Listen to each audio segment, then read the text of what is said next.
Testing. All right. So I didn't even know that this was a thing, but apparently they're getting ready to debate. We're gonna be here for it. We're gonna be here for it. This is one of those ones. I can't really believe that they're actually having this.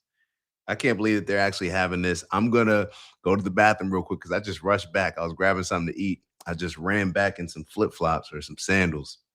And so give me a sec. Let me go to the bathroom real quick. They're probably waiting for me to use the bathroom. But y'all keep the chat going. Shout out to Finn. Shout out to Bada Bang in the building. Y'all keep the chat live while I go to the bathroom real quick and like on your way in. Let's get as many people in the building watching this as possible. Hopefully they'll start soon.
All right, so there may be two streams. So it may be on.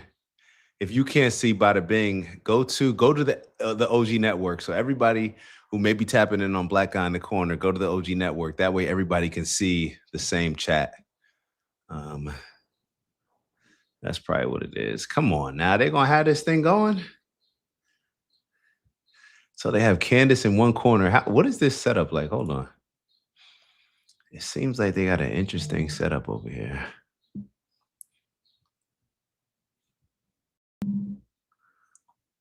Interesting. So you got Candace in this screen. Hold on. Oh, is this going on Candace's page as well? Let me see if it's on Candace's page. I'd rather show love to Candace than PBD. Let me see. Yeah. Sorry, it's the market, PPD. It's the market. Even though I will say, hold on, the the chat is probably gonna be funnier on the all right, so I'll let y'all decide.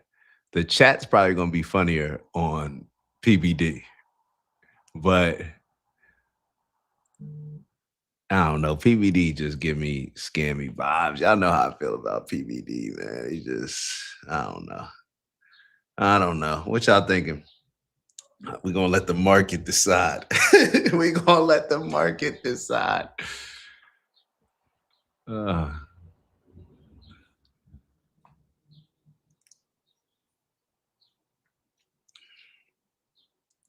I wonder if it's also being streamed from Andrew West. See. All right, so we're gonna go on. No, no, no. We got to do we got to do a neutral platform. I'm sorry, we got to do PBDs because I just don't feel like seeing all them comments and stuff. We're not showing the comments, and that's one thing. But seeing all the comments is gonna be just super Candace stands, all her standesses or whatever they call them. Let's see. Let's see.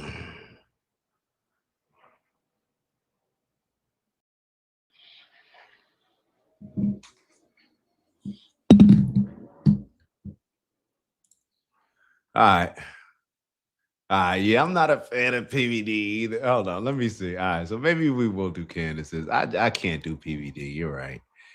I'm just not a fan, bro. I feel like PVD is like a straight like an operative. Like if anybody's an operative, it's PVD. Let's switch it up. All right, let's switch it up. We probably won't even have the comments on anyway.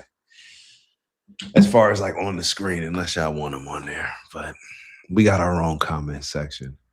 But what are y'all thinking as far as this? So, what are your thoughts so far going into this? Do you think that this is more of a Team Candace type of thing? Or are you more Andrew Wilson?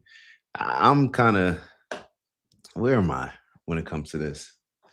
I'm not on anybody's team, so to say, but I just feel like Candace is just asking questions that a lot of people are scared to ask. So, all right. So Cracker Jack said that she's not going to show up. You think Candace is scared?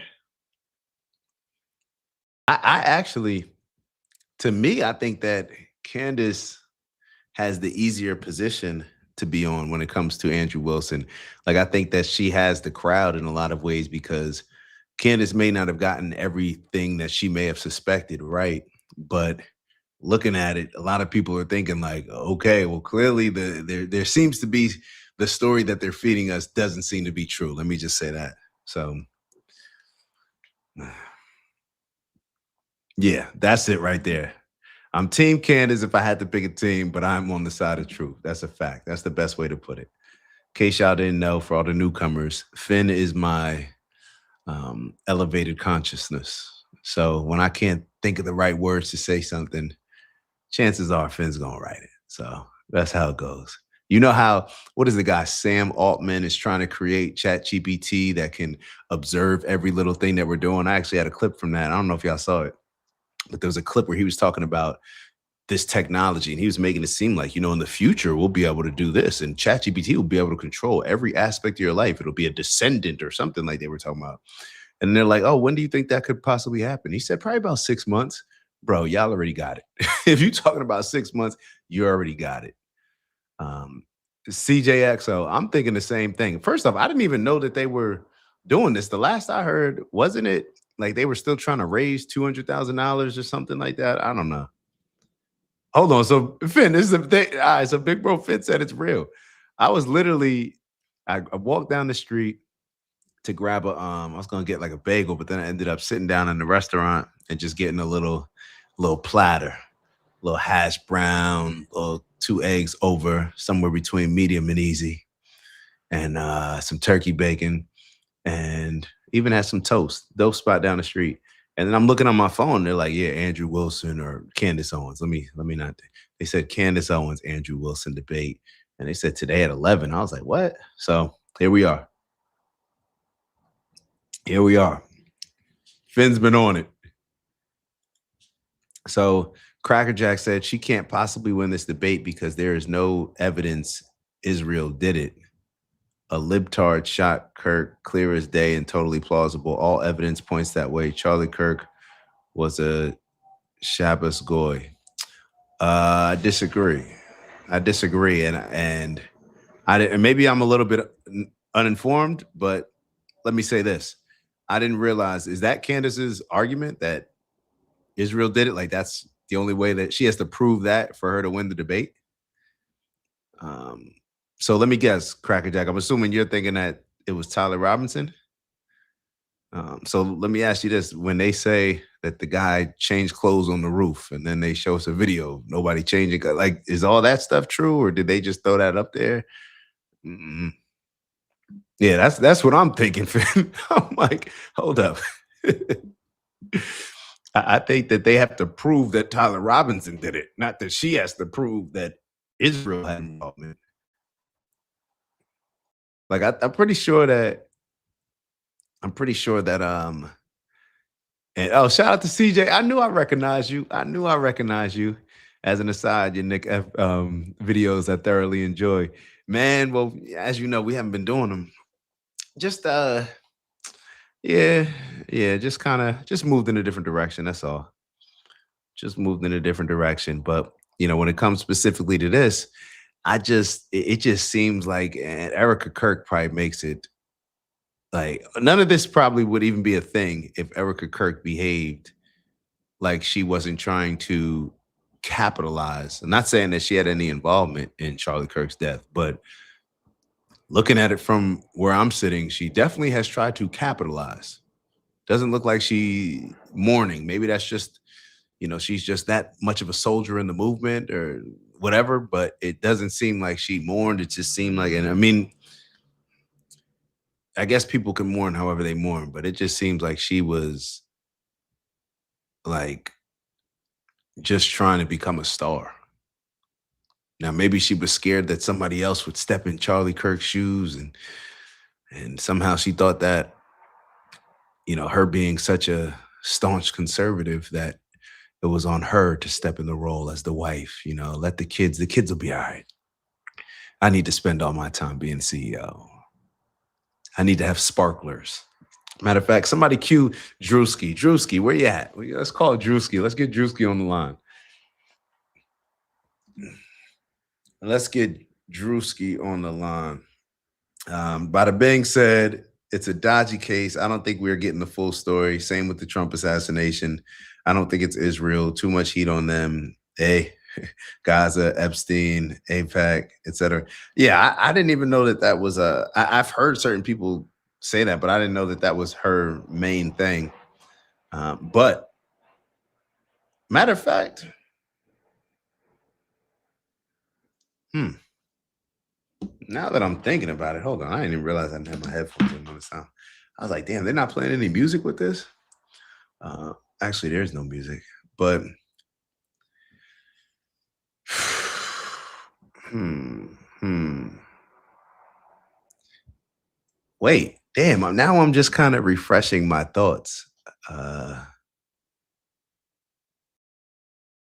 I definitely think it was because he changed his stance on Israel, and they saw where that was getting ready to go. If that's, I don't think that's saying that Israel did it, but I think that when you look at what was changing, when you look at what has happened, I mean, it wouldn't be the first time for just being real, but this is what has happened.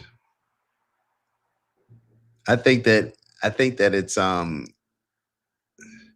just think that there's some government forces. I don't know whether it's people that are American, Israeli. I don't know who it is. Maybe there's some forces that are running stuff, and they're neither. There's people in power that are making decisions in America and Israel that I think had an issue with what Charlie Kirk had to say. I'm not saying that Bibi Netanyahu made the call, but I think that there's just powerful people that had an issue with the influence, the most powerful thing that there is in the world, influence, and they weren't feeling the way that Charlie was moving. Whether it was could have been the war with Iran. Charlie was against the war with Iran. There's a lot of people that maybe make a lot of money from us going to war with Iran and, achieving whatever agenda they may have in regards to that. So I think it could have been, a bunch of things, but I definitely think that there was some sort of fishiness going on with the government, especially when you rush to create a story that it seems like you have no evidence for.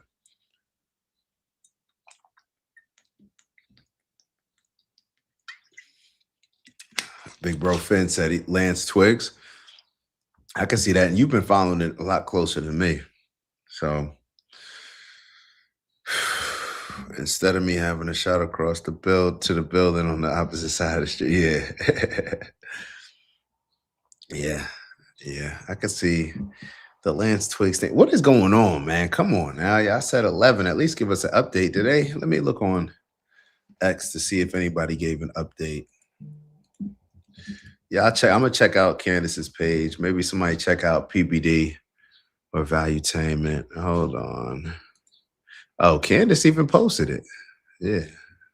I mean, obviously we're on her channel, but I see nothing on Candace's page. No post. Just one from 2 hours ago. Let's look online. Um, does Valuetainment have a?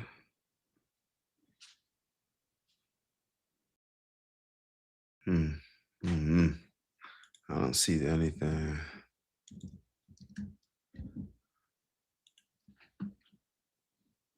Maybe they're doing this on purpose.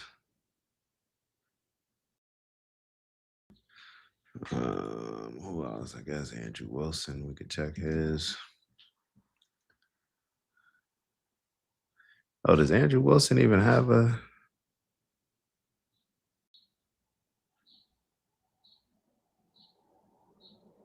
Oh, this is Owen Benjamin. Hold on, is this him? This is my guy that we just watched. Oh, I didn't know that he was so heavy into. Oh, I gotta check out more of his videos. Hold on, I'm about to follow him right now. Shout out to Big Bro Finn who put me on with Owen Benjamin.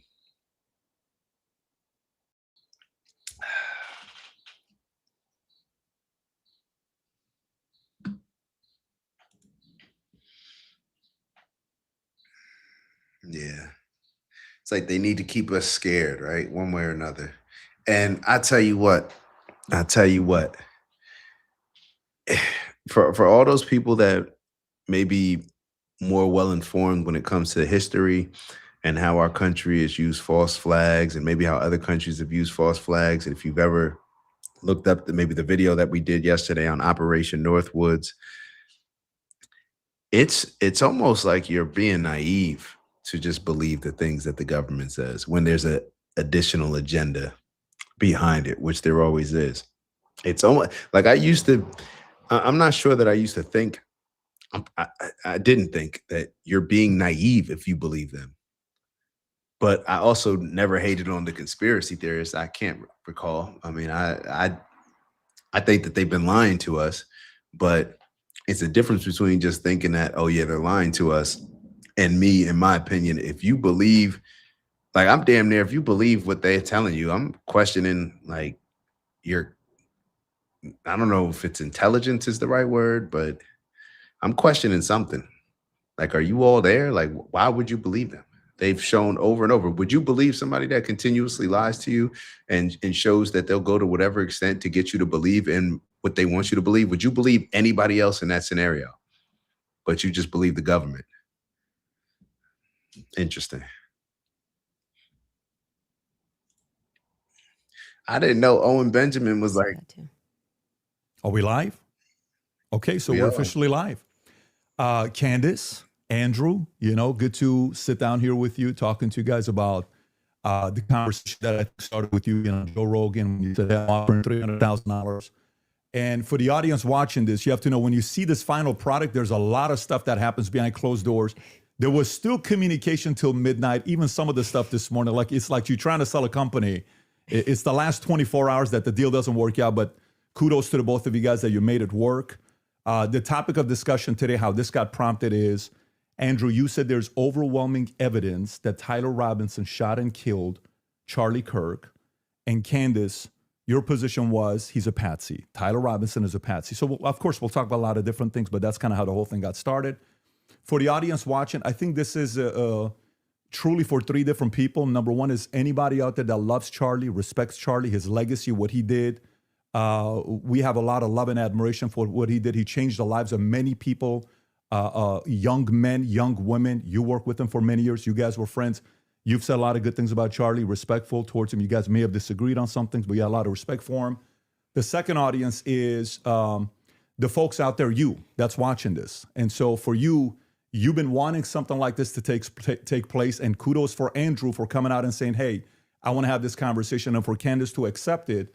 So you have the ability to say, I agree, I disagree, comment, do all the stuff that you're doing online. And if you want to see more of these things, any of the 3 channels, subscribe to them, the Candace Show, the Crucible. I'm sure some of the people from Crucible are watching as well, and the PBD podcast. The more you subscribe to this, the more we're able to deliver these types of conversations to you. And last but not least, it's about the 2 of you. My goal is to speak as little as possible. 99% of the time, it'll be you guys speaking, and the audience will be able to see it. If I jump in, just so everybody knows on the back end, both have agreed. In the back, there's 3 people representing Andrew and 3 people representing Candace to do fact checking. So at any point, if somebody makes a claim, the other can say, can we fact check this? I can jump in and say, fact check this. Even the folks in the back can say, fact check this. So it is a very fair conversation that we're having here. And so with that being said, kudos to Michael Knowles. Your name was mentioned a lot. You missed out right now. The last 10 minutes, we talked about you. There's a lot of love and respect here mutually from both parties, all 3 of them here. And then, of course, the great Joe Rogan that started this conversation. And he also volunteered, but it ended up being this format that we have here today. So with that being said, Andrew, your claim is overwhelming evidence that Tyler Robinson killed Charlie Kirk. Opening statements, opening comments. Sure. And what I mean by overwhelming is I just find it very convincing. I think that's what most people mean when they say overwhelming evidence. So I have a brief opening statement. On September 10th, 2025, Charlie Kirk was murdered. Many of you already know a lot about the events which occurred after Kirk's death. You remember the ghoulish laughter, celebrations, and madness we saw from leftists all over, from TikTok invasions, debates, posts on social media, destruction of memorials, and things like this. Within weeks of Kirk's death, a cottage industry began to form, peddling various alternative theories on how he died. What special interest may have killed him, what nations were involved, and was our own government one of them? Because this was the first nationwide traumatic event in Gen Z's lifetime, the demand for answers was severe and palpable. The leading theory from the conspiracy verse is that Israel worked with the United States government to murder Charlie Kirk. Within a day or 2 of Kirk's death, Ian Carroll claimed that Israel killed Charlie Kirk, and the conspiracy caught on like wildfire. This theory was built on one misleading piece of evidence, that in his final days, on or around September 8th, Charlie sent a text message reading, "Jewish donors play into all the stereotypes. I cannot and will not be bullied like this, leaving me no choice but to leave the pro-Israel cause." This was sent in the context of a platforming dispute regarding Tucker Carlson. From this scintilla of misleading information, it was speculated that Israel killed Charlie Kirk because he would have successfully opposed the Iranian war. Now, that's a fun theory, and who doesn't like a good, fun conspiracy theory? I like them. But there is no evidence that Israel actually killed Charlie Kirk. And if Candace has some, I'd like her to actually show it to me. I'm open to suggestions, but to date, there hasn't been any. There is, however, tons of evidence that a leftist killed Charlie Kirk, just as Charlie feared they would. I believe Charlie Kirk, and I have the receipts. No, I didn't have a dream where he came to me and told me that the left killed him. No, he didn't come to me a dream and say, Candace Owens betrayed him. That never happened. In fact, I don't need dreams of any kind because I hold in my possession never before seen messages from Charlie Kirk to his security team on September 9th, 2025. I'm going to share the message with you today, which is the first time this information's ever been publicly revealed. On September 9th, Charlie's security team wrote to him, yes, law enforcement has been fully supportive and agreed to a security plan and posture. Tomorrow's event will be covered by both my team and the campus PD. If additional support is required, patrol units will be available. I have 11 on site. Charlie responded with this, okay, great. Remind them that they are there for one person's security only, because I'm somewhat worried the left is trying to kill me. That was a message sent September 9th. Whatever could he have meant by that? Well, I think he meant exactly what he said, that he was worried the left was going to try to kill him. Now, we'll discuss this more later on in the debate, and maybe I have more never-before-seen evidence that exposes just how wrong and, in my opinion, idiotic many of these conspiracy theories have been. But that's what happens when you rely on what's called the evidence of the gaps. In other words, they don't have evidence, they seem to just make up evidence. And what did they make up? Well, in my opinion, kind of whatever lined the pockets. And I think it's ghoulish to profit off of the death of a good man. But we came here today to debate, and so let's get to it. The debate topic today is 1, my belief that there's overwhelming evidence that Tyler Robinson killed Charlie Kirk, and 2, Candace's belief that there's overwhelming evidence that Tyler Robinson was a patsy and didn't kill Charlie Kirk. In sum, the audience is going to decide who has more evidence supporting their theory. My theory is that the state is correct that Tyler Robinson is the killer, at least based on evidence so far, and Candace's theory that Tyler Robinson is not the killer and he's a patsy set up by the feds. To be clear, this is not a question of reasonable doubt. If it was reasonable doubt, and that's all it was, and that's all Candace was proffering, I wouldn't even be here having the debate with her. It's fair to have doubts, as the trial has yet to occur, and the state hasn't even begun to try to prove their case beyond a reasonable doubt, but Candace makes a more forceful claim. She claims that there's more evidence that Tyler is not guilty of murder and was set up as a patsy than there is for the state's case, and I just think that that's absurd. And she will not be able to demonstrate that in any way. In fact, she has almost no real evidence at all of her theory, whereas my theory is supported by compelling witness testimony, physical evidence, multiple confessions, all of which are independently compelling, but which are even more convincing as each piece of evidence corroborates the others. You'll notice the term overwhelming was included in both theories. This is because Candace demanded I defend my use of that term, which I think is fair, in describing the evidence against Tyler Robinson. She, on the other hand, only wanted to defend her theory as merely viable. That is, until I showed her clips in which she said she believed the evidence of her theory, that Tyler Robinson's a patsy, was supported by overwhelming evidence. Only then did she agree to defend that position. Regardless, we're both defending the claim that there's overwhelming evidence on our side, so it's worth defining that term. When I say the evidence against Robinson's overwhelming, all I'm saying is that I mean that as of right now, I find it very convincing. I see almost no evidence at all, only speculation on verified claims and suggestions of things that could merely be hypothetically possible. Dreams, vibes, feelings, things like this. Almost done, by the way. I have no problem defending the state's case and welcome Candace bringing up any challenges she would like. But if I'm honest, the reason I was willing to pay the $300,000 for this debate was to finally have a chance for someone to demand Candace be held accountable for the unbelievable theories and claims she's been making. Candace's investigation is indistinguishable from a leftist operation. She couldn't be doing more damage to the right if she were trying. She uses her considerable platform to relentlessly attack one of the most influential conservative outreach organizations for young people, and she's making a mockery of the online right-wing commentary class. She's harming Republicans in an election year by dividing them. She's attacking the very organization Charlie spent his life building, and she's attacking the people he loved, including his wife. And it cost me $300,000, but today I hope that she finally answers for some of that. Thank you, Andrew. Candace? Did you get it out of your system? I did. Okay, great. Well, I'm not going to waste time with the preamble because I think I just want to get to the substance of the debate, and we'll just speak to the audience. I have obviously had an audience since we've been covering this case. People know that there was a personal friendship between me and Charlie, and diminishing the pursuit of something that makes sense regarding what happened on September 10th. By throwing it to, this is just people who are conspiracy theorists. These are people who are just trying to generate clicks.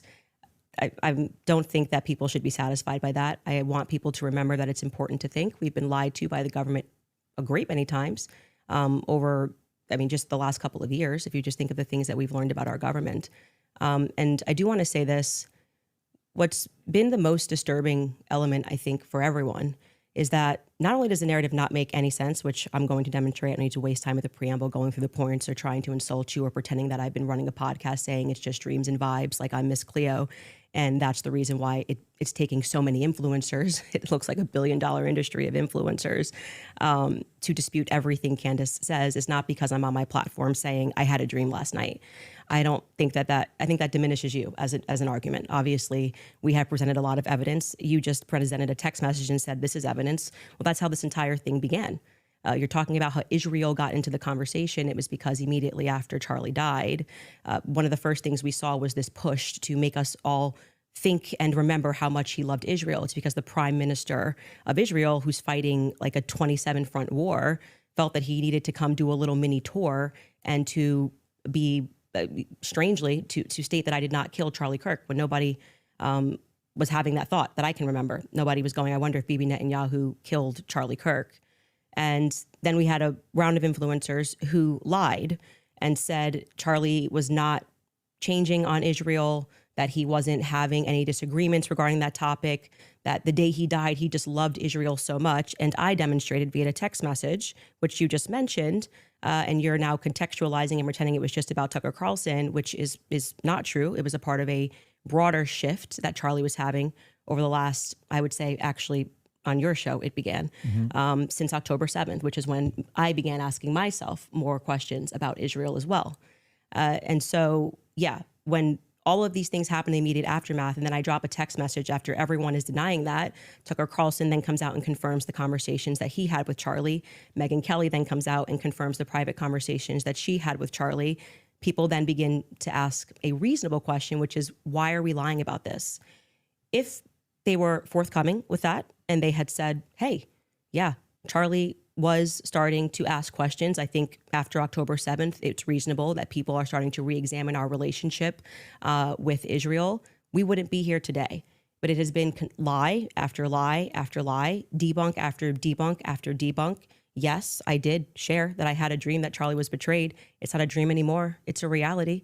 I look at what the organization has become, the people that they are partnering with, the lies that they are telling, the extraordinary people that they're sending out to say that I hadn't speak to Charlie since 2018, and it begins to look like a conspiracy. And just as a historical fact, that entire term was created by the CIA to gaslight people after the assassination of JFK. So it's not exactly one that makes me nervous. Like calling somebody a conspiracy theorist is essentially saying that they demand further answers and they're not accepting the Fed slop. So I'm grateful that you came today. I don't need to, like I said, take cheap shots and discuss your manner of debate or your strategy. And I'm also grateful that you shared that you had that text message today, because everybody watching knows that I have been demanding not a debate, just an open conversation with Turning Point USA. They should be here. It shouldn't be you in that chair. It should be the person that took Charlie's place, maybe Erica Kirk, maybe Andrew Colbert. He's a spokesperson. And rather than doing that, they send us another influencer. So let's see how it goes. Just out of curiosity, are you between 0 to 100? What is the likelihood that you think Tyler Robinson shot Charlie Kirk and killed him? Based on the evidence right now, I don't know. I'd say 75, 85%. Candace? 0%. 0%. I'm at 0. So with what we've seen in terms of the evidence, I'm at 0%. So not only, that maybe somebody was behind him as a patsy influencing him. You're not even saying that he didn't even shoot Charlie Kirk. Right. And kill him. If you said, was he involved that day, as Right. I have consistently said on my platform, I would say yes, he was. I don't know what role he played, but as the shooter, 0%. Do you have any evidence for it? For what? My percentage? The fact that he didn't shoot and kill Charlie Kirk. Yes, which I'm hoping we're going to get to all of the evidence that he feels that he has. I mean, I'm not even convinced that Charlie was shot from the rooftop on Losi that day, based on the evidence that has been. Do you think he was shot? I do not think that Charlie was shot from a 30-06 from Losi. But just shot at all. I don't know. I think that a projectile hit Charlie, and I'm open to other people's presentations, but I have not seen any compelling evidence that Charlie was shot by a 30-06. Can we see maybe if we're going to have an olive branch to each other, if maybe we can establish what we consider the facts of the case to be first? Yeah, sure. Okay. So you're not sure if he was actually shot.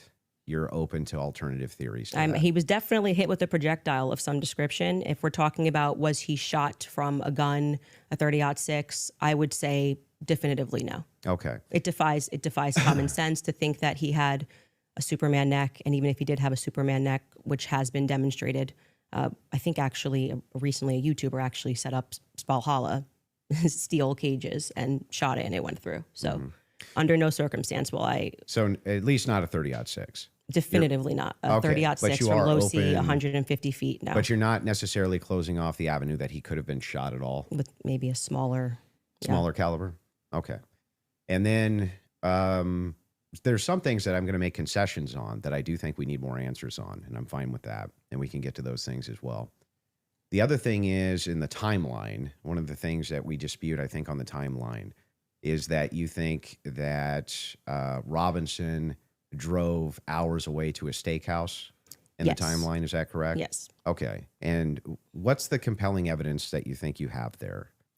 I spoke to the owner of the restaurant, And have seen the receipt. I know the conversation that I had, and I think it's enough that it will be presented. Obviously, if this goes to trial, but yes, I do believe that he was in Panguitch, which is near his grandparents' home. Did he give you an unedited copy of that receipt? I have seen an unedited copy of that receipt. It was not given to me from the owner. But I want to, before we get into like all the timeline stuff, I want to address what you think is evidence so we can keep this on par with what your claim is. Well, I think that that's a piece of evidence that's in dispute. And that's why I'm... Yeah, but because if we're not trying to get establishing to the whether there's timeline- overwhelming evidence that Tyler Robinson did this. Yeah, So if you whether want to then use starting the first, with if you want to use the first part of that for the internal critique, yeah, for you, we should that's go fine. over the actual Okay, evidence that so we feel. The first reason that I think it's compelling evidence is that Tyler Robinson's rifle was found near the crime scene. So I would consider that to be very good evidence. And also the fact of the matter is that I dispute this claim that a 30-06 could not have made this wound. I think that that's absurd. 150 grain Remington core lock absolutely could shatter when it hits the neck of any human being. When you say that there's some steel neck and it's a smaller caliber, you have to make a counter explanation. Why wouldn't a smaller caliber also go through bone? It could. I didn't say it can't. Right, exactly. So if that's the case, then ammunition is going to be the critical key here. And if we have frangible ammunition, which we do in this case, a flex tip round, well, I'm sorry, not a flex tip, a soft point round from a 150 grain Remington core lock, that's just a small jacket that goes around the actual lead piece. This thing could have split apart in air for all we know, but definitely upon impact. And we have the medical examiner who confirms this in a summary. And my team can bring that up, the summarization, which means he would have to be a part of some kind of conspiracy as well. Okay. So just to start with your point about saying that the gun was found near him, near Losey Center, or I guess off in the woods. That gun, did you watch the testimony? Did you watch the preliminary hearing? Yeah, we covered it live. Yeah. Okay, so forgetting what the summary of the medical report was, did you watch the testimony that was given by the Caitlin Oliver, the ATF woman, Samantha Carner, any of those people who went into the science of Yes, I recall. You're talking about the bullet analysis? Yeah, when they went into the DNA. Okay, so that's kind of the most relevant part. Okay. I'm not denying, I've never denied on my platform or anywhere else that a gun owned by Tyler Robinson was found near the crime scene, right? That doesn't remove, if you think somebody's set up as a patsy, you could take a gun out of this room right now and you could walk out and plant it in the woods near a crime scene. I agree. That's not convincing evidence to me. I concur with the fact that that's a possibility. So you I think have said on a platform that you were a gunsmith. Mm-hmm. Okay. And for how many years? Many, many years. For many years. Mm-hmm. You also said that you were an Army sniper. I wasn't a sniper in the Army. Okay. And I never said that. Sorry, your wife tweeted that you were an Army sniper. Yeah, I don't know. Like 15 years ago, she said something. Does it She change said that 15 years later? She said that it was colloquial. So Army sniper is a colloquial term? Yeah, I was never an Army sniper. Okay. What did you do in the Army? Did you teach this? Then I corrected it and said you taught rifles in the Army? No, I didn't teach rifle. No, I taught rifles as a private citizen. Okay. Mm-hmm. And I was an NRA instructor for many, many, many years alongside my gun shop. As with your expertise, when she gave testimony on the stand, Samantha Carner, that there was dust and there was debris that was found in the gun barrel. Yep. And then when we had the person who, and this was, I believe, Caitlin Oliver, who explained painfully about the DNA, the prints. Well, let's start with a point at a time. I'm not done. You said something, so I'm going to finish my thought, right? You don't want to do a point in time? No, well, sure. If you want to respond to, Well, but I want you to respond to 2 points. debris. I want you to start with 2 points. Okay. Dust and debris in the gun barrel. Yeah. Secondly, the fact that there were 5 sets of prints, 5+ actually by the end of the testimony, 5 sets of prints for which we already had the woman who worked for the FBI forensics testify that above 2 prints, if you're taking a sample, it's no longer a science, right? She testified that when they took the sample of what was on the trigger, they saw 5+ prints. And among those 5+ prints, Tyler Robinson's was the most degraded. So I would like you to explain how Tyler Robinson's prints could be the most degraded when she said, actually, you could have DNA on something that you've touched. You could have DNA on something that you've never touched. And to get DNA degradation, they've looked at pieces, items 20, 40 years on that don't have degradation. Yet Tyler Robinson's prints, amongst 5+ other prints, were the most degraded on that weapon. Yeah. So let's get into all three of the claims. First, with debris. When it comes to debris, firing a rifle doesn't always blow the debris out of the barrel. Okay. So You think there could be debris and dust. Yeah. He just fired the weapon. Sure. Okay. Not only that, he left it in a forest. Now, I don't know if you agree with me, but if you leave a rifle in a wooded area, it's also possible that debris could get in that way. But I'm not even sure that that's what the case is. I think it's far more likely that he fired the shot, it just didn't blow all the debris out, and it often doesn't. You'll find this if you take Grandpappy's dirty rifle and it's all dusty inside the bore and you go fire it, you'll often look down the bore and there's still dust. Okay. Happens all the time. Okay. And the prints? Yeah, so the prints, we don't know all of the details on just yet. We do. It was excruciatingly long testimony on the prints. We don't, because they haven't gone to trial, so we don't know on the print front. But Tyler Robinson's DNA was on there. You made the claim that Lance Twiggs' DNA was on there, and it was not. Well, when she gave the testimony, hold on. First, let's go to your first point, because that's wrong. We can get a fact check on that. What do you mean we don't know until it goes to trial about the degraded prints? She testified, and this is the person who took the prints. Yes, but the problem is that inside of this particular testimony, you agree with me that there's going to be much more of the DNA analysis during the trial, right? But you also would agree that her fact is not going to change, that among the prints, his was the most degraded. So I'm asking you to address that. How could that be possible? Let's give it, let's just grant this for a second as a possibility that his fingerprints were degraded. It's not a possibility. It's a fact. The person who took hang it. on. I'm just granting it for the sake of argument. You should grant it because it's a fact that she presented. So now it's granted. So what? What do you mean, so what? Yeah, so what? What does that prove? It proves that if his prints were the most degraded amongst 5 of them, you're going to have to explain how that's possible if he's the one that recently fired the weapon.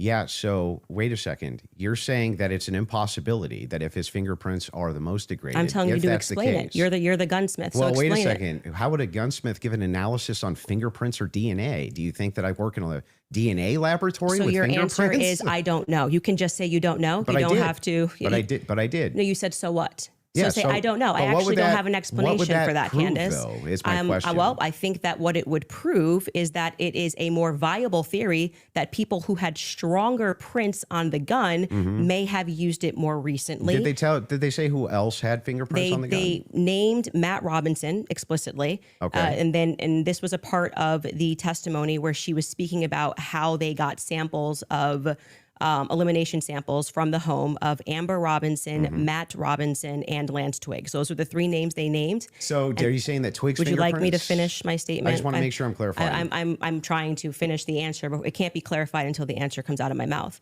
Okay, So go ahead. this was a portion of her testimony where she was explaining how they got elimination samples from the home. And she named Matt Robinson, Amber Robinson, and Lance Twiggs as the elimination samples that she was using. And so she explicitly said, some of them, so we can assume 2 out of the 3, were their prints were found on the gun. She explicitly named Matt Robinson as someone who had prints on the gun, and then said there were 5 people that they had taken that sample from. And again, what's also relevant here is the earlier testimony, which came from the FBI forensics analyst, I believe it was on day 2, where she said that when you're using those mixtures and those samples and you get up to 5+, it's really hard to make any sort of a determination. So both of those things are relevant. If you can't explain why his prints are the most degraded and you're saying he is the shooter, it's not really a so what. It's an open-ended question that people have a right to pursue. It's not a conspiracy. It's actually proof of my claim that there is evidence that he was set up as a patsy. That wouldn't prove anything about him being a patsy. It said it's evidence to support the claim that he could have been set up as a patsy. So this is why I said earlier, so what? Because even if it's the case, this doesn't have an explanation for it yet. That doesn't actually give you any evidence in your corner for Tyler Robinson being a patsy. Okay, hang on. I didn't cut you off, right? You would need to actually explain how this would demonstrate Tyler Robinson. This is tied into to Robinson being a patsy. Are you claiming that these fingerprints were Lance Twiggs or that he had any DNA there? I'm saying that it could be Matt Robinson, it could be Amber Robinson. That sort of information is going to come out during the trial. How would that tie into the idea that he's a patsy? Yes, though? because if his is the most degraded prints and the information that I shared on my platform is true, that this gun was given to Tyler Robinson as an heirloom. I had conversation with members of the Robinson family, Twiggs family, both of them. You know, like I said, we're not just dreaming. And if we're having those conversations and they told me that that gun was only given to Tyler Robinson because it was a family heirloom. Okay, so it was his grandfather's gun or great-grandfather's gun. Okay. I don't remember the difference. I don't remember which one it was. And so he got it because he's the firstborn. So, but he's not much of a shooter, is what I was told. And so he has this because he inherited it, essentially. So if I get something from my grandpa and I put it up on the shelf and I own this, you could see that could be. How do we get to the patsy part? You don't let me ever get to the end of the sentence. So how could we get to the patsy part if I Okay, can't get to the end of the I'll wait sentence? patiently till we get to So the that patsy could be a part. reasonable explanation as to why there was dust in the barrel, because he doesn't often shoot this weapon and he is indeed a fisher. And it could also be a reasonable explanation for why we have Matt Robinson's prints on this. Obviously, Lance Twiggs, even if he has prints on things, they live together. That doesn't really mean anything. But that could demonstrate that somebody took his weapon and put it somewhere. His prints are the most degraded. Somebody else's prints, there's more presence of somebody else's prints. And that could demonstrate that somebody is taking items from his house and putting it into various But it places. also could demonstrate nothing. So the problem that you have here is that this is pure conjecture. No, This is not evidence that Tyler Robinson is a patsy. It's only evidence that you have conjectured up that, well, if it's the case that these are the more degraded prints, then therefore that means must be patsy because dad's fingerprints on gun. I didn't say must be Describe patsy. how this actually links in to Robinson being a patsy. Okay, I just described that for you, so I can explain it to you, but I can't understand it for you, so I'm going to move on from that. But to just go back to your point about this is not evidence, you can't make that claim because the entire basis for why you think that there's evidence for Tyler Robinson being the person that took the shot is based off of a hearing under Utah 1102 rules, meaning that they are doing the exact same thing that I am doing.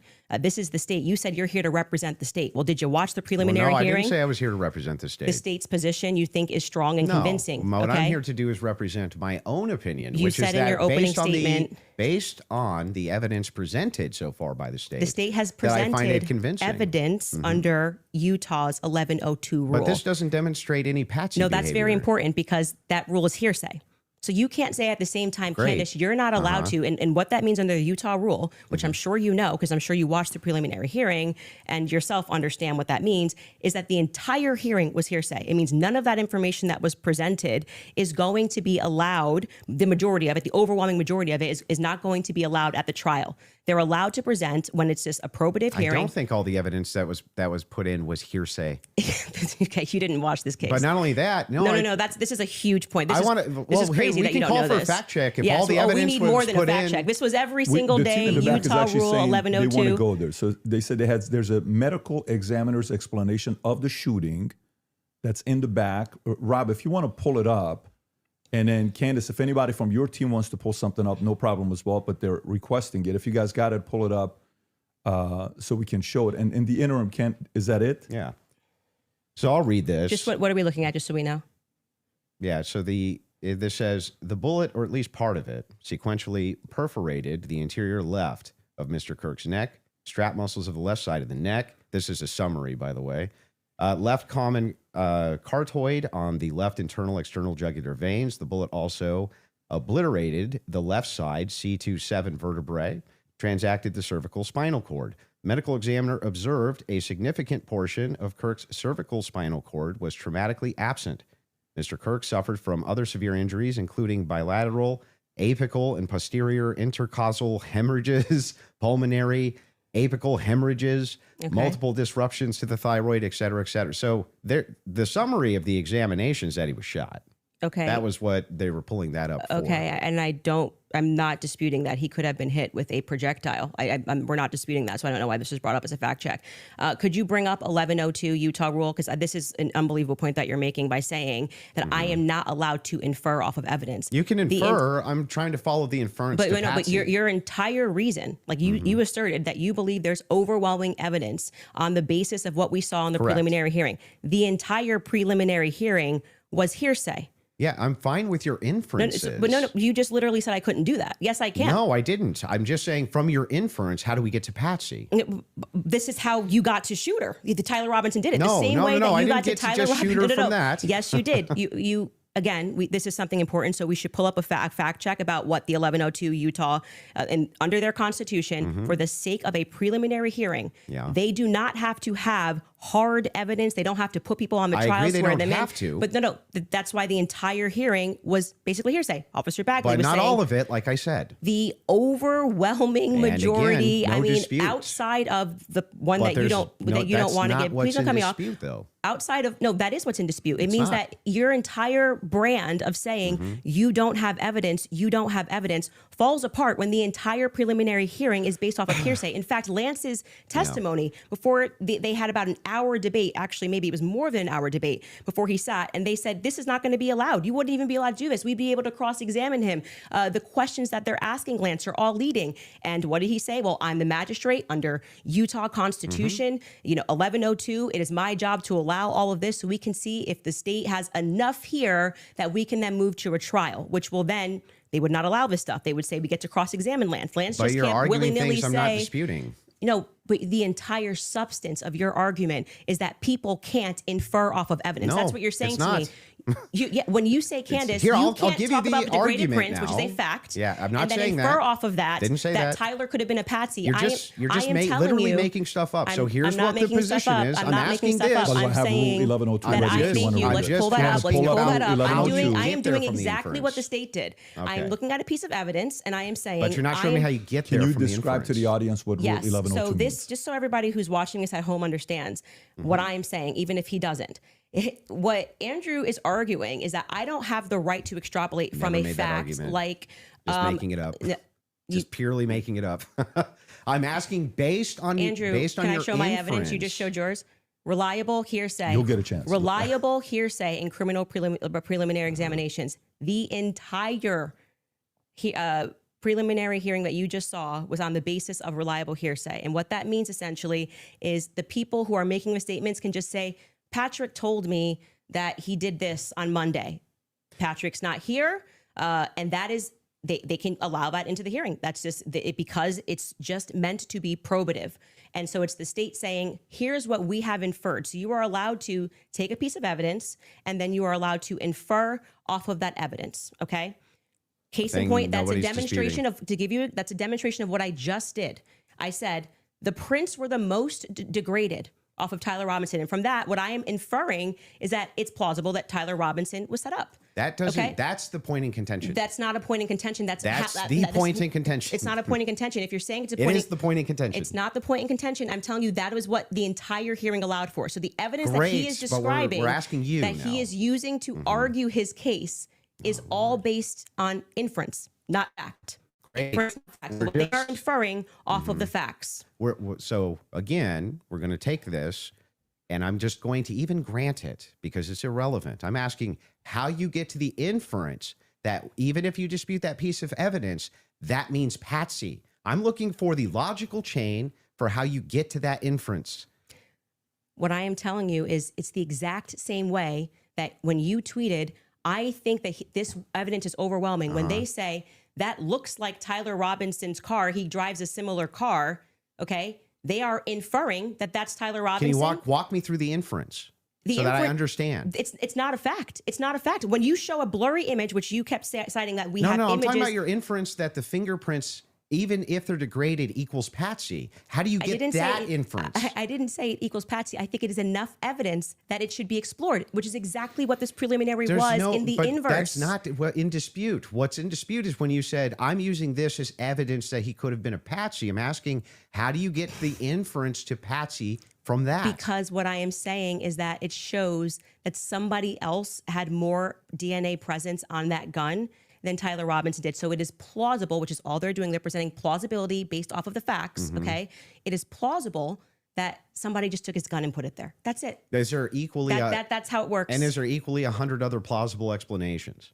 I think that's the reason why most people are exploring when things don't make sense. Got it. So yes, at the beginning of that, this is how the court process works. So just so we're clear, if this there's is the 100 other state's evidence plausible and they're inferring. explanations, then Candace, why is it that we should go with this idea that it was a patsy? I'm not saying that we should go with the idea that it was a patsy. I am saying that there is. I thought that was the whole defense, your whole claim No, today. my whole claim was that there is more evidence that he is set up as a patsy. How does that equal evidence of patsy? I don't know how many times I can say this. Like I'm saying that I am using the exact same mechanism that you are accepting for some reason in the Utah courtroom. Yeah. Right. To say, I'm going to look at the evidence and I'm going to infer an alternative theory. So you just saw the states and you're accepting it. And they have not presented any concrete facts. You listed on your own Twitter that what you found to be convincing was something that looked like his car pulled into the driveway, a blurry image. No, I didn't. The standard white guy coming up the steps that could literally be anyone. This never happened. Can we get a fact check on that? Can we pull up his tweet where he goes over I the didn't say four? that's what convinced me. When you actually didn't say it's what convinced me, but you said this is the evidence that you found to be overwhelming, and you named, I believe, actually 5 things. I think you said it was his car. You said it was. Well, there's multitudes of things that I find. You to just be said you didn't say compelling it, so we're going to evidence. get a fact check on that. You Sure. did. Go ahead. You said the blurry images coming up the steps. Quite literally, when Officer Bagley testified, they talk about when I'm talking about making inference. This is the most I thought was the most absurd testimony I've ever heard. And pardon me, it was actually David Hull. They asked him a question. How did you know the guy in the maroon shirt was the same as the guy that came up the stairs later that was wearing the American flag black shirt? And he said, they're wearing the same shoes. Why is that absurd? That's how you decided these two are the same people. Oh, wow. What a scientific. They're both wearing Converses. Okay. That's an absurd thing to say. That is not evidence that these are the same people if we're both wearing Converses.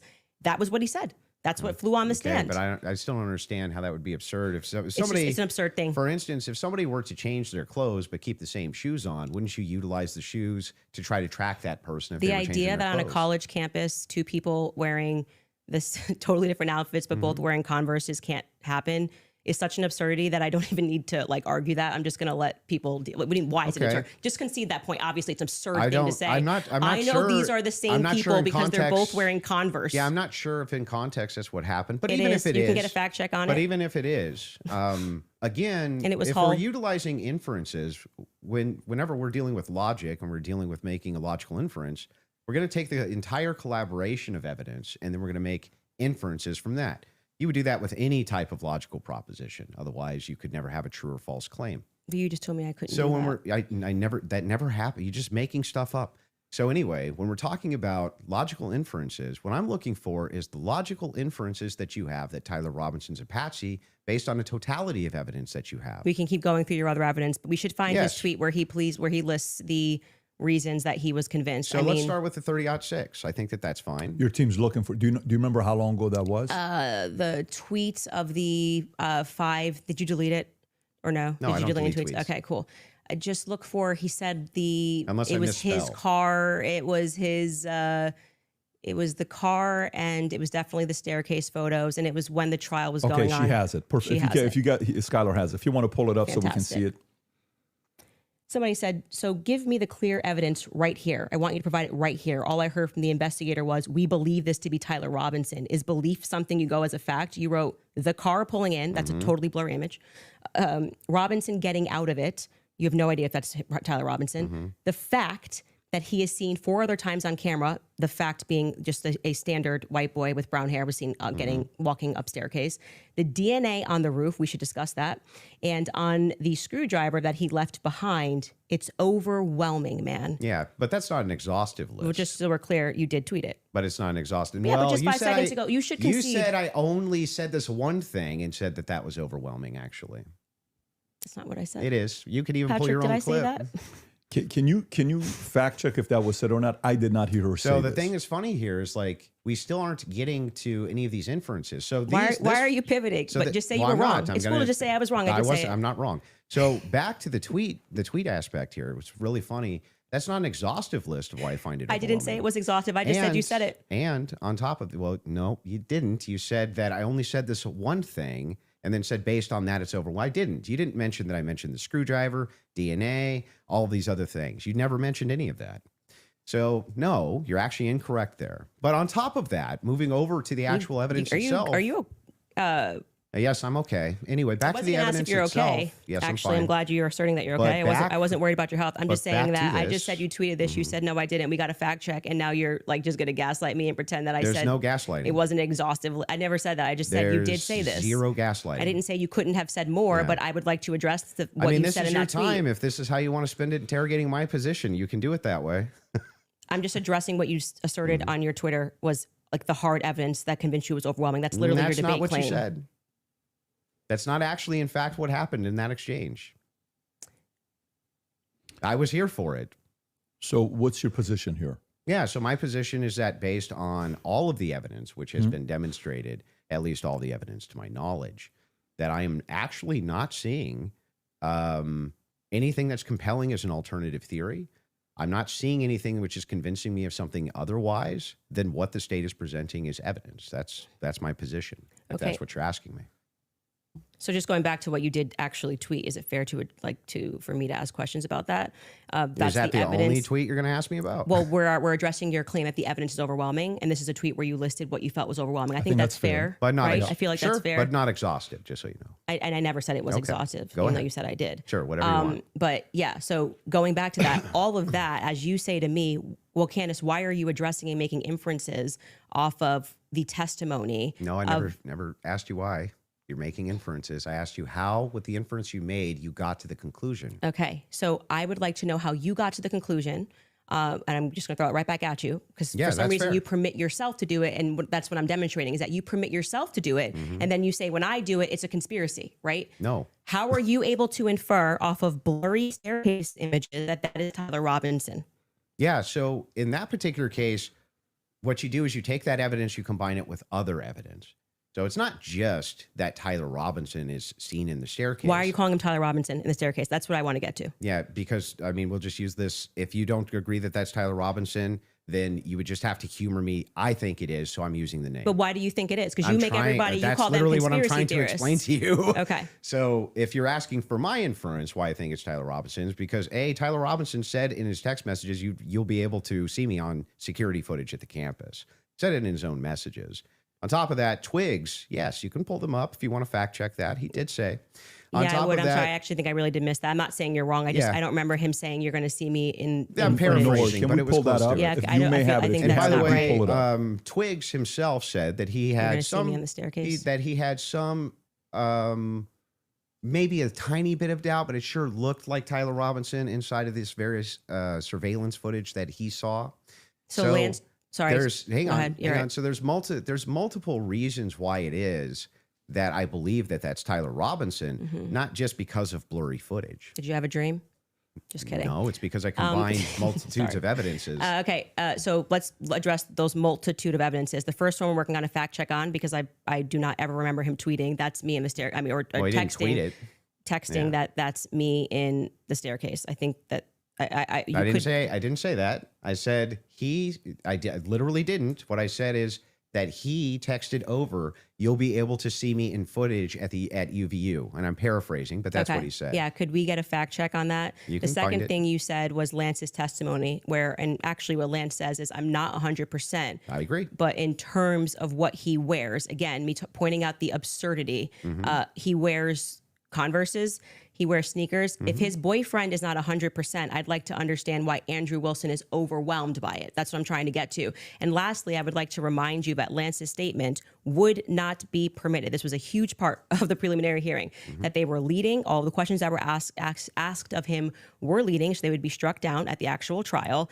And also, I would like to remind you that he got use immunity for that. use immunity, I understand. which means like That happens, by the way, all the time in these and cases. I'm wondering why it particularly happened for Lance and this testimony. And I would also like to point out that something that's remarkable about this, again, leaning to my perspective, that Lance has a lot more, which I have said many times, Lance has a lot more involvement than the feds are letting us know. I think more is going to come out that either. because they interviewed him on September 11th. And then for whatever reason, just ahead of what was supposed to be slated as the preliminary hearing, which was initially supposed to be in May, they bring him back to do this interview, which in my opinion should have never been allowed. And I actually agree with the defense that it's a violation of his constitutional rights not to allow them to have cross-examined him. But I understand Utah 1102, do what you do. It's all hearsay. But to allow it in that way for him to just be able to also have use immunity, knowing that he's not going to get in trouble. He could literally get up there and lie about anything and he's not going to get in trouble because the use immunity was given to him in April, I believe. April 28th is when they gave that testimony to the defense. I think they shot it in like April 20th of 2026. That is not compelling to me for somebody who has use immunity to give a testimony and to say, I'm not really sure, but definitely like he wears jeans and stuff. That's not what he said. He did. Actually, you can get a fact check on that. Yeah, that's Skyler, not, I think he you said pulled much it up more if you than want that. to. So a couple things we have. We have Rule 801, Tyler's messages, that says it's not hearsay. But first, go to what Candace is asking about. Skyler, I think you have it. You just texted me if you want to pull it up. You said you have the text. If we can put that up on the screen. Thank you. It was me. Look at the pictures from the surveillance footage. It was me. Okay. I literally said to you, it's not an oof. I said I didn't remember this, and I'm happy to have a fact check on that. Okay. I didn't call for the fact check saying you're wrong. I literally said I don't remember that from the Well, text I'm just messages. saying to you, like, I'm trying to be concise for you. And then also bring the 801 that you just said. What was the other one? Yep, the 801, Tyler messages saying it's not hearsay, if you have that as well.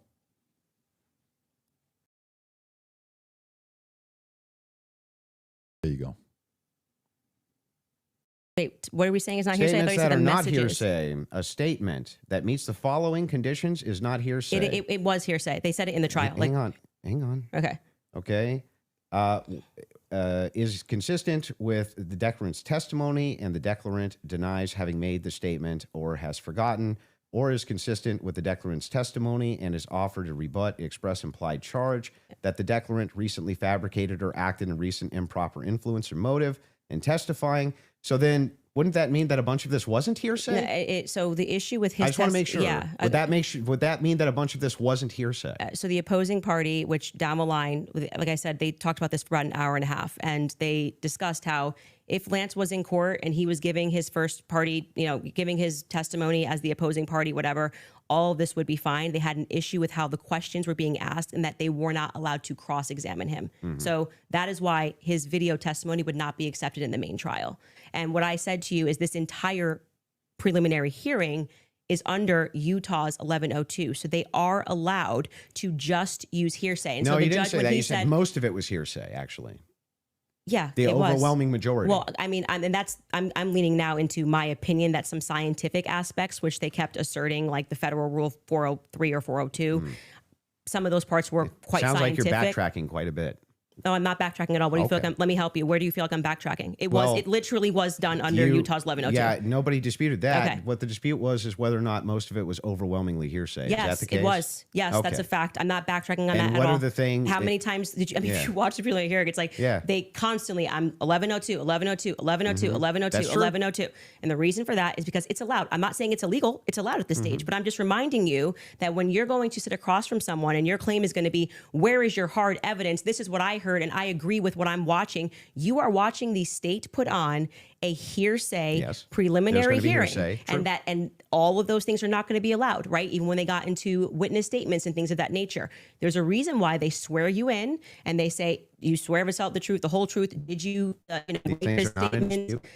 So it's the overwhelming majority of what you saw was hearsay because other people were representing other people's statements. They were saying they had conversations. We don't know where it came from. All allowed at this stage, okay? But it's hearsay. So it But doesn't, even a lot of that stuff may not fall under hearsay, under what we just read, right? but the evidence that you're speaking about, like when you're just, when you say that we're going off vibes, you don't know Tyler Robinson, okay? His boyfriend is not 100% it was him. So I'm going back to your points that you made that this was overwhelming evidence for you. That doesn't make sense to me. Well, overwhelming just You means can't convincing. consider another option that there Well, could have been hang another on. Do you white agree guy with me wearing that Converses on campus? Yeah, do you agree with me that I said that what overwhelming means to me is that it's just very convincing to me? Yeah, and I find it to be completely unconvincing. fair. I Because understand that I you looked can at those find- blurry photos Yeah. that they presented and said, Mhm.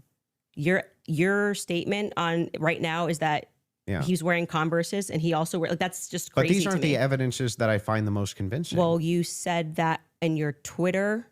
That's not the only thing I've ever said on my Twitter about this case. Right, but the question that was asked of you was pretty direct. Yeah. Right? What And did you and find this to is be not an exhaustive list of all the things well, that that's I not find what you said convincing. in the tweet. You can tweet longer too. It's not like we're limited now to 240 characters So anymore. wait, so anything that I tweet and all other tweets that I've ever made are now excluded because I used the word overwhelming in this one. Well, they even wanted- though all of this information I've said so publicly over and over and over again is what informs my position for why I'm convinced on the case. That's bizarre to me. I feel like this is Andrew versus Andrew. Somebody asked you a question. What are the points that you find to be the most overwhelming? And you answered. You mean and from that day, from that particular day of the hearing that I was responding to? Okay, this is something you find to be more overwhelming? Let me ask you that question. Yes, okay, that's what do I you? was saying, Okay, go ahead. yes. Go on. What do you find to be So, more overwhelming? Yeah. Can So we do this? Do we want to get into it, or do we want to do a quick ad break? Are you guys good to keep going, or I'm fine to keep going, but we can would also. you like to take a quick break? doesn't or matter to me either if way. we're going into a different topic, that may be another 30 minutes, 40 minutes. I don't want to stop you Yeah, guys in the middle let's of it. end So it what on would you what like you to find do? to be more overwhelming. Yeah. So if we're for me, it's the confessions, the text messages, all of that is what I consider to be, from my opinion, that's the most convincing for me. Okay, we should discuss the text message confessions when we get back, if you'd like to. Okay. I think that's a good idea. Folks, we're going to take a quick ad break. We will be back in 3.5 minutes. Thank you. All right, you guys, for nearly 2,000 years, Christians have lived continuously in a small village just outside of Jerusalem called Taipei.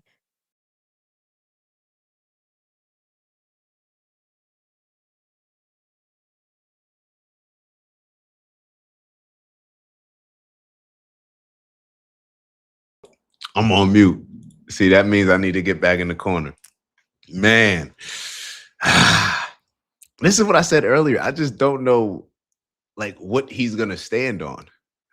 There's really not much for him to stand on when it comes to this. Like, you look at it, and all of them have said it's overwhelming evidence, but it's just not to the average person.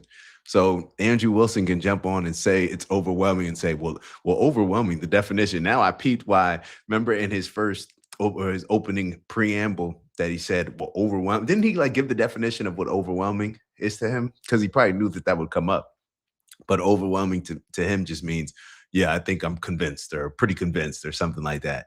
It's like, I don't know if that's what overwhelming means. Like, overwhelming to me means that not just you are pretty convinced, but the average person would be highly convinced. You know what I'm saying? So this Mike said ads, really? Yeah, the commercial break. This is a joke, man. Yeah, we knew that they were going to throw this type of stuff in. Come on now. It's still in the PBD voice. It's the market. You know, gotta worry about the market. Oh man, they really stopped the debate for ads. This is what, jeez, man, this is what turns me away from even entertaining a lot of this stuff, and it's all just a grift, man. It's all just a grift. It's Mike said Candace is a joke. Are you saying just because of the ads, or based on what you've heard so far?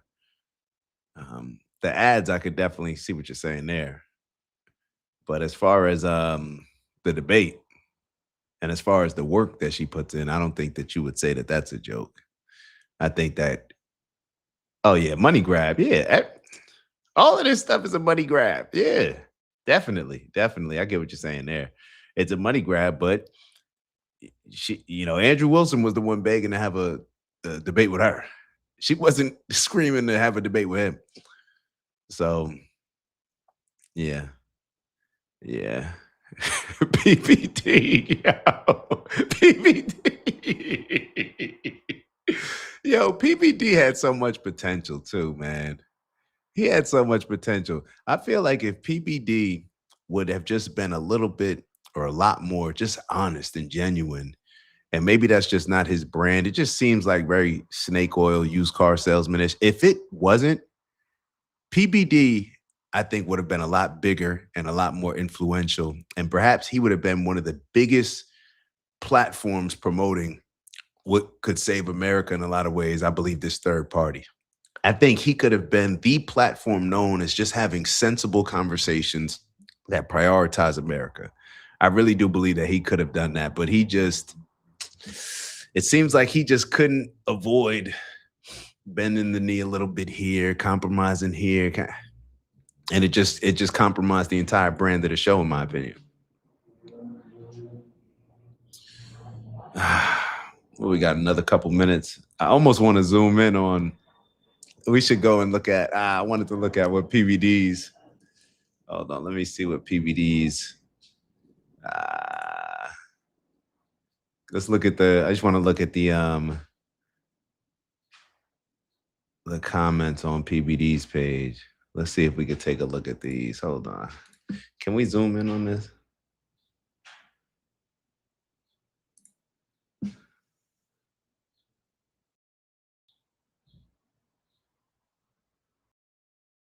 Somebody wrote Candace can't speak, let alone debate. I don't know about that. All right, so the entire thing's just been based on hearsay of one compared to.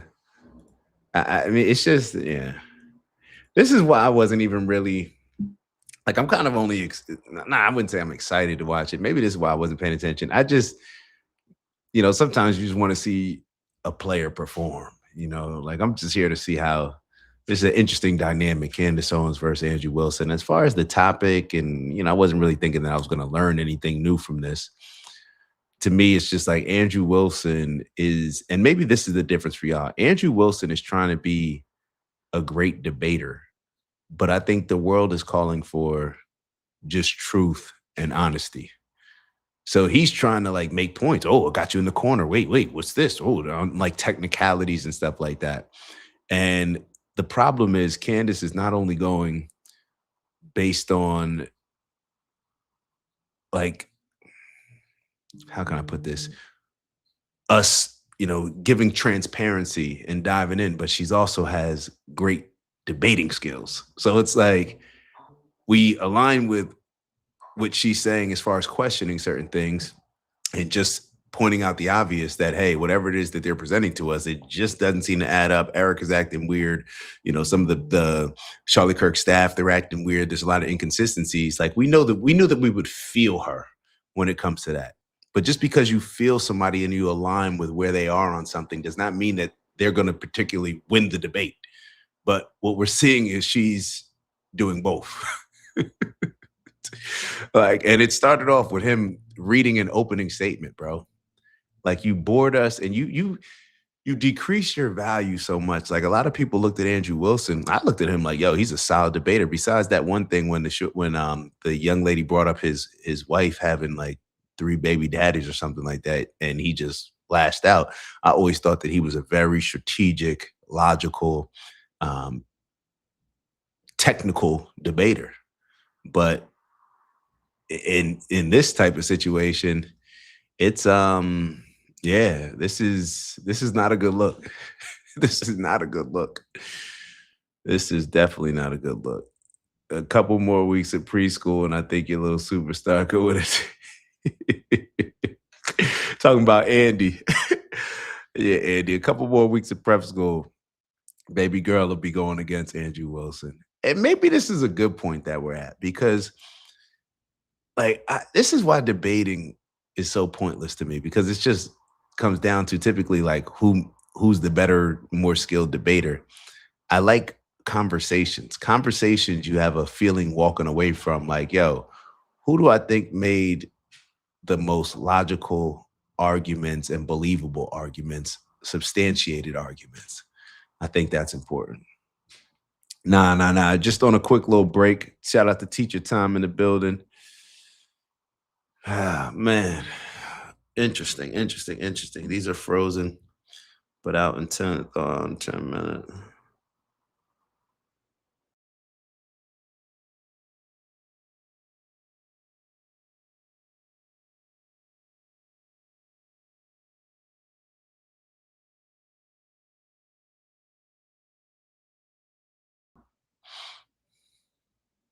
My dad's texted me.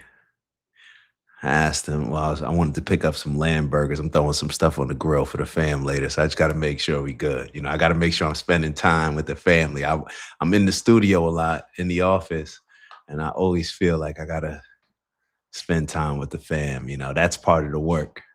My mom said the other day, she was like, well, if you had to go work, why didn't you go work? You watched TV with us and you stayed and watched an episode we were watching Little House on the Prairie. She's like, you stayed and watched an episode with us.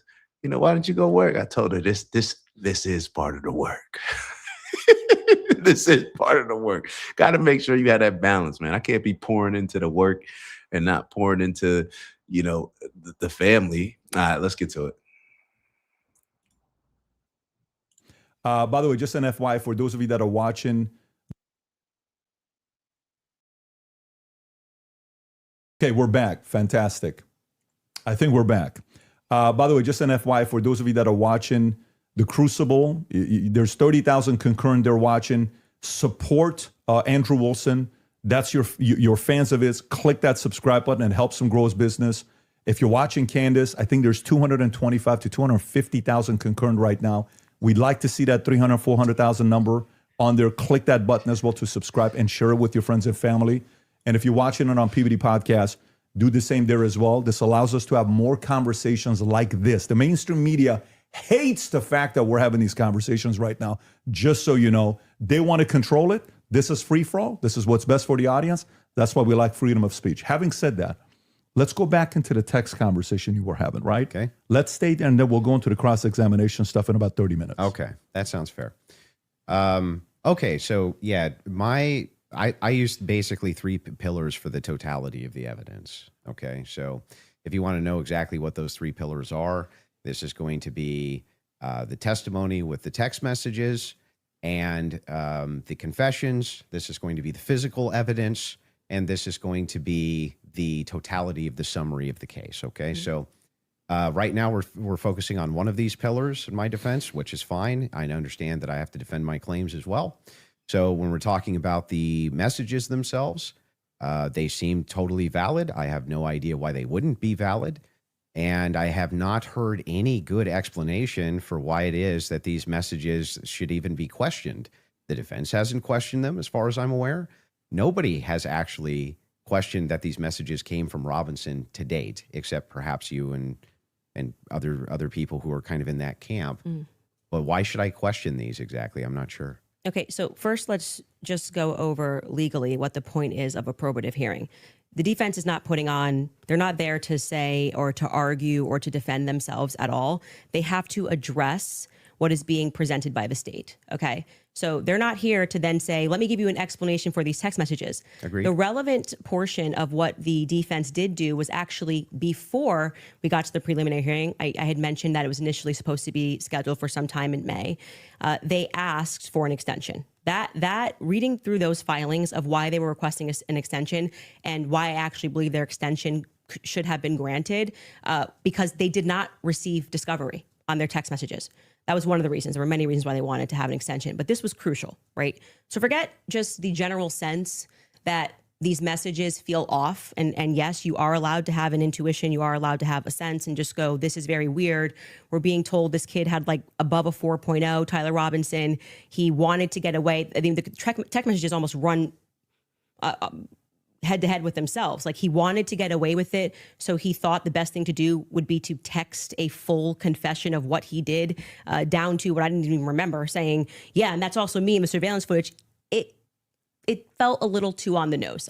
People have common sense. You just don't text message. But then we're also supposed to believe that he put a note under and burn this and get rid of the evidence. But don't worry about that because I'm about to text you a full confession. That it felt off. It felt weird off the bat. The manner in which they were texting, we're told he's like a gamer who's using a Dremel to carve expressions, catch fascist. But then suddenly he's writing like a 1700 Also, as a Helldivers novelist. player, he did actually get the 500K code correct. Yeah, I'm not a gamer, so we'll say that we start debating that, you'll be way over my head. But yes, yes. But my point being yeah. is just that, just first, it's a general sense of why people had a reaction to these messages that seemed like they were written by Jane Austen rather than like a kid who games and writes catch Yeah, but do you see how fastest. that's intuition? That is, I just said that. I said, just parking aside the intuition of just something feels wrong here, which you should follow your intuition. You should actually do that. If you say the COVID vaccine is running out, feels like it's coming out too fast and there's too many celebrities telling me to do it, I'd like to take a pause. That's good. That is, you are allowed to do that. I believe in intuition. But hang on. Let me respond a little bit here because you've been going for a minute. Let me at least respond to a little bit of this. So the first thing is like when people bring up the COVID vaccine, not trusting the COVID vaccine en masse was the science. That wasn't just intuition. That was the science. There was tons of competing science. Now they try to suppress it. That's true. But there was tons of competing science for why you shouldn't take a risky mRNA vaccine and masks and things like they this. Kept telling us was 100%. Now, when you're talking about intuition, though, when you say trust your intuition, I'm actually giving a different message. You actually should be very wary about trusting just your intuition. It is true that intuition can be useful, but it has to be tempered with logic, reason, explanatory power, and evidence, not just intuition. That's why we're parking it aside. Intuition's the first step. Something feels off, right? Okay. That was my first step with COVID. I don't like the way it's being pushed. It shouldn't require a celebrity campaign, by the way. Another element of that is why people don't feel good about the Charlie thing. Why do we have so many influencers saying things? It's over. Why are you guys all using the same adjective? Can you switch it up? I'm overwhelmed. Like, chill. Like, you could say, I found some parts like compelling. I think this should go. Like I found some parts compelling. Maybe we should, see at the trial. That would be kind of. Don't you think Fed slop's a buzzword for the counter industry? But everyone on the same day of watching this trial, which was, I would say, not overwhelming at all. Nobody came in medium, right? No one came in like there were some interesting aspects. This was a little suspect. But I do think it's enough to go to trial. They all came in like they were passing away and we're going to die from being overwhelmed. Well, they're trusting their intuition. Okay. Well, actually, in that scenario, they're looking at the preliminary hearing and have a reaction to it. It wasn't their intuition. But like I said, parking aside, just getting to the substance, parking that aside, aside just a general intuition that sometimes might be second messages. Then we look at the filings, which came from the defense, and they were requesting an extension saying, we have gone to the prosecution and we have requested all of this stuff in discovery. Yes, you are saying that you took Lance's phone, okay, and that you collected his phone on September 11th and that you sent it off or whatever. You took a picture of the text messages and we are being given these text messages to review. Crucially, Kathy Nestor said, I have not even been given access to my client's phone during this hearing. She said, I haven't even been given access to my client's phone. She can't tell you, as a part of their discovery request, it's not enough to say to me, Candace, I just got a text message from Candace, and I say, I didn't send that text message. Maybe that's what her client's saying. We don't know because we're not at the trial, right? Maybe he didn't send those messages. Could there be someone who logged into his Discord? Could there be someone who logged in to his Apple? George could be sending text messages right now. We are married. He has every login that I have. And remember, he's up for a death sentence. So if I'm able to sow reasonable doubt with common sense, he may come during the trial and when they actually have to address these points, say, I did not write those messages. I was here. Lance, my boyfriend, was logged into my phone, logged into my Apple ID and my iCloud sending messages. I know that we have the capability because my husband does it. He has the capability to send messages from my phone. It is not convincing to the public when, for whatever reason, the FBI combined with the SBI, it was not the prosecution's fault. They made that clear during that hearing, would not allow them that discovery request to be able to see where did that message come from? Because you're saying my client was here, right? I want to know if that message actually was generated from his iPhone when he was waiting to retrieve his rifle, hoping that the pooch doesn't have a bad sniffer, like just weird messages. I want to make sure that, yes, it was actually him. He was holding his phone and his boyfriend didn't just log in to his computer when he was home. Lance was his boyfriend. That is a crucial fact here. That discovery was not met by the time we got to preliminary hearing. So I remain unconvinced by these text messages. Just as you feel convinced by them, I feel unconvinced by them. Okay. So then the idea here is the reason that you don't think that these are valid text messages, and you don't, right? It has not been proven that these messages are valid, and they don't sound valid to me. Mm-hmm. I don't think anyone, even if someone was selling like pot on the corner, would be smarter than to write a full-fledged confession.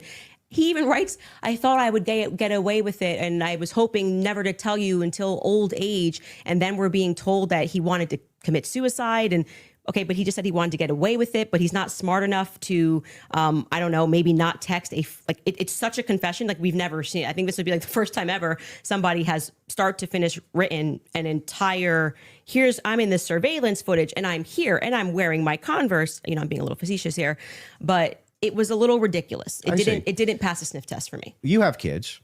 And you love them more than anything. I do. If it was the case that you thought that your kid was innocent, wouldn't you be out telling everybody and their brother that you thought that they were innocent? And also, wouldn't you maybe recant and say, hey, he didn't actually confess to me. He didn't actually, none of this happened the way that the state is presenting it. What would have prevented the parents from testifying? Well, two things. I can answer that. And if you watch my show, I keep telling you it's not vibes. So right after the shooting happened, Lance Twiggs, the FBI put him into a safe house they paid for. They went to the parents as well, to Matt Robinson and Amber, basically said, your life's at risk. There could be somebody who jumps up and wants to avenge Charlie Kirk. And, we're going to watch you. And they went into a federal safe house. What happened next is that they started thinking that the feds were maybe gonna, maybe not as honest as they thought. And how do you know any of that? So you gotta watch the show, right? Yeah, no. How do you know that? I had a source within the Robinson family. You have a source, an anonymous source, of course. So there's no way for us to verify that what you're saying right now is actually even true. You find it to be reliable hearsay?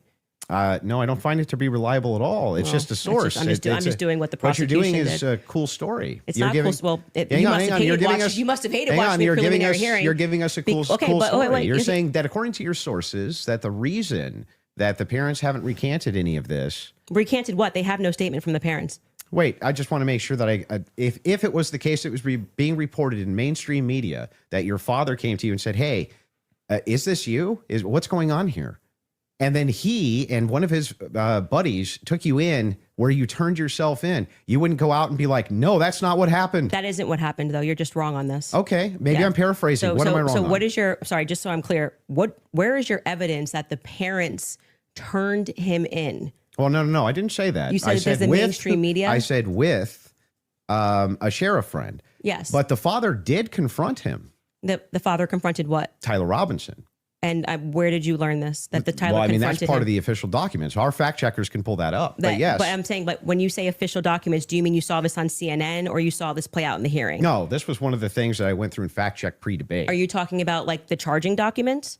I think it was it could have been in the charging documents, but we can pull them up. No. And yes, are you disputing this? Do we have that on the back to pull it up? I can already tell you what you're talking about, the charging documents, because this is where we had to figure out where this story came from, because everyone was operating under the assumption that Matt Robinson turned him in. Until we got to the preliminary hearing and we understood, like I said, even for that, when you are charging someone, you can use hearsay. It's all probative, right? Sure. Nothing. So they didn't have statements. It's not like Matt Robinson, even though he was interviewed that night. Amber Robinson was interviewed that night by a Fed, separate rooms. Tyler Robinson was interviewed by a Fed. They did not produce statements saying, my son did this. I believe my son did this. But what happened was they did interviews, but also the crucial person here who you just brought up is Mike Mitchell. Mike Mitchell is the biggest unknown in this entire case. Everyone keeps saying they heard from Mike Mitchell this, they heard from Mike Mitchell that. So when the person wrote up the report that night, and it was Brian Davis who wrote up what became the charging document, he after they transported Tyler Robinson from the Washington Sheriff's County office up to, I think it's Salt Lake City, I think it was 4 a.m. in the morning that they got up there. He then writes the what becomes a charging document. So he's basically saying, we all spoke to a bunch of people and here's the information that we got, right? We've not seen that. So it could have come from Mike Mitchell. Mike Mitchell could be saying, I don't know how this negates the point, though. Why wouldn't the negates the point, because you don't have a statement from the parents. You are going. Why wouldn't they just correct the it's not correcting. misinformation? That doesn't negate the point. The point is that we now got the preliminary hearing. If the parents were the ones who said, I'm turning my son in because he's guilty. I didn't say they turned him in. I think you're talking about you said it's been the narrative. Everybody's known this. The narrative initially, which I think you agree with, was that, Matt Robinson knew his kid was guilty and turned him into the police station. What actually happened in terms of Sheriff Brooksby, who was present there and gave a press conference, what happened was this Mike Mitchell character essentially peer pressured him, and we can get a fact check on this. We can find Sheriff Brooksby's press conference, and he said, you know, they know it's you, and you're going to come in peaceably, or people are going to be banging down your door. He was a undercover cop, which I don't like that. I don't know what he did undercover. It's very hard to find anything about Mike Mitchell, but he worked with them for 20 plus years, the police officers. The reason why Tyler Robinson knew him was because he lived nearby and he was also his Boy Scout How leader. does this negate that the parents could write this second? And by the way, if you had I'm the going to evidence, address that point. I'm just saying that your first point, which is that the parents did this. Yeah. We don't know that the parents. I didn't say that they did ever. It never Well, happened. you're quoting the parents as having said. You said that Matt Robinson said that his kid was. Did you say involved? I don't want to misquote you. Confronted him about it. Confronted him. Yes. And I'm telling you that we have not seen any evidence that that is true. We can fact check that. Okay. Because we do have evidence that And that's I'm true. saying it's the charging doc, which could have been derived from a statement Mike Mitchell said. Two things I have ready in the back. One Cool. is the charging doc, and Yes. the other one is a video of Kathy Nestor saying she hasn't seen Tyler's phone. Okay, we can Okay. run Which Kathy to one go would you wanna back, see and then first? just to You go wanna see backwards Kathy to first? Kathy first in court saying she didn't get her client's phone. Yeah, and then I think we'll go to the. If A you're thing okay not, with that. A thing not in dispute. These are all things that are not even disputing. Okay, so we don't And have to show it. We never get to the thing that I am disputing. Well, I was just providing an answer. We were coming back in from a break because you were talking about the text messages as something that you felt was concrete. So it was just my rebuttal to you that it's not concrete because they haven't had a chance to actually answer that. And she didn't even get to see your client's phone. So that's effectively, again, the state saying these messages are real. You don't get the discovery on these messages just yet. She will during trial. They will actually get Don't you discovery on the think messages. that would make their case fall apart if it was the case that they weren't able to actually pull the data off the text messages? Do you think the prosecution would go to court with fabricated text messages? It's called winners and losers. They may not be fabricated, but by the way, as what they are saying, like I said, if there was somebody logged into his phone, they may not be fabricated. That's the point. So let's get to the they just let's could get be to somebody the parents, else. the parents fact check. That Yeah, was so the I other was one, saying, right? I believe what you're talking about was derived from the charging doc, which was signed off by Brian Davis. Let's pull it up. Let's see if that's correct.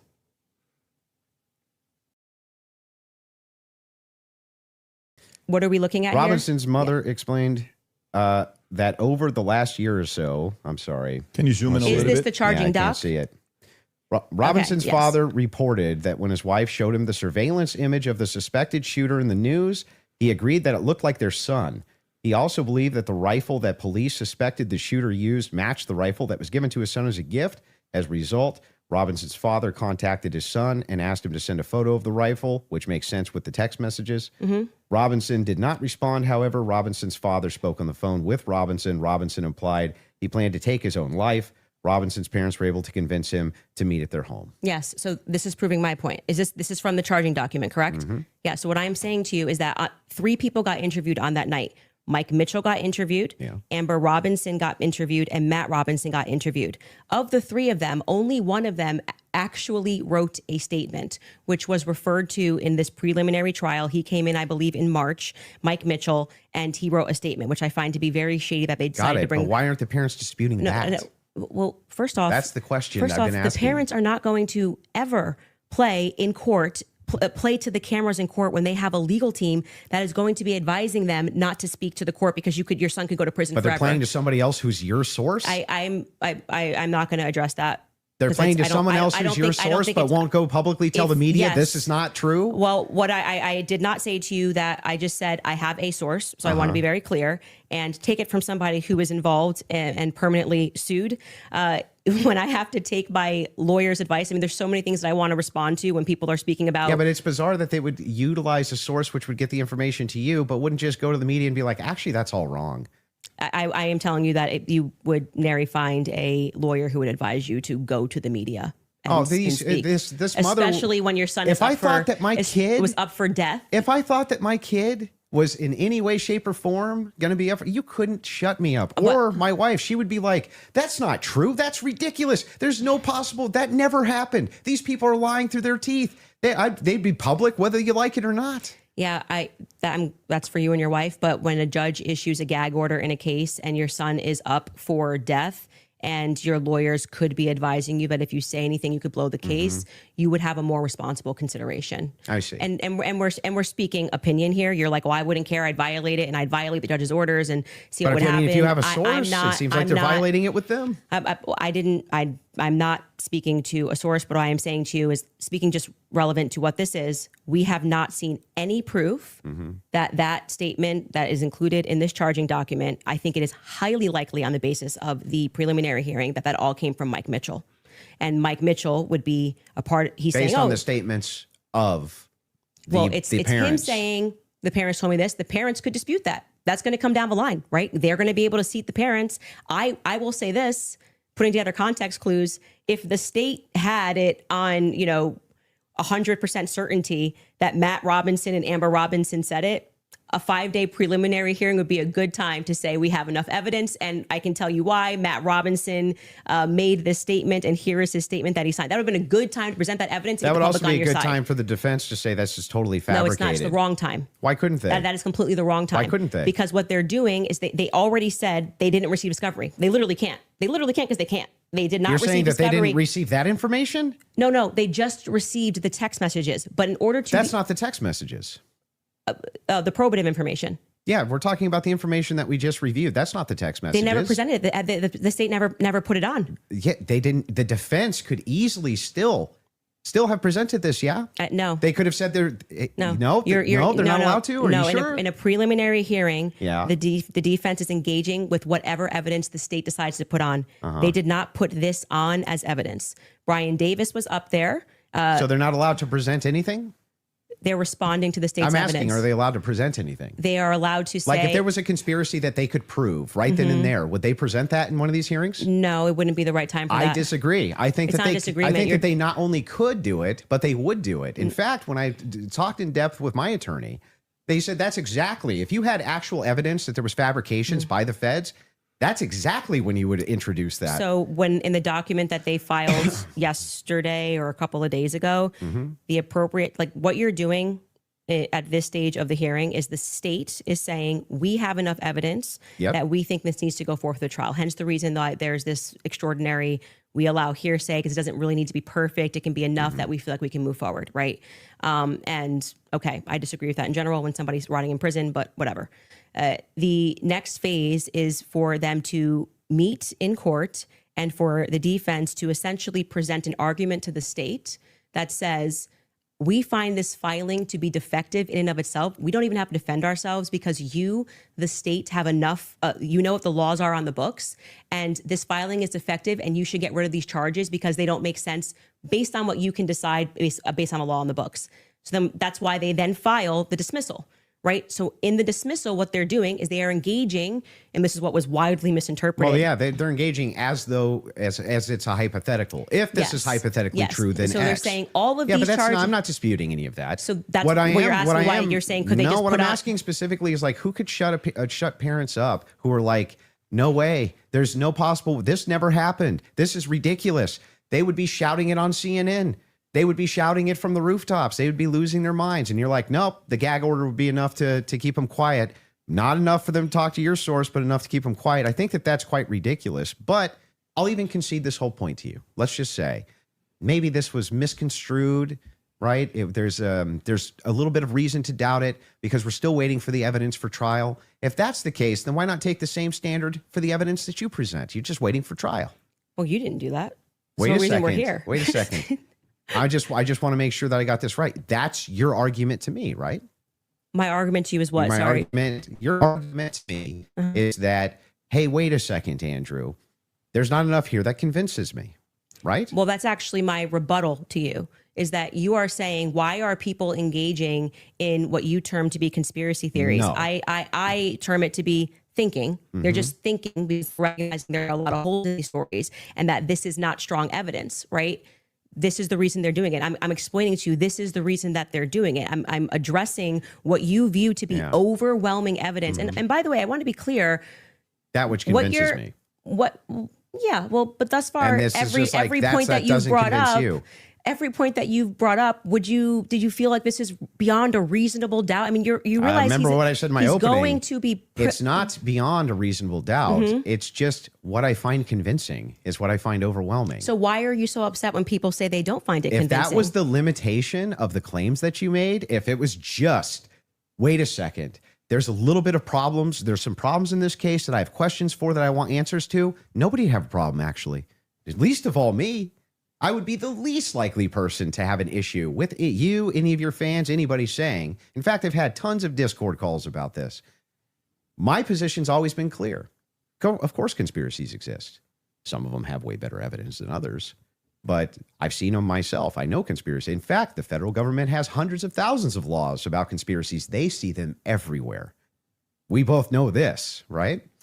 That's never what the problem is. The problem is when you make claims outside of, well, wait a second. I'm just questioning evidence here. I'm just questioning what the state's case is here. I'm just asking questions. It's when you make claims outside of that, where you claim that there's good evidence or good standards you should believe because, and then it turns out that it's all nonsense or it's wackadoo stuff or it makes no sense. And when we have a chance to cross-examine your evidence that you've presented, I'm going to show a lot of that. A lot of this conjecture that's based on literally nothing, that leads from no inferences whatsoever. Like you couldn't even infer it logically. That's the problem. The problem has never been whether or not you just said, there's not enough in this case so far until we get to the trial. I remain unconvinced. I'm sure there's tons of people who remain unconvinced yet until we get to the trial. I think that's fine. I think it's fine. There's people who are convinced too. That's never been my problem. My problem is the claims which are external to that. Okay. I'm not sure I really care if you have a problem with what I think in my own spare time. I don't understand this like lecture that you just gave. But beyond that, what I'm saying is that What the lecture? state is allowed to use. I didn't this is lecture what you. this is what my problem is. You guys are not allowed. Yeah, you guys think while it's still legal. You can. You are allowed to do that. So, but anyway, Nobody said you can't. going back to you saying I wouldn't have a problem.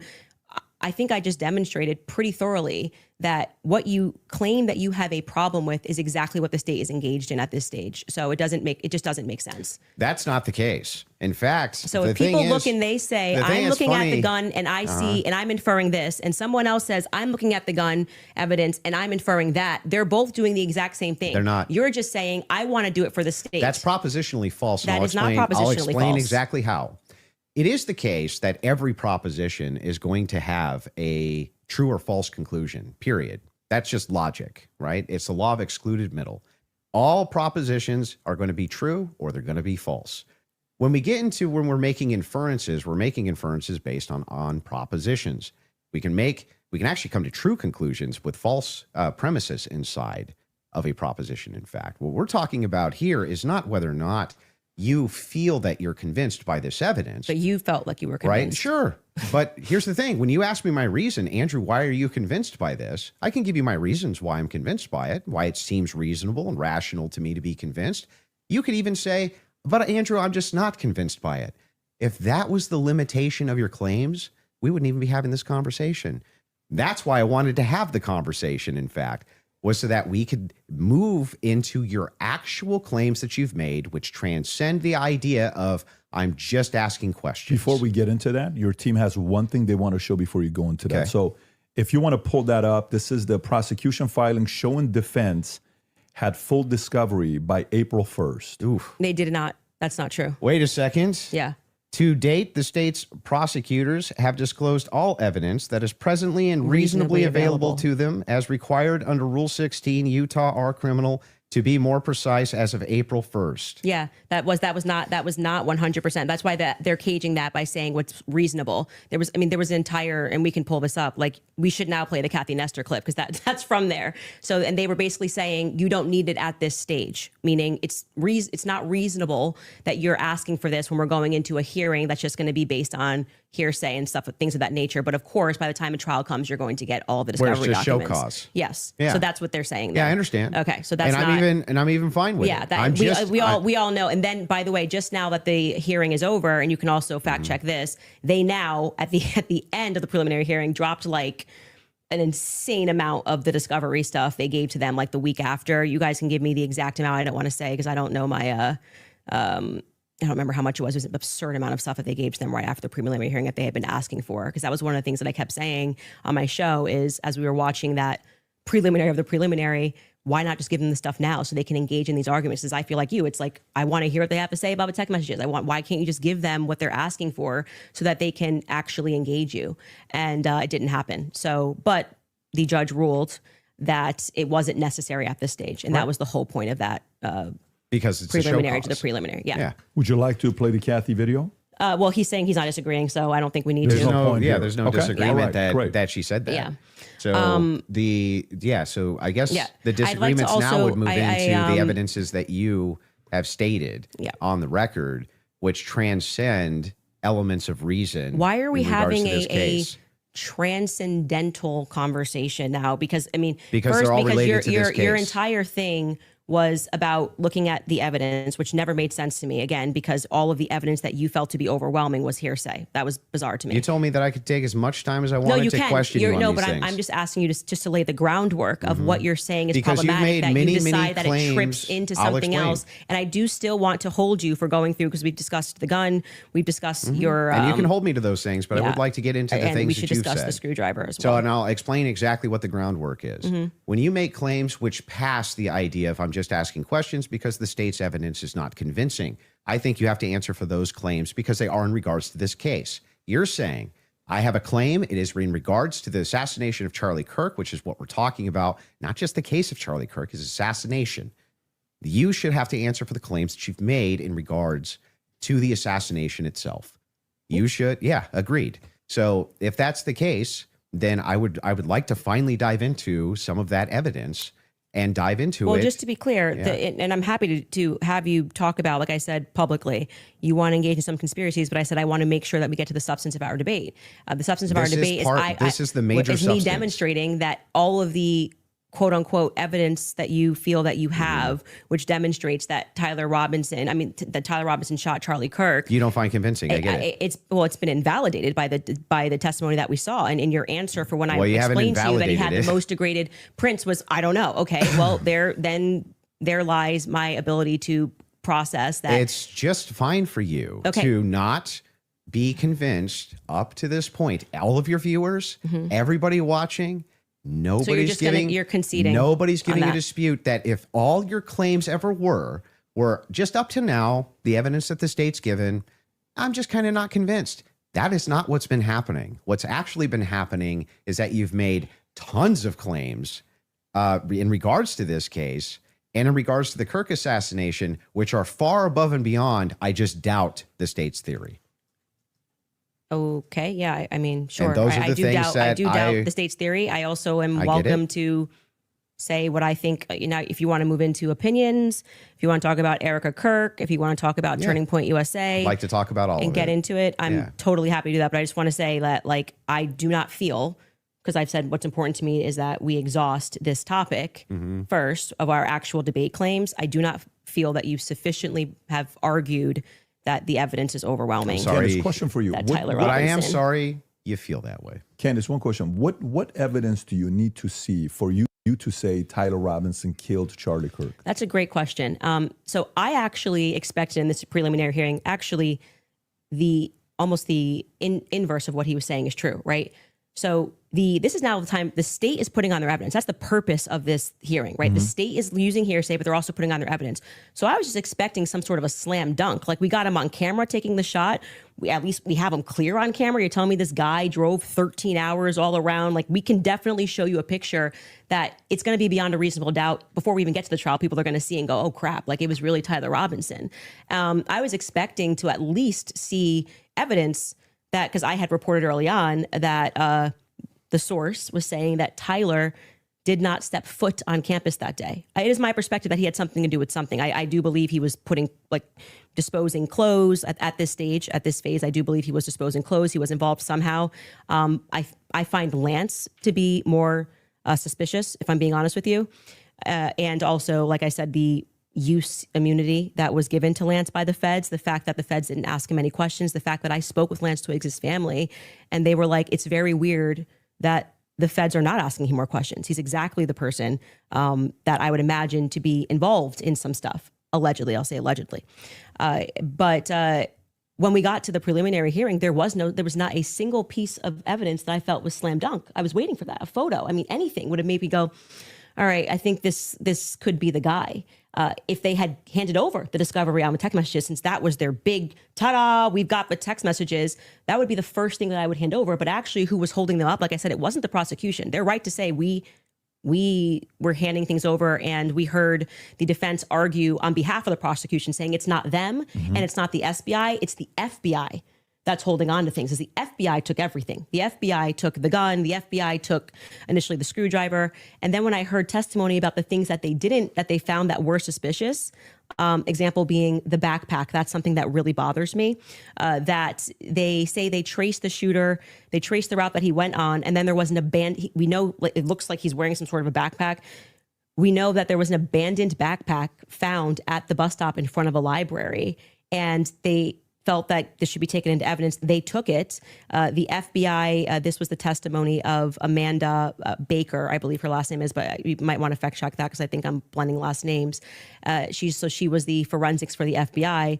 And then she says she gets a call on the 13th and they stop testing on this backpack because they find that the backpack actually belongs to somebody on Charlie's team.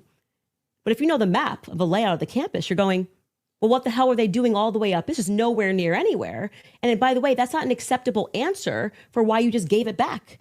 That's like, why would you give it back? You're acting like no one's ever been killed by somebody on their team before, right? So I found that to be very strange that it was on the exact route that the alleged gunman ran, and that their excuse was we just gave it back because we heard that this belonged to somebody on Charlie's team. So that to me is, this is why the investigation itself feels underwhelming. When you learn, and this is completely crazy to me, that some of the artifacts that Charlie was wearing were immediately returned to Erica. That's absurd. That is absurd. Everything should be in evidence. When you learn that the car that they carried Charlie in to go to the hospital, they had immediately towed, cleaned, and back up for resale, that's absurd. That should be sitting in evidence. And any police officer that you speak to will say, or a person that's been involved in a crime will say, I didn't get my stuff back for years. That had nothing to do with anything. It was just around. And they kept it into evidence until the trial was over, and it has to be approved. I think somebody said by the attorney general has to sign off on giving you those objects back. And we were told this is all fine. And we see, this is just one example, Erica holding the crucifix. That should be in evidence. Irrespective of if you feel bad for her and think she should have it and it's sweet, that should be in evidence. Immediately paving over the crime scene. This is like the craziest thing ever. This like defies common sense. You immediately, and when you heard the guy who did it actually go up on a podcast and explain, I got the call. They said it was a paver emergency. I've never in my entire career heard of a paver emergency. They had already had someone come up and dig up the dirt. So by the time he got there on Sunday, the dirt had already been dug up for him to lay down pavers. That is what people are looking at and going, this is weird. There needs to be answers for why this was done. And he tells us the call came from the feds and the governor's office.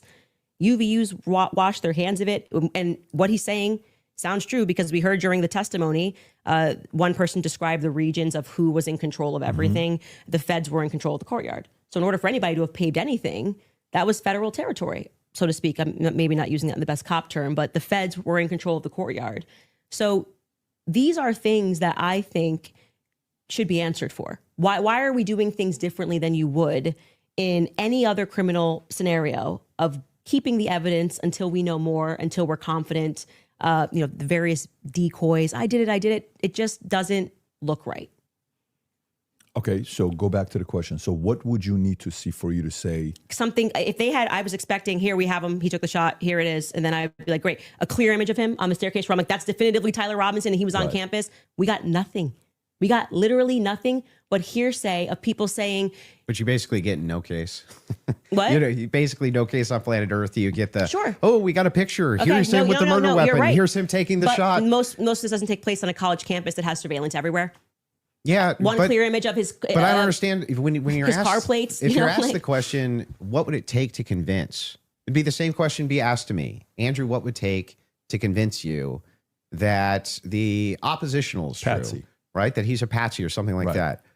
Just good, clear, concise evidence that's been presented, right? And is being presented that I could go through and link all together to see if there's actually some clear picture of there being a patsy. That's what it would take for me. Okay. I don't disagree with that. We haven't heard the defense just respond. a good evidentiary standard. And then, of course, I would change my mind. So just to qualify this, so There is a possibility in the next few months that you may come out and say, guys, it's done. Tyler killed him. So you're saying yes to that. Yeah. I think it's very important for the audience here. That from Without you, question. For you, is there anything that you could see for you to say, yeah, this guy was a patsy? Of The government course, was I'm going to always follow evidence. Perfect. So my whole thing is just this. It's really important to me.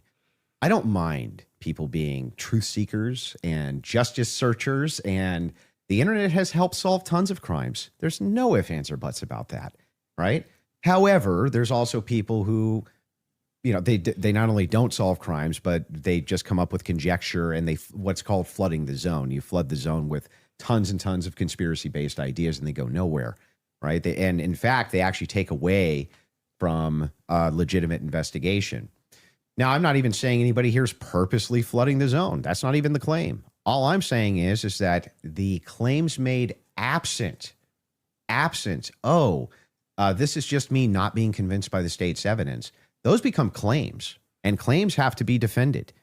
Just like mine have to be defended, yours have to be defended. And that's what we're going to get to now, yeah? You want to get into it? Would you guys like to take an ad break? We'll take an ad break. Take an ad break, sure. And then we'll talk Erica Kirk and TPUSA. And the conspiracies that have been conjectured by Candace Owens in regards to this case in the Charlie Kirk assassination. Folks, we'll take a 3.5 minute break and we'll be back soon. All right, you guys, you have probably seen all the buzz around. To create a shoe that blends comfort, function. When we set out to make a shoe, we set out to make a shoe that blends comfort and style. We had the decision to make of whether we would compromise in price or compromise in value. We made the decision to not compromise on both because the market determined that valuetainment has a real value in the marketplace. And we had Adam Sosnick make our shoes because oh man, what y'all thinking so far? What y'all thinking so far? I gotta get my shoulder exercises in, man. My fault, I got sidetracked. Andy got me sidetracked with all the OJ talk. With all the OJ talk, man. I could entertain y'all with that for a bit, but let's just focus on this. What are y'all thinking so far? What's the temperature? I guess now is where I could see Andrew being a bit stronger than he's been thus far, because I think he's going to focus more on like the areas in which Candace was wrong. And we were talking earlier, even with Mike, where he was saying that Candace came up with all these conspiracies, like with the Egyptian planes and all that stuff. And I think that there wasn't that already kind of proven? I think she made certain mistakes. I'm not sure if she acknowledged it and came out and just said, hey, we messed up. But I think with investigative journalists and with just what detectives will be doing, the problem with it is you're going to be following a whole lot of leads that lead nowhere. Like when somebody goes out to present a case, whether it's a detective, talking to the public about whatever their case, why they believe somebody, I don't know if that would be the case, but more so maybe in the courtroom. Candace is pretty much doing the work of what people do behind the scenes. Like normally they don't allow people to watch them just follow leads. Now, what I think she's doing it for is because she's monetizing it. This has been she has a whole bunch of people, which are pretty much her investigative journalists that are working below her. They send her certain things. They do deep dive, they do digs, and then she presents it on the show. And that's what people are addicted to.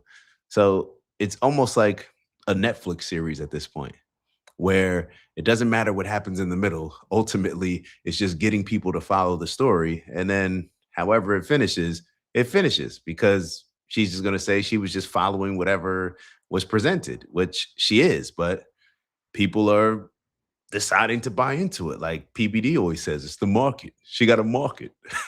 It's the marketplace. Oh, man. When we set out to make a shoe. Yo, as much as I clown PBD, yeah, you gotta respect the grind, man. You gotta respect the grind. Look at that. Now he may be doing it. You may, argue right reasons, wrong reasons. That's obviously for you to decide. A lot of people believe that he's just making the majority of his money on these pyramid type schemes where he makes the majority of the money in signing up. I'm not sure if you saw that.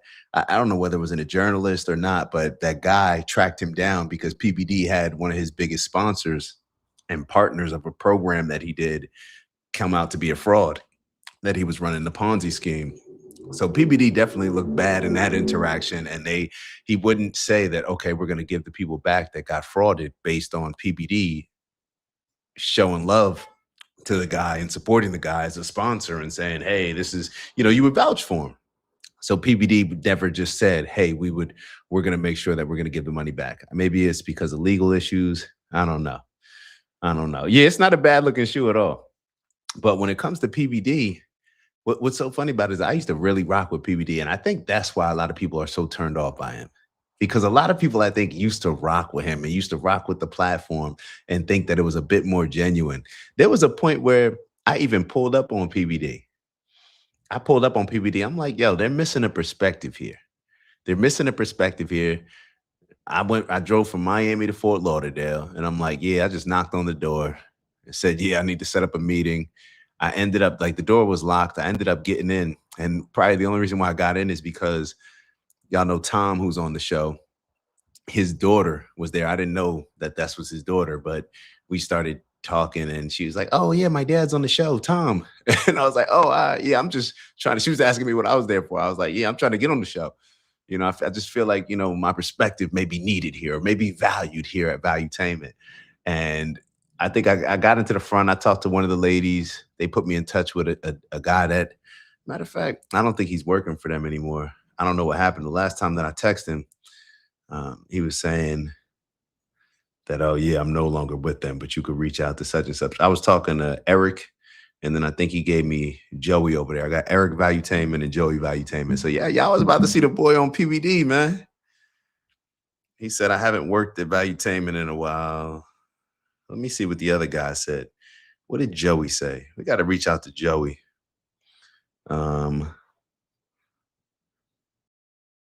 Yeah, so the program director, that's who I was talking to.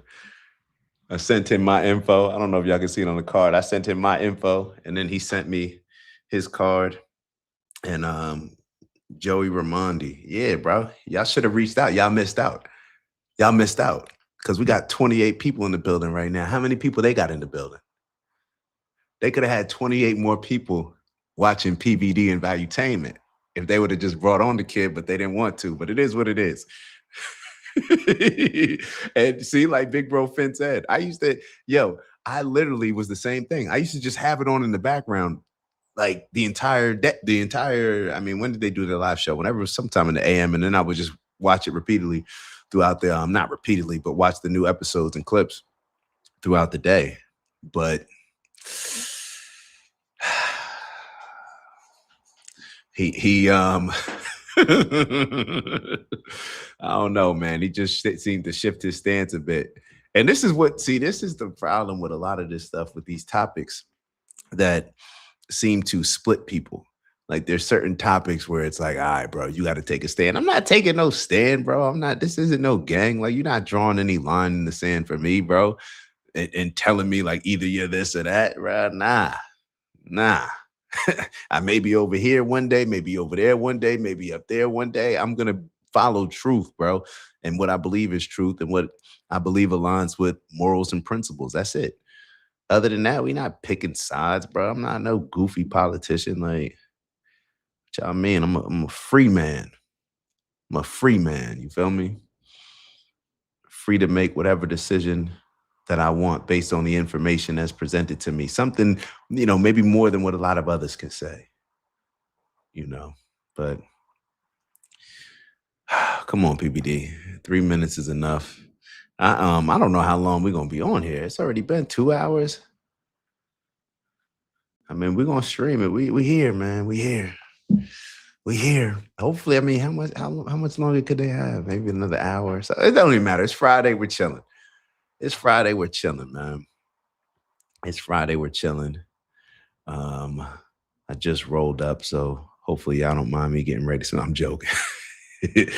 a little happy hour drink would be nice. I can go for a nice little scotch right now. Finish off the week. Nice little scotch. But yeah, do your own research and always follow the money. That's what I told y'all. Big Bro Finn is like my elevated consciousness. When y'all hear me talking and just rambling and trying to connect thoughts that may not be there, all it takes is a comment from Finn to just remind me of what I was trying to say in the first place. Oh, it's already Friday night in the UK. It's 6:15, so prime time Friday entertainment. What you doing tonight, big bro? What are you doing? You hanging with the twins, or you hitting these streets? Man, we need to have. I need to have some music in the background. That's what we're missing. Hold on, let me see if I can put some music on in the background. Now, the last time I put music on in the background, I feel like they turned off the damn. They cut off the show.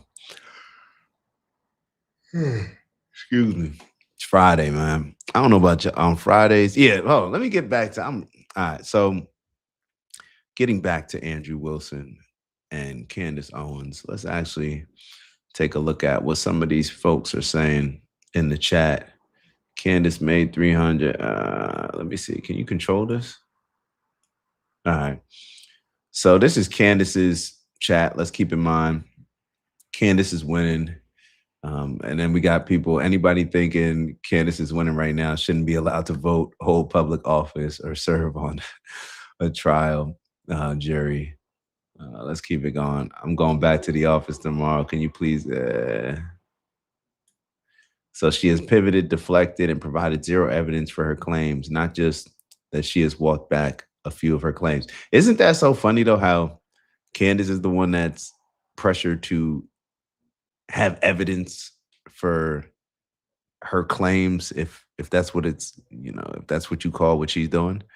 But the evidence that has been presented has been so all over the place as far as Tyler Robinson and what the powers that be have presented to us, the government. It just has been inconsistent.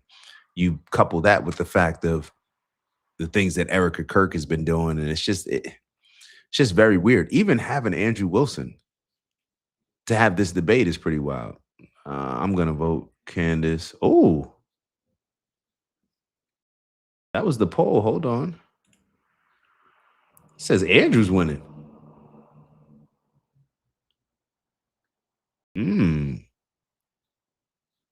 Damn, that's actually very, very surprising. What are y'all thoughts? Hold on. Is that real? Wow, PBD is so slick. He went in Candace Owens' comment section. Oh, wait, is this on PBD? Oh, we're on PBD. I'm like, hold on. Oh, so this is PBD. Oh, okay. PBD don't rock with Candace. Hold on. I thought we were on Candace's page, man. Hold on. We're going to switch back. Hold on. Candace. We're going to switch back. But and there's really not much to even comment on with a lot of this stuff because, like Candace pointed out, it's all just hearsay. All of this stuff is just hearsay. But let's take a look at her chat since we looked at PBD's. I believe Andrew Wilson's is the Crucible. Maybe we'll take a look at that as well. Longest 3.5 minutes ever. Had to take a smoke break. I wish there was can I put up nah, you can't put up a thing in the chat. Let's see. Who we got? Candace. I mean, obviously we're on Candace's page, so they're going to be more Candace. Somebody said put up a poll. I did a whole ab workout during this break. Y'all saw me break out the bands. I was about to do some of my shoulder strength. I didn't do my shoulder strengthening exercises, man. Do my rehab. Come on, bro. Go Max. Andrew, before we go into the other issues you want to talk about, is it fair to say you're good defending your position of the overwhelming evidence? Yeah. Okay, beautiful. You take the lead. Go for it. Yeah. So I have a bunch of questions for you, and I want to make it super painless, right? So No traps, no gotchas. I'm just going to ask them direct. And I think that as long as they're not loaded, if they're loaded, you should not respond yes or no. But as long as they're not loaded, if I just directly ask them, I'm hoping that you'll just give me a direct answer.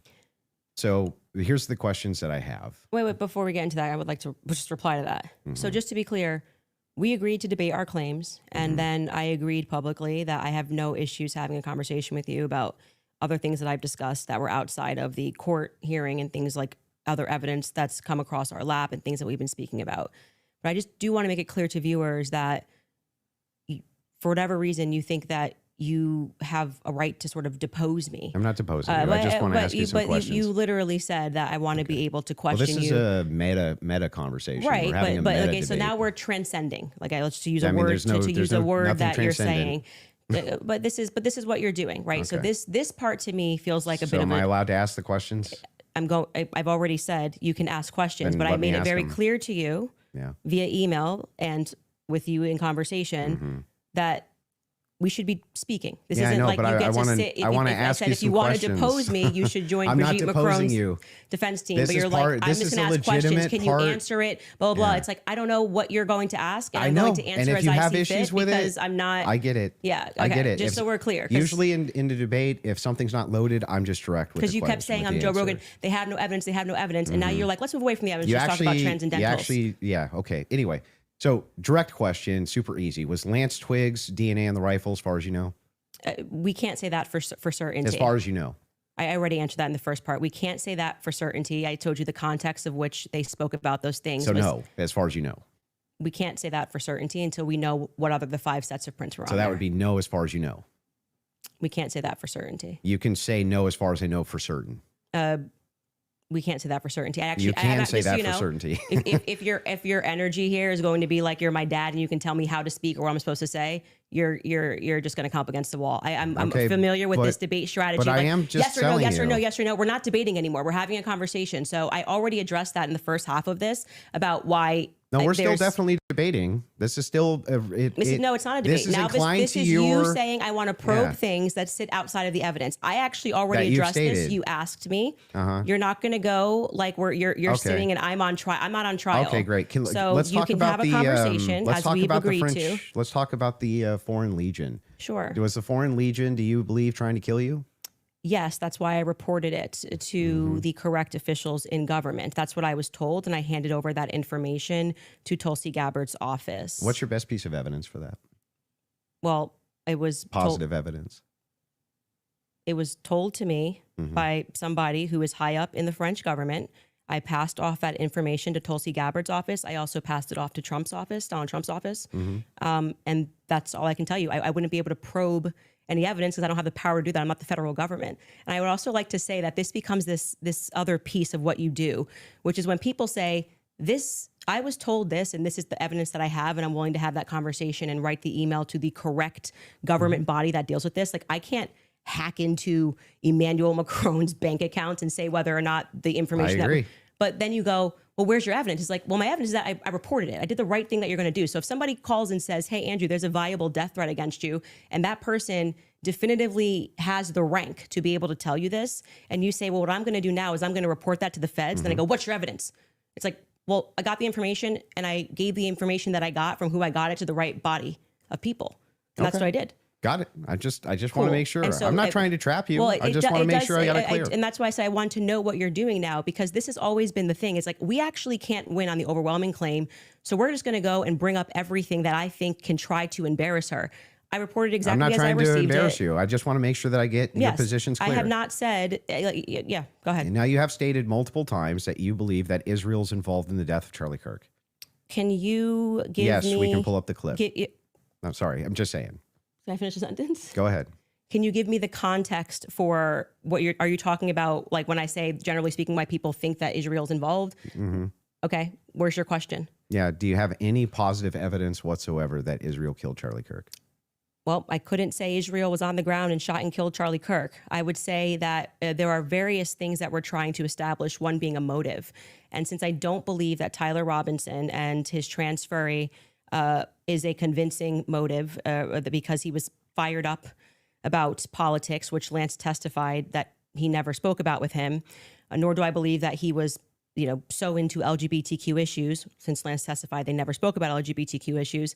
That he stopped and ate at Chick-fil-A, which, if you are into LGBTQ issues, wouldn't be your lunch before you go kill Charlie Kirk for LGBTQ issues, because Yeah, but do you have positive evidence? I'm answering the question as I feel like I want to answer it. Like I said, you don't get to for an hour and a half pepper But the question I'm questions and asking is tell me- about positive I'm evidence. telling you that in any case, establishing a motive and and again, I already explained this at the top of the show, but the reason why people find Israel to be an interesting question is because, truthfully, Charlie's perspectives were changing on Israel. Sure. And he was starting to realize how much pressure was being put on not just our government to constantly fight their wars, but also being put on his organization personally. If people had come out and been honest about that, rather than rabid claiming he never flinched and everybody's lying and this is not true, you would probably have people that just go, that's life. People change their opinions. I understand. And then there was the rabid, not even that. It's like everything was about trying to convince the public how much he liked it. So then, other Israel. than intuition, how you feel about things, do you have any evidence Israel was involved in killing Charlie Kirk? I have already said, and if you're watching my show in the context of what I said, this is the general sense of why people think Israel's involved. Nobody has made the claim that Israelis, there were also, obviously Ian Joe Carroll Kent. made the claim. Well, Joe Kent, who I think would have the right to assert it, noted that there were 12 Israeli cell phones on the ground that day. I think most people would like to probe that. Now, it could be maybe they were students, and they were Israeli students in Utah that day. But we'd like to probe that narrative because what we've seen after coming from the Israeli government, the Israeli prime minister, kind of denying that he did it, which wasn't really necessary, was quite busy. The phone call that happened, which no one wants to discuss, in the Hamptons the week prior, or not the week prior, I think it was around August 5th or 6th that took place. And again, the almost desperate lies about Charlie shifting opinion on Israel lead us to believe that there could be an Israeli angle in this. But we cannot say for certainty that Israel called the shots and this is how it happened. But it is definitively, I think, a thread that a lot of us would like to see say there's no pulled. positive evidence. Whatever you want to say, however positive, negative, however you want to say it. Well, positive evidence I can just would have be a conversation. material evidence and other evidences which would what point we've you said to is it. on our show is what we said, which is this feels like a conspiracy building. There's no reason to lie about these things, and yet people are lying. BB ain't acting right. The Hamptons thing was weird, and the way they tried to shove the Israel narrative down our throat immediately. The day he died, posting a picture of him with an American and Israeli AI'd photo on the president's feed doesn't feel right. So, Do you have any evidence that Erica Kirk or TPUSA participated in the murder of Charlie Kirk? I've never said they participated in the murder of Charlie Kirk. So how could I say that I have evidence they participated in the murder of Charlie Kirk? Okay. So then you don't believe that they did? I never have said that statement, so I'm not going to get you to ask me personal questions about things that I've never said on record. Okay, fair. Your team is sending messages in the back saying they have a video they want to play. Okay, go ahead. I don't know what the video is.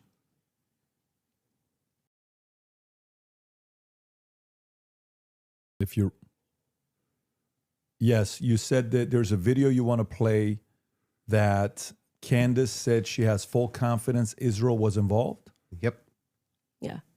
He said evidence that they killed him. I said this ahead is and why play it, people think though. their involvement. So she If can they have the clip, Yeah, they if they can got play the the clip. clip. Yeah. They're referring to a clip. Yeah. Via whom? My guess is Pierre. Erica. I think that there's a reason Pierre knew that Charlie was dead first. I think there's a reason he was a priority. How? Why? I think France and Israel are involved in Charlie Kirk's assassination. And I'm going to put that out there with full confidence. Okay. I also Involvement. now have- I understand. Yeah. So you That's- think you with full confidence, you think that Yeah, I think that Israel's France involved. and Israel. Yeah, I mean, the person that gave me that thing that I reported said that French Foreign Legion were on the ground that day. Again, this would be at a professional limitation for me to then go and probe that information that I handed over. I can't do that. I'm not But the you United don't have States any government. positive evidence of Okay, that. okay. Right? Liz, I don't. Can you just stop? It's actually just like annoying to hear you keep saying positive evidence. I've just asked me what I think, and I just tell you, yes, I think they are that's involved. a claim. No, I said here's what I think. I have every right think- to ask you about your claim. Yeah, but and if there's I said, positive evidence in for this your statement, claim. I literally just said I think, and I am allowed to think. And Yeah, you you're keep allowed to saying, think, do you have but you're making positive a evidence? claim. I have tons of positive evidence that I'm allowed to think. Yes. I agree. You're allowed to think. Okay. So Nobody's disputing whether or not Candace Owens is allowed to think. What I'm asking is but you have what's your issue then? What is your issue with the statement? evidence. I think that Israel is involved. That's not just what you said. You said I that did say it's with full confidence. Yes. You would think that if you had full Can you have confidence confidence to think when you think? if I said, for instance, I think I'm going to be late to work, right, with full confidence, I would say my evidence for that is that I'm 20 minutes away and I need to be there in 5. Andrew, That's how you would know whether or not you had full I'm just confidence. going to tell you something. Hang on, let me finish. Sure. If it was the case that I said I have full confidence I'm going to be late to work, I would say my evidence that I'm going to be is that work is 20 minutes away, right, and I have to be there in 5. So I have full confidence. That's why I would think that. So I'm asking, if you think that Israel and France were involved in the assassination of Charlie Kirk, and you say with full confidence, I'm just asking for the evidence, or at least walk me through the mindset of why it is that you could think that with I evidence. actually don't have to walk you through why I think. I can give you something that I think with full confidence. I think with full confidence that you know you lost the substance of this debate, and now you're moving toward things that I have said that I think, which I can do. I'm They're allowed to think pertinent to that. this debate. It's not exactly pertinent to this It's debate. 100% pertinent. It's not pertinent because our debate These are claims claims made about Charlie Kirk's assassination. That's the complete substance of the debate. No, actually, would you like to remind him of what our debate claims actually were? And would you like to remind you said I could ask you about any of these things to my heart's feel content? free, but you do not get to structure how I'm allowed to reply or ask me why are you allowed to I'm not structuring how you're think. allowed to reply. I'm just asking you direct questions. I have full confidence that you do not feel that you represented your claim well. And so now what you came That's prepared nice. to I just do is wanna to know- present yourself like a professor of fallacies. I just want to know. And to say, you are not allowed to say that. You can't. It's you my can podcast. say whatever you want. Nobody's I said disputing that. I'm asking. It seems like you are disputing I'm asking it. I think that specifically when this why is you all think said that. and done, I've already explained to you. I explained at the beginning of this why I think Israel is ultimately going France. to be proven to have involvement in this. I just explained to you in the middle, and now you're wanting me to structure the sentence or provide evidence. You don't have to. You're just allowed to think, and I've explained to you my thought process. I don't need to structure it in a sentence. If you feel like a professor today, you picked the wrong day. Don't you think that like tens of thousands or hundreds of thousands of people would want to know what Candace Owens' positive evidence for why it is that Israel and France were involved in the most traumatic public assassination of Gen Z's lifetime is? That's why they watch my podcast. So you're just going to drip to them? Like, here's why it's I not think dripping. that? Every time we come across any of these discussions, they're watching this in context and they know why I'm saying it. So, for example, when you're bringing up, Candace, where's your evidence for France doing this? I just told you someone who was high ranking in the French government, right? Who's nameless. Of course. Of course. Of course. Of course. But so there's good reason to doubt this. So it's not a conspiracy, though, if I then took it to the federal government. Like, you can't just go out there making a claim to the federal government. You get in trouble for making false statements and things of that nature. So, and then you go, well, I'm going to probe that. Well, how can you probe that? This happened to me. I can ask you, well, this that's is not my what I'm probing podcast. specifically. This is my podcast. I am sharing my life and my experiences and what has happened to me. And you're basically coming in like you're going to, regulate how I'm allowed to say Nope, it, if I'm I'm not allowed trying to to regulate say it. anything. I'm asking you're very pertinent You're sounding questions. a bit like a professor trying to regulate and say, Candace, You sound very can't say, I defensive think. and like you just don't want to answer questions. I did answer your question 3 You times. I just literally- didn't say it in the way that you wanted You me to just say kind it. of obfuscate and you run away from it. But I would like for you to actually let's just go focus through every on it. clip that you guys have prepared because it's pretty. I think with full confidence, people will recognize the strategy that you're trying to employ. So let's get to the next clip you have prepared. Sure, they can pull up whatever clips they whatever want. it is that you guys have prepared. So let's go. But I would still. On this point, I just want to make sure that you have full confidence that France and Israel were involved in the assassination of Charlie Kirk. I think in and the you end, have no evidence for it at all that you'll give us. Well, I already did tell you where it came from. Like I said, I can explain it to you. I can't understand Did it that for same you. So higher if you up need to, tell you if that need he was to- going to kill, or that France killed Charlie Kirk, or just that you were in danger? They said that the French Foreign Legion was involved and on the ground that day. I've already said that. You just don't like hearing it. No, Candace, just out of curiosity, Yes. when you pass down that message to Tulsi or Trump, Tulsi's office, yes. Tulsi's office, are you giving them who told you that, or you're just saying, here's what I heard from And somebody? I have this information. Sure. And of course, if they wanted to open a file on it, which I thought was quite mysterious, that Trump's office never got back to us. It was kind of weird about maybe they're not the correct office too. I did receive a response from Tulsi Gabbard's office, but I I don't think there was ever any investigation into what I Got it. said. So the call was,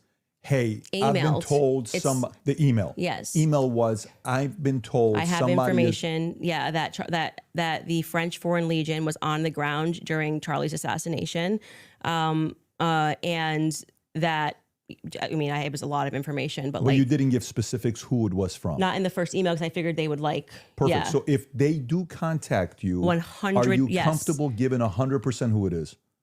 I would absolutely give them as much information can I as ask a possible. question? If whoever's the U.S. government, why are you not? Yes, it's very strange to me. You know, so if that's the case, now they may respond back and say we did. You know, that's their position. I did. I'm That's not why I involved. did it in writing. And so I'm glad that's the case Yes. because so if they And do right ask away in you- Trump's office, Margot got right back to me. She said it was on his desk. So he has that. There's no. And if you do say that and Mm-hmm. they contact that individual, obviously you don't have to leak your sources here. Mm-hmm.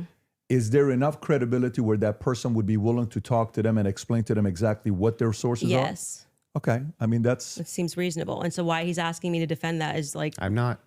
Never I did. think those are two different things. That's more Two something I'm totally asking different to say, claims. why are they not reaching out to you? I've asked that many times on my podcast. What do you think about that, Andrew? What? The fact that she emailed, she gave it, and nobody reached out to want to contact the They source that she's probably willing didn't think to it was share. actionable, is my guess. But even if they did think it was actionable, great. Every lead should be followed up on within the confines of what's rational and reasonable. Is it fair to say that this is maybe a different individual because this is a person that was involved with TPUSA Well, we and had a don't- relationship Wait, with Charlie? who? No, her relationship.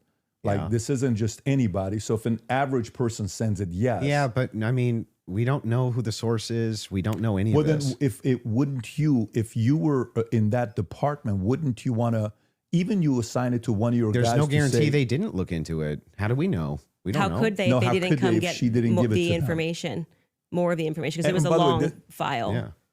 this is a separate, this has Did got you send nothing them to do the with the guy's debate. name? This is more on Well, I sent the email, assuming that's you kept saying like you go and you make a report. You think they're going to come back to you and say, "Hey, what's more information? We're investigating this," and that didn't happen, and which is what I raised. No, I I'm found asking, that, did you send them the especially source of because the this was at claim? a time where they were saying that they wanted to explore every possible lead. I even texted Dan Bongino. But did you- So actually, it was three offices. Let me ask the one question and then executive I'm gonna come to office, Dan Bongino, and Tulsi Gabbard's office. Okay, so a follow up to that is the following. Mm-hmm. If they contact you to say, is that specifically to the French government or Israel's involvement in the killing of Charlie Kirk? That wasn't about Those Israel. are two separate things. That wasn't about Israel. It was Okay, they were got it. saying the French foreign that person as a part of it was saying that it was the French Foreign Legion that was on the ground that So day. I'm surprised And they haven't think called you. Then I find that to be very strange too. I do as well. Because who would want to make a report? Like, I mean, I've never made a report with the federal But Let when me you government. ask one did- question. but Let me when you just did ask one send question. it- Let me just ask one question, and I'm going to bring it to you. Sure. The question is in regards to, I've not seen that clip, so I'm seeing it now. I'm full confidence. I believe that Israel French was involved. Is that also based on a source that somebody told you that Israel was involved in the assassination of Charlie Kirk, or is that a gut feeling? So in terms of Israel, I mean, what I've said is what I publicly have said here. I do think that at the end of this, we are going to find that Israel was involved. I do. Now, in terms of any of the hard evidence that's been presented, I think this has been a huge problem that a lot of us have had is that they won't even explore anything else that was going on in Charlie's life personally. So if we're not satisfied that Tyler Robinson did this in any way, then every alternative theory should be explored. Other evidence should be brought forward. We've done that in our capacity. Like when people keep saying she has no evidence, it's kind of crazy. I think we've broken like more stories than any news source in the world. I mean, down to pictures, details, police officers, what the dog's name was, because we're not the only people that believe there's a conspiracy here. The police officers that were involved, the many police, sheriff's offices, that were departments that were involved that day, all believe that there was a conspiracy. Down to the U.S. Marshals believe that there was a conspiracy. They were, my sources at the U.S. Marshals were saying they were basically sent on a wild goose chase that day. But do you see how you say my sources? Am I not allowed to have sources? Well, Like the thing is funny. So is CNN allowed to have well, sources? hang on. I but have we can't- sources. If I said I have sources that claim none of that's true. In fact, my sources claim that her sources are lying. My sources claim that none of them believe that there's a conspiracy. My sources claim all of them really think that Tyler Robinson was a lone gunman. If I just said that as hypothetical, wouldn't you say, what? Yeah, I think what probably adds weight is like then when I drop photos of the car that no one was supposed to see, people go, okay, her sources are legit. So, and then when what I say is then proven in court and nobody knew those things, people are recognizing that my sources are legit. When I say Charlie was scared in the last days, and then I dropped the text message, which you've just learned about a couple of weeks ago, of him saying he was leaving the pro-Israel cause when everyone was lying about that, then they say, I think Candace's sources are legit. So I think what's happened is I've actually built up a rapport with my audience that it's not vibes and dreams, and that's why they keep watching my content, because like, for example, when I just the other day released the content of the shooter on the roof doing the lateral crawl, then they're going, I don't think these are just vibes. It seems like Candace's sources are legit. So I've proven myself in the market. Yeah, I'm not sure that that would legitimize your sources as being legitimate when it comes to the idea that, oh, they all believe that there's a conspiracy going on, which is actually what your claim is now. How Well, would that I was actually, just- hang on, I'm almost done.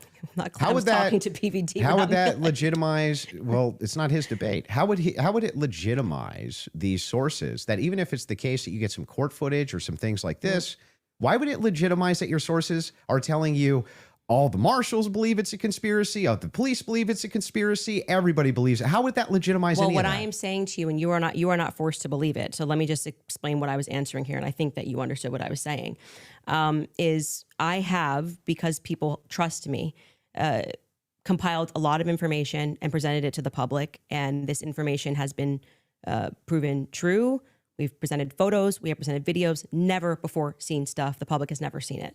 And so what that does is your audience goes, okay, when she says that she has these sources, clearly she's telling the truth. Now, whether you would then go, well, I'm going to believe her when she says they think that there's a conspiracy, that's up to you. You cannot watch my content. I'm not here to tell you that you have to watch my content or believe everything I'm saying. Well, don't you think But I am- questioners should get questioned as well? By who? I'm not committing a crime, am I? By just like saying Well, what I I think and mean, collecting aren't evidence. most of the people you ask questions of not actually committing crimes? But what do you mean they should answer questions where? Like at a police station? Like no, what are you just saying? like if you want people to come in and answer questions for you. I have questions about this in the investigation. I have questions about this. I have questions about that. You want them to answer your questions. Doesn't it seem totally fair that you answer back the questions people have for you? Well, they're not answering our questions. So it's also fair that they don't answer them.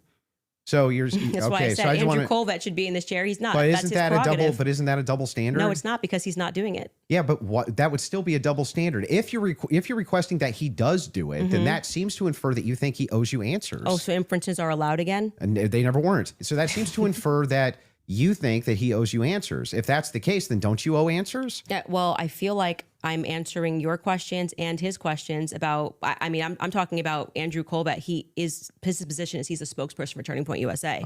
So when the crowd turns against Turning Point USA on the basis of a lack of information or because there has been, I don't know, seeds sown of distrust, I would imagine, and forget answering my questions because it doesn't need to be me. But aren't you sowing a lot of those seeds of distrust? Well, I think they're doing a pretty good job themselves, if I'm being honest. You can blame it on Candace all you want. Well, People love you to know, do that. the thing is funny is people like, act like I'm I think ground their zero. PR I'll be fair with you. Ground zero of people not I think- trusting Turning Point USA. I think that there was some actually kind of PR a there. last. I think there was some PR there. Sure, they could have done better. Absolutely. I'm not disputing any of that. One thing, though, that I want to just directly ask you is, do you actually believe that anybody in TPUSA or Erica Kirk or Erica actually participated, had foreknowledge of, or facilitated the murder of Charlie Kirk? I'm not going to get myself into a legal pickle here. Everything I've said is on my podcast. How would that get you in a legal I think pickle? firmly that if I was the investigating officers, I would seat them all and I would ask questions. I would at this phase. I would. Okay, So what does using a that mean? hypothetical, Does that mean that you do think so? I think it was not a sufficient investigation into what we know to be true of 80% of homicides. It's usually conducted by someone you know, right? And the fact that that was never even considered, that like I said earlier, the backpack was returned. How do you know that was never considered? Because they gave back the backpack as just one example. They gave back the backpack. They gave back the. That doesn't show a conspiracy. Well, I mean, it shows that the police trusted everybody and didn't just hold things up for a Yeah, second. they and ruled them out as suspects. that quickly. I'm not comfortable with that investigation. It's a pretty big organization. There's a $100 million incentive.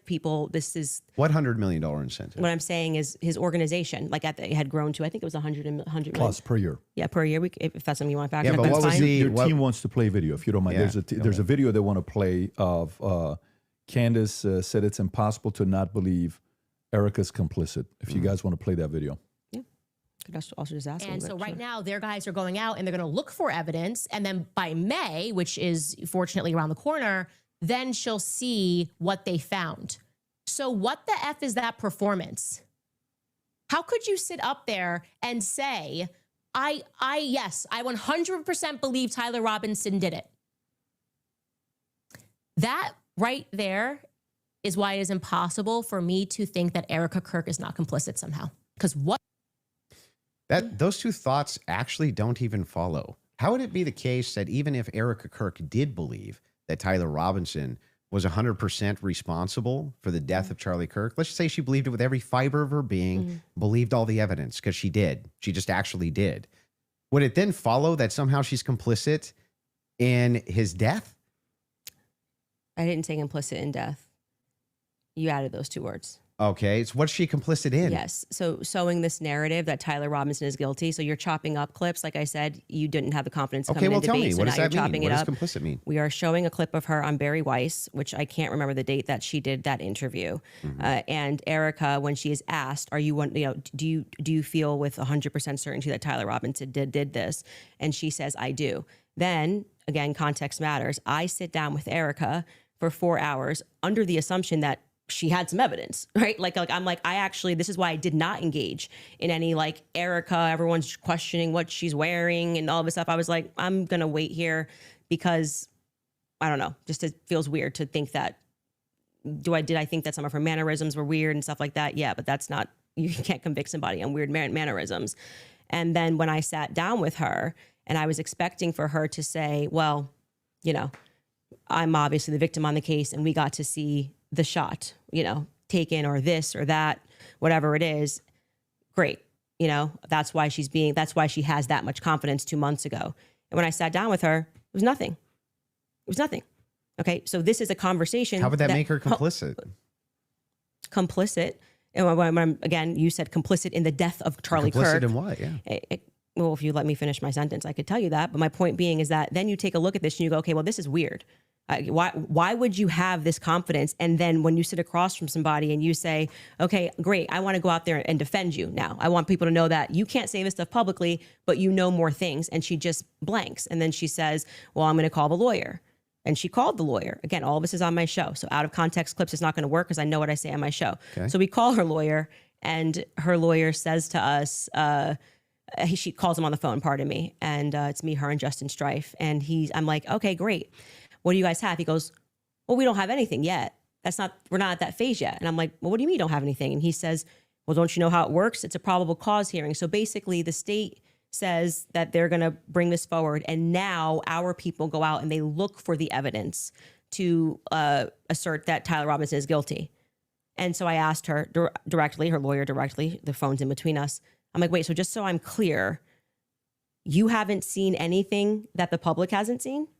And he says no.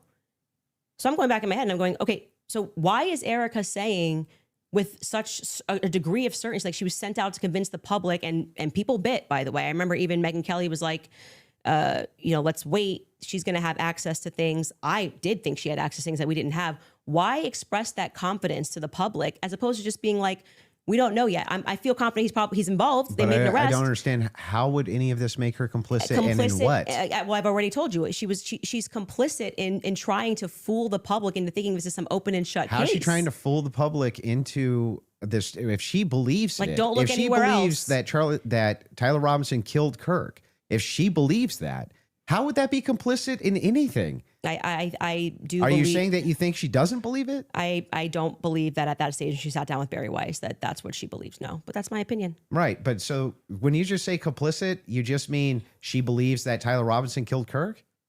That's it? That's what we were talking about. That's why I said if your strategy was to dice up clips and take it out of context and make it No seem like I strategy. said You she can was explain complicit. everything. Yeah, but then why not just play the full thing? Like why? And Because when- we don't have like infinite amounts of time, I'm guessing. You probably don't want to well, watch. I'm going to go back to my theory that you didn't feel confident that you could defend your claim that it was overwhelming evidence. So now you're trying to move towards doctored clips and getting Well, me to there's no respond to doctorate it. anything. I'm just making sure that we got this right. Yes, That what you're actually yes, saying I is do that believe Erica is just complicit in believing and it. when I re-examine her actions backward, because I did not have this perspective of her at the beginning, which is why it's so funny to me that you guys make it seem like I'm ground zero. People thought Erica was sus from day I forgive him, and I was not a part of that. I did not lean into that. I did not contribute to that. I was getting actually terrible messages from my fans being like, Candace, you and Charlie always say to go with your intuition. You won't address this, how we all feel about her. Things changed for me when I saw that Zoom call. I will tell you that for sure. And the fact that she lied to me. So I sat across from her and, you know, I wanted to have that conversation publicly, but they're probably grateful they didn't do it publicly. She told me some lies. And so the next thing that happens naturally when somebody lies to you, you go, when any person lies to you, whether it's a toddler, people only lie when they're trying to obscure something else. Have you addressed what that lie was? Yeah, I've talked about, we have a list of lies that we've been told by Charlie. We can find that, In I'm the sure. meeting with her. Well, no, I didn't want her to cage up. I didn't want to do this, and because I didn't know what to expect. Like I didn't know if she was going to be like, I'm so overwhelmed with everything, you know, and I don't know who to trust at the organization, and I don't know what I'm doing. Like I didn't know. I didn't want to. Just out of curiosity, before anything happened with Charlie, how close were you and Erica? Not very close. So there's not a relationship. No, I would say it's totally normal. Like it's not like there was any issues at all. We were always nice to each other. It just is our life went to a different phase, right? So Charlie and I hitting the ground, running around, traveling 4 days a week. Now I get married. I find love of my life. I get married and I get pregnant. I haven't stopped being pregnant. And what you want out of life changes. You don't want to be running around for 4 days a week and traveling on a plane nonstop. You suddenly want to start building at home and live. I was desiring that suburban life. Did you guys ever do the double dates? You, George, her, and Charlie? Was there ever double dates between the four of you? I was engaged to George quickly. We were planning our wedding. I was kind of in my bubble with George. George traveled with me and Charlie, but Erica and him were just starting to date at the beginning of 2019. George and I were planning our marriage. So George really got to know Charlie. I wouldn't say that I really got to know Erica. I was just rooting for them because I knew how much Charlie wanted to, find love. And so I was kind of his wing woman throughout that phase. And I was just happy. And I never was under the impression, obviously, that they were going to get married when they were dating. So it wasn't like I was conscious, I really need to get to know this person. And so it was just kind of normal that by that time, because of where I was in my life, that I wasn't spending any time getting to know Erica per se. So the complicit part about Erica to you, is that a gut feeling? You think it transformed when she lied. you can take the lead? I'm just asking questions. Yes. If you want to I go don't. for it. I actually don't. I still don't understand what you think she's complicit in. Yeah. So when I say Erica's complicit, that's my opinion. When you tweeted Erica's too retarded to kill her husband, Yeah. would you like to explain how you developed your evidence, your positive evidence for the fact that Erica was retarded? Yeah, sure. So Yeah. I just think all women are retarded. Oh, so you're allowed to just say stuff. Who knew? So You and just by asked the way, me. and Like, what dramatically transformed your opinion of Erica after going to the headquarters? Because you were pretty hostile about. I wasn't hostile towards them. You don't think calling somebody too retarded? No, Is- come on. That's like normal tongue-in-cheek stuff for me online. Oh, you're being tongue in cheek. Usually when I call someone retarded, I'm being tongue-in-cheek, yeah. Like, for instance, you got supporters. I mean, if you want to use the same exact argument, you would take a supporter like Owen Benjamin. He called you bad names and called your husband bad names. You're just like, well, that's no biggie? I've never answered him on anything that he said. I'm saying that you now are her biggest defender. So do you still think I'm she's not too, her biggest defender. Do you still think she's too retarded? No. I didn't know Erica Kirk. I'd never met her before. Okay, but you had an issue with Turning Point being led by a bunch of fembots talking about Still the do. feminist angle. Still do. And then suddenly you go to the Still think headquarters. it's a terrible idea. You go into the headquarters. Now all of a sudden you've got text messages that you're sharing with them. You say that you and your wife are getting involved with management. No. I'm not involved in any management at Turning Point Well, USA. I'm pretty sure there is a clip of you where you say that your wife went to their recent conference and sat down down. And then when you were on Joe Rogan. No. Hang on. I'll explain what happened just so that you understand. Yeah. So I was invited there to do some debate training. That's literally what I was invited there to do on recommendation. So I went down and did some debate. That's the first time I ever met anybody at TPUSA. Okay. And then you said you sat down with Erica. Well, I didn't sit down to her. I talked to her in a hallway. So you didn't sit down and speak with Erica? No, I didn't have like some sit down long conversation. We talked in a hallway. Okay. I Is that don't when you know, gave her maybe- the hug? Yeah, gave her the hug right there. My wife did too. We were both very sorry for what happened. Okay. to So her. at what point did you start receiving text messages from that you cited in your opening statement? Oh, that I you- just reached out to TPUSA and said, I'm prepping for a debate. Is there anything that's pertinent that I can use here? Do you find it interesting that people have been asking for, basic answers to questions, and you're saying that you walked into their headquarters and reached out and they It's instantly... amazing, isn't it? If you reach out in good faith and you're not demonizing them and saying that they're complicit in the murder of people's deaths, that perhaps they're actually willing to release things to you that are pertinent, other than thinking that, perhaps you're diabolical. Well, I don't know. I and just don't have the I best feel like if I was intentions. going to release that information, I didn't demand that it be released to me. I actually never demanded that it be released. I just simply said that this is what was going on in the last 48 hours.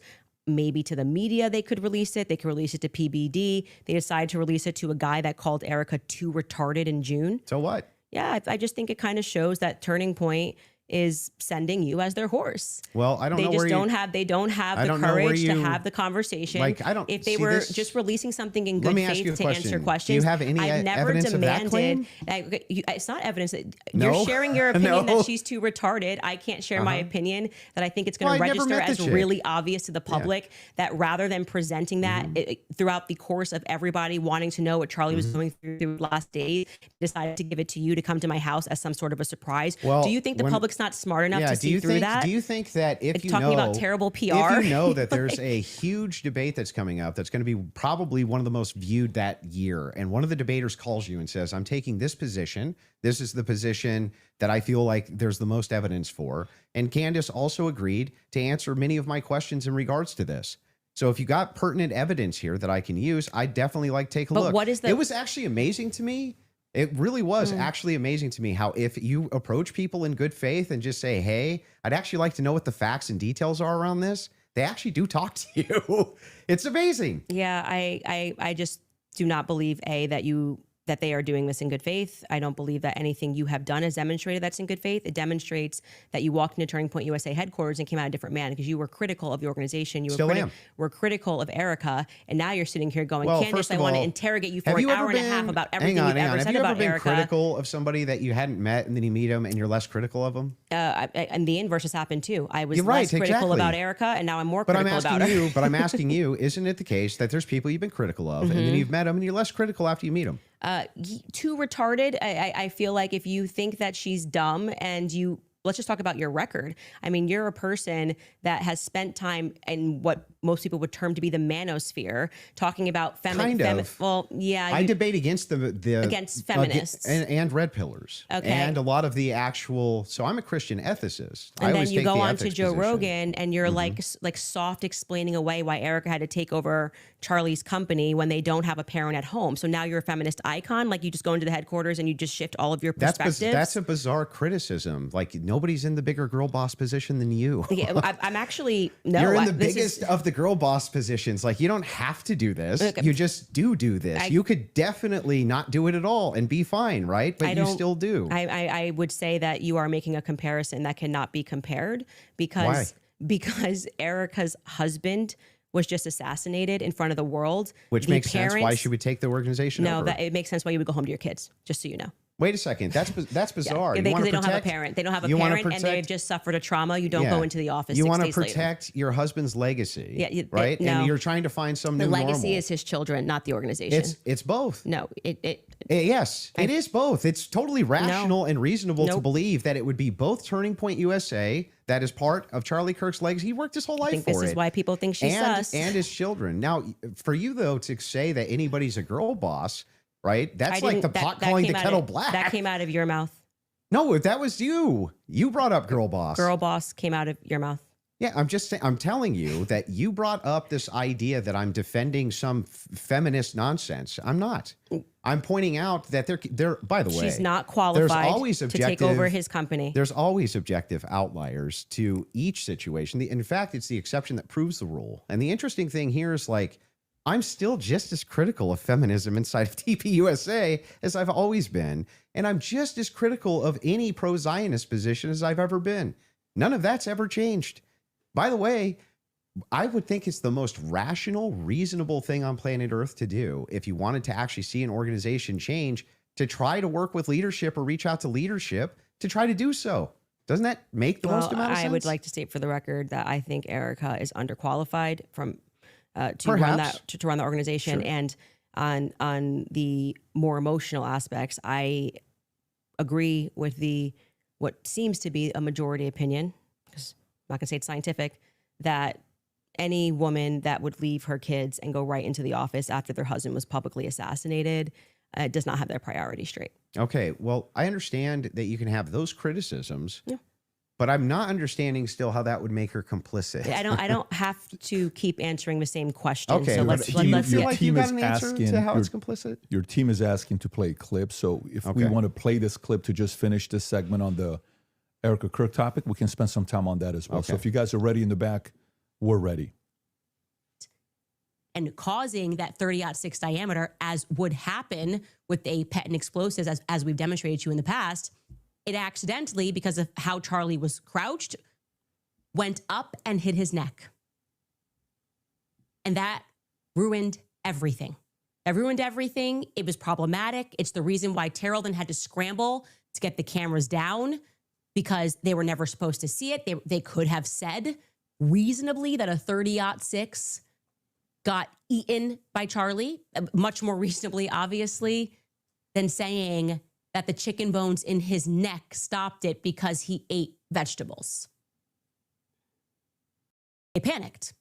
That's why Terrell's nervous on the phone with me. Again, this is my theory, and I am now very much sticking to it. Okay. They panicked. It's the reason Erica had to step out. That's why she would have gotten on the phone with Terrell so quickly, because I was going, why is Terrell saying, well, I didn't want Erica to relive, oh, that's why I did it. He didn't have an answer. He was nervous. It was crazy. But he acknowledged that he spoke to Erica immediately. Why did you speak to Erica immediately? So do you believe that there was a shape charge that killed Charlie? Hey, can I ask you why you keep starting clips mid-sentence? Probably to get to where the clip is. No, it doesn't seem that way, because you can always start a clip at the beginning of a sentence. Like you're just it's completely out of context. Wait, But I didn't yes, so prepare the in clips, but yeah, I think I didn't, like you but were it's kinda fine ready. to ask it to back it Like up. I said, I don't need to say what's happening here because the internet will clock it.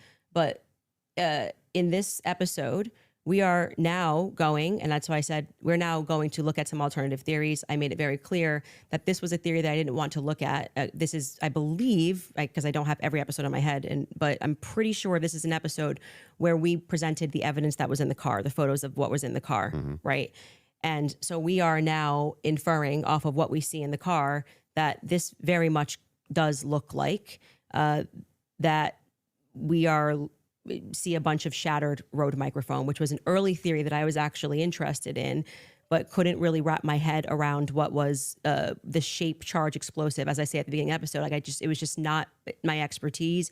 And I was concerning myself with timelines and stories and statements that didn't make sense. Without question, Terrell Farnsworth is someone who made me think that we were missing a big part of the story.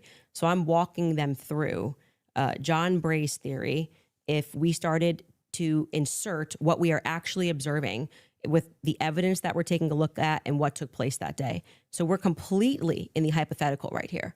And you're now introducing this. If that's the case, if you're just hypothetically Yes, exploring it, and that's why I'm just asking directly. Yes, but that's obvious when you watch this episode. So that's why it feels like I'm in the middle of an interview with CNN when they like pull up random clips and they're I'm like, just making "What's sure. this? What's this?" You watch the episode, you I'm know just what it is. trying to make sure. Do you think that your alternative theory?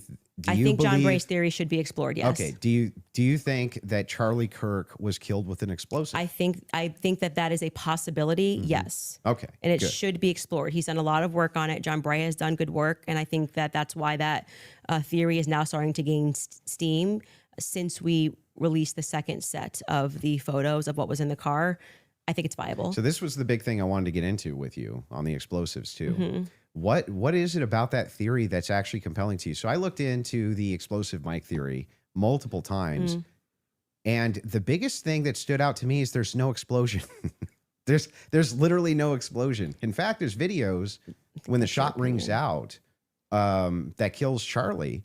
At least it sounds like a shot to me. People are actually like looking up towards where the gun is being fired. They're looking away for where the sound is. Like, where's the actual explosion? Well, for every person that you say looks away, there's going to be a person that was looking forward. We have former Marines that have gotten on and said, it looks to me like there's an explosion under his shirt, right? You obviously saw Rob O'Neill go on to, I'm forgetting which platform it was, where he said, the first thing I thought was it looked Rob like... O'Neill is the man that killed Osama bin Laden. Yeah, and I think he's qualified to say what he believes he saw. We should actually, since they're pulling clips, we should run that clip of Rob O'Neill and what he said and what he observed and his experience. Yeah. So I'm going to take that. And also there were people who immediately spoke to the media that day who said the same thing, that they thought that something happened under his shirt. That was actually, if you go back to like my first episode when I was just observing what I saw with my eyes, I was asking the serious question. I was seriously saying, why is it like somebody shot him from underneath? Why is his shirt moving first? That doesn't make sense to me. And That's because of air dispersal from the bullet. So whenever a bullet is shot, a projectile shot, you can actually run this experiment yourself if you have a rifle. Mm-hmm. Take like an empty box of ammunition and put it on the table, and then fire it near the muzzle, and that box will actually blow off the table. Okay, so question for you. Does that box go sideways off a table? It can. It can. Yeah, it can. It depends on the dispersal. You 3,000 pounds of energy or 2,000 pounds of energy coming at you. That's how much it carries. Well, it's not 2,000 pounds of energy. We can fact check that. How many pounds of energy is it? A 30-06 being shot 150 yards away. That's a great question for Grok. I'm going to say when we looked at it, it was between 1,500 and 2,000. I'm pretty sure pounds of energy coming at you, and you just go upward and to the side. I don't really buy that. I'm going to just say I just think that that's not but possible. It doesn't go through on top of that. So there's another miracle. You didn't get blown backwards. It didn't go through. But I also want to say that you're saying this can happen, and Rob O'Neill is infinitely more qualified, I think, to speak on that. Why? And because he's actually shot and killed people. Why would that have anything to do with anything? Because did he slow down all the videos of the people he shot to see if their clothes moved? Well, why are you able to assert your position as a fact? Because I'm gonna tell you how projectiles work. He's not even gonna I guarantee you, this guy's not even gonna disagree with what I'm about to say. If it is the case that you have energy and you have mass, and the mass is moving in the air has to go somewhere. It doesn't have a choice. I think you're totally BSing right now, man. Not only am I not BSing, I'm telling you the truth. If a bullet is moving in air has to move out of way of bullet. But maybe not at the bottom of a shirt here. I don't know. I disagree with that. I'd like to say, for the record, I've watched some of you do these sorts of things where you assert something with a lot of confidence, and you can fact check it. Fact check if bullets displace air.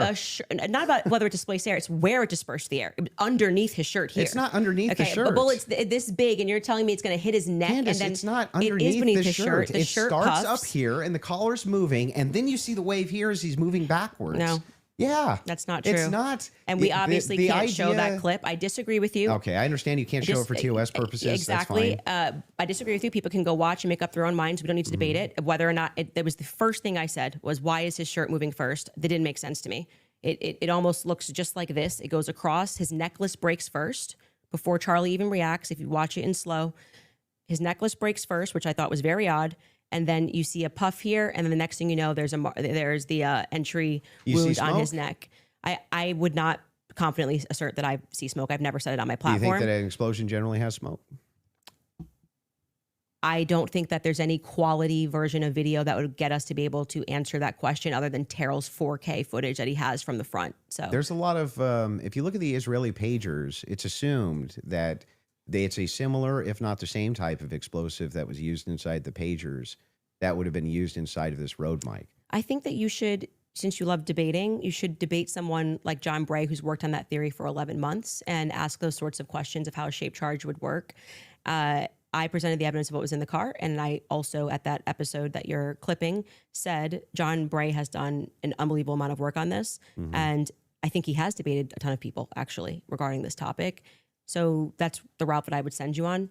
For the Yeah, purposes that's of my, fine. That's fair. for the purposes of my show, Mhm. I do believe, to answer your question, that it is a hypothetical. I mean, that it is a theory that should be thoroughly explored. There's two clips your team wants to show. One of them is the Rob O'Neill clip, since we're on it. So if you guys are ready in the back before we go to ad break, if you want to pull it up, this is a good time to do so.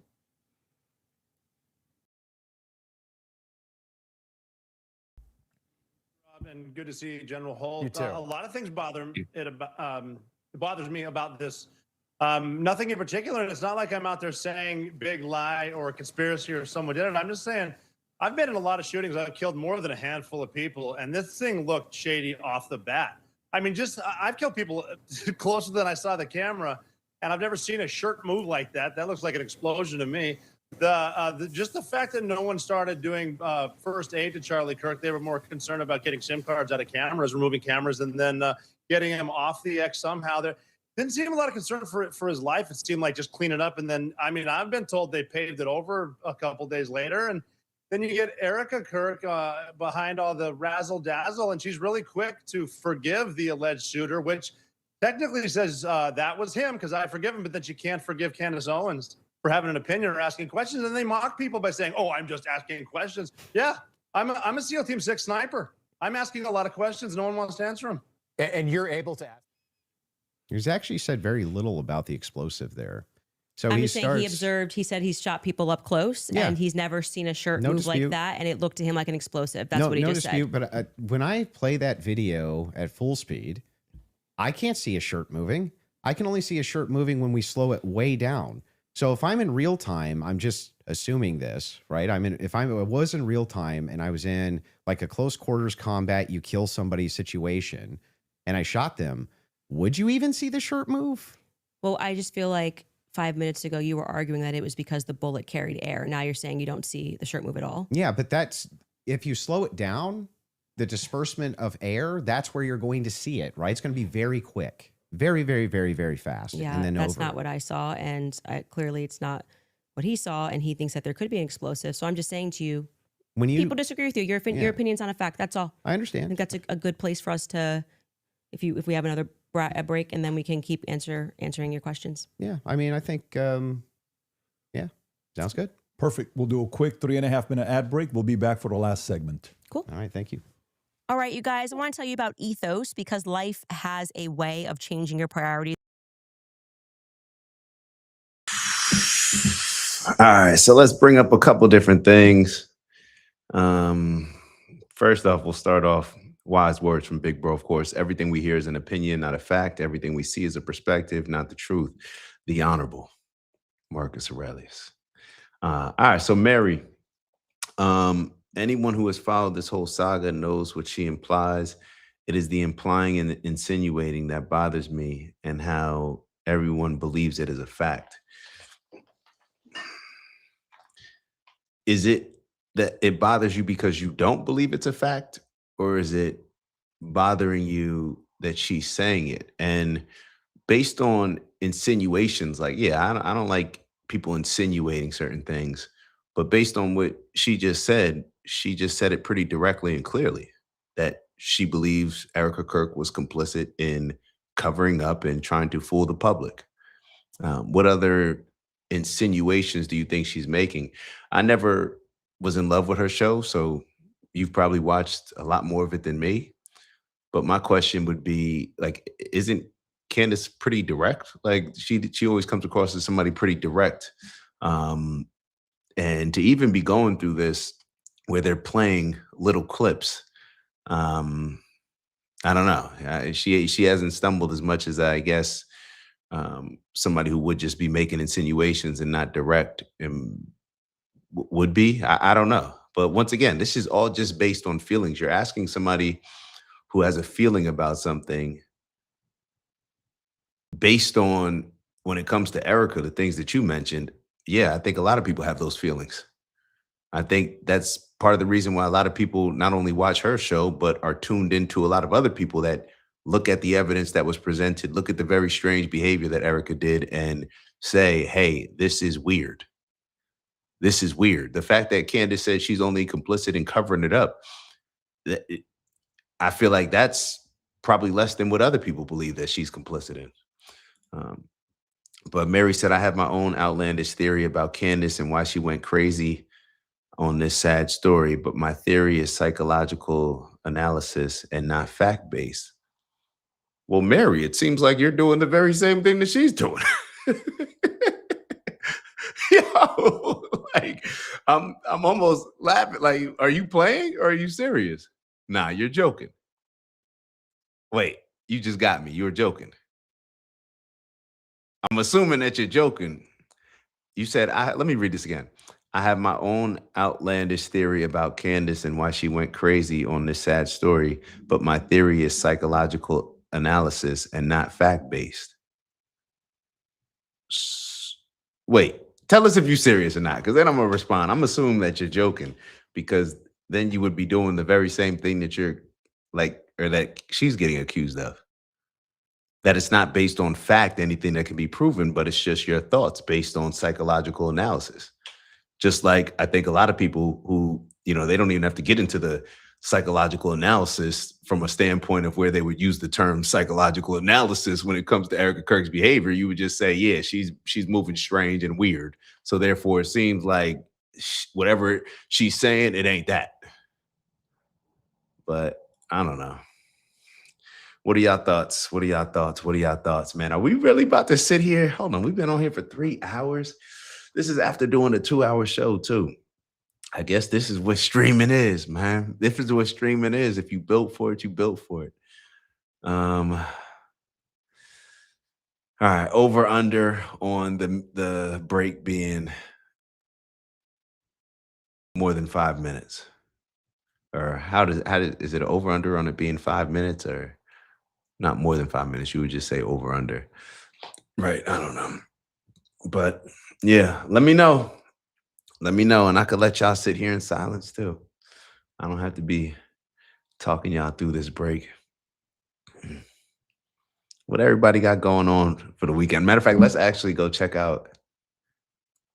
Let me actually go check out PBD. We want to see what the market. We want to see what the market is determining. Oh no, and that's funny that PBD had I don't know if y'all peeped on the last one before we turned it over to Candace's page. PBD, like, it was Candace's ad about to play, and then PBD's team, nah. Like, we gotta run our own ad. We gotta run our own ad. Yo, this chat is crazy. All right, so Andrew gives actual facts. Candace, I disagree with. No fact. All right. Andrew shouldn't have done this to himself. Candace won. He is losing. That's why he added the little video clips. The video clips are weird to me. The video clips are, but I understand that. See, this is why it just, like, I don't even know what the claim that Andrew Wilson is proving in this stage of the debate. I don't know what the claim is. Like, is the claim that Candace doesn't have evidence to prove what she thinks? I think that that's obvious. Because the claim that Andrew Wilson initially had was that there's overwhelming evidence that Tyler Robinson did it. So I don't even understand what the back and forth right now is about. I don't know. I guess it's just like, at this point, it's just a back and forth about, well, why do you think what you think? And then, why do you think what you think? Well, I believe in what the government told me, and I visited and got paid by TPUSA. Initially, I thought one thing, but then when I left the place that hired me, I had a different thought on it, even though that was just a couple months ago, where I was saying that, yeah, Erica's retarded. So I'm assuming that you were calling Erica retarded based on how she was responding and behaving after Charlie Kirk, because we didn't know much about her before to even say that she was retarded, right? Like, this is our first time, unless he's aware of her in ways. He said that he didn't really know who the chick was. He said that. So you're basing it off of her behavior after Charlie Kirk is passed. So if you're calling her retarded based on her behavior after Charlie Kirk is passed, then aren't you kind of aligning with more of what Candace is saying?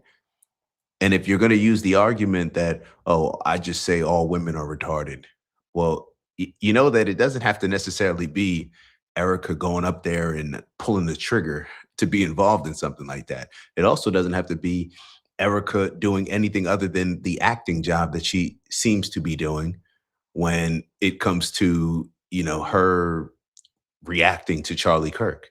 Like you have this Republican convention of a funeral in which I don't know if any family members spoke, but you had all these political figures speak.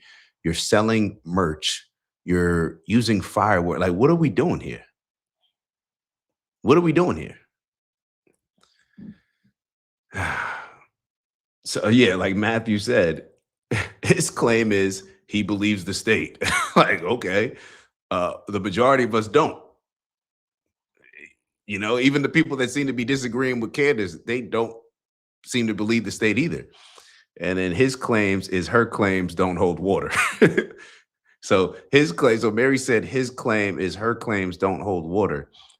What about his claims hold water compared to what makes her claims not hold water? What exactly is she claiming? That Erica Kirk is complicit in trying to cover this up? Well, Mary, do you not think that she's behaving in a weird way, pointing us in the direction of Tyler Robinson?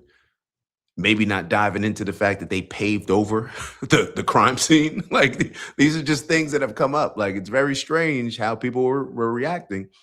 Candace brought up the fact, or I think Rob O'Neill brought up the fact, like, yeah, you guys are, instead of rushing to just be all covering Charlie Kirk, it's like get the SD card. Like it's like I don't even know how we're thinking of this. Maybe this is something that has already been routined, or structured in a way where it's like, hey, this is what we do. Maybe they went over this, but I just don't understand.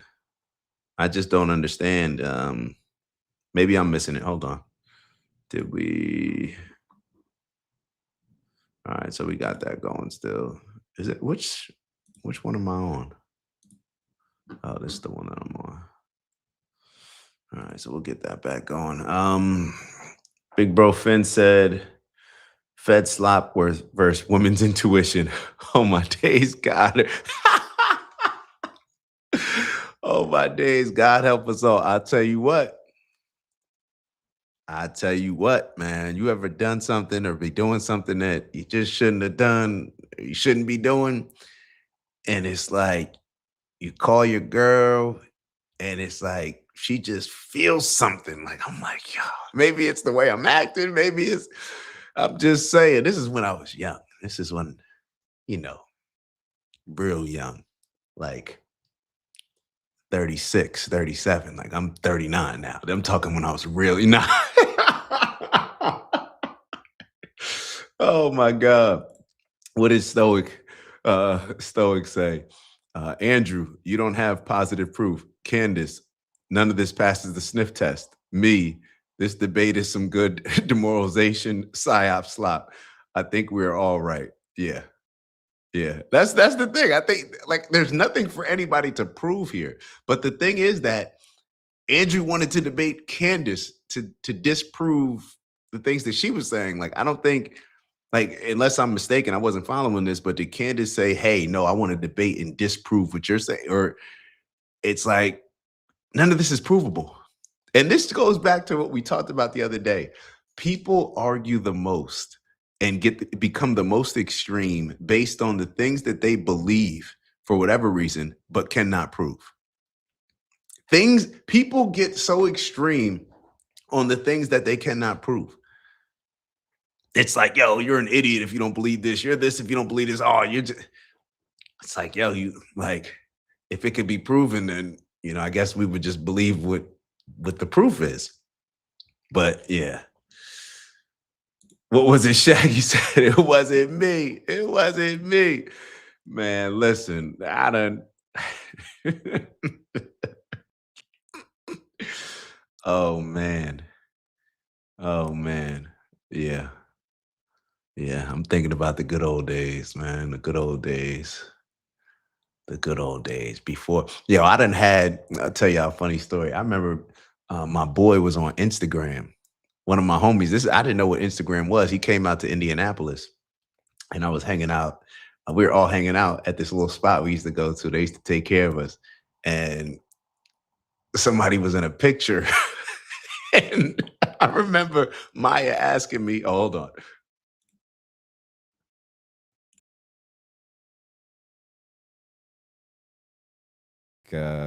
We got where we were trying to go, or at least for the most part, pull it up just to have you respond Well, to it. you don't have to play it because, like, if you're saying that when I initially watched it, I thought that Lance Twiggs' DNA, like, he was directly responding to that because the testimony was a bit confusing. They started by saying that they were going to, like, explaining how they got the samples, and they said Lance, Matt, and Lance, Matt, and Amber Robinson, how they got their DNA samples, and then they started speaking about the gun and said, multiple prints were found on them. And then they moved and they said Lance Twiggs's DNA was found on the screwdriver. When I went back and rewatched it, I realized, well, they haven't officially said that Lance or Amber are on the gun. So I think I've already conceded that we don't know that. So I think, like, but if you want to play the clip, this is directly you saying it is on the gun. Twiggs' DNA I'm saying is that on I the feel gun. like I've already said to you, like, I've made that concession.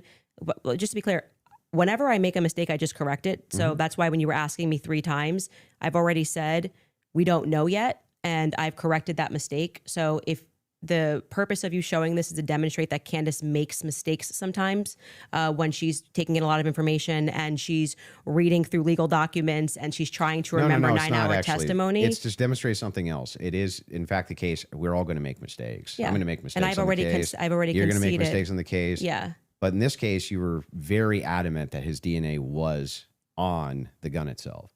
Yeah, so I'm just saying that it's not ruled out. We know that there's 5+ prints. I've said this so many times. I had to rewatch the testimony again, 9 hours a day.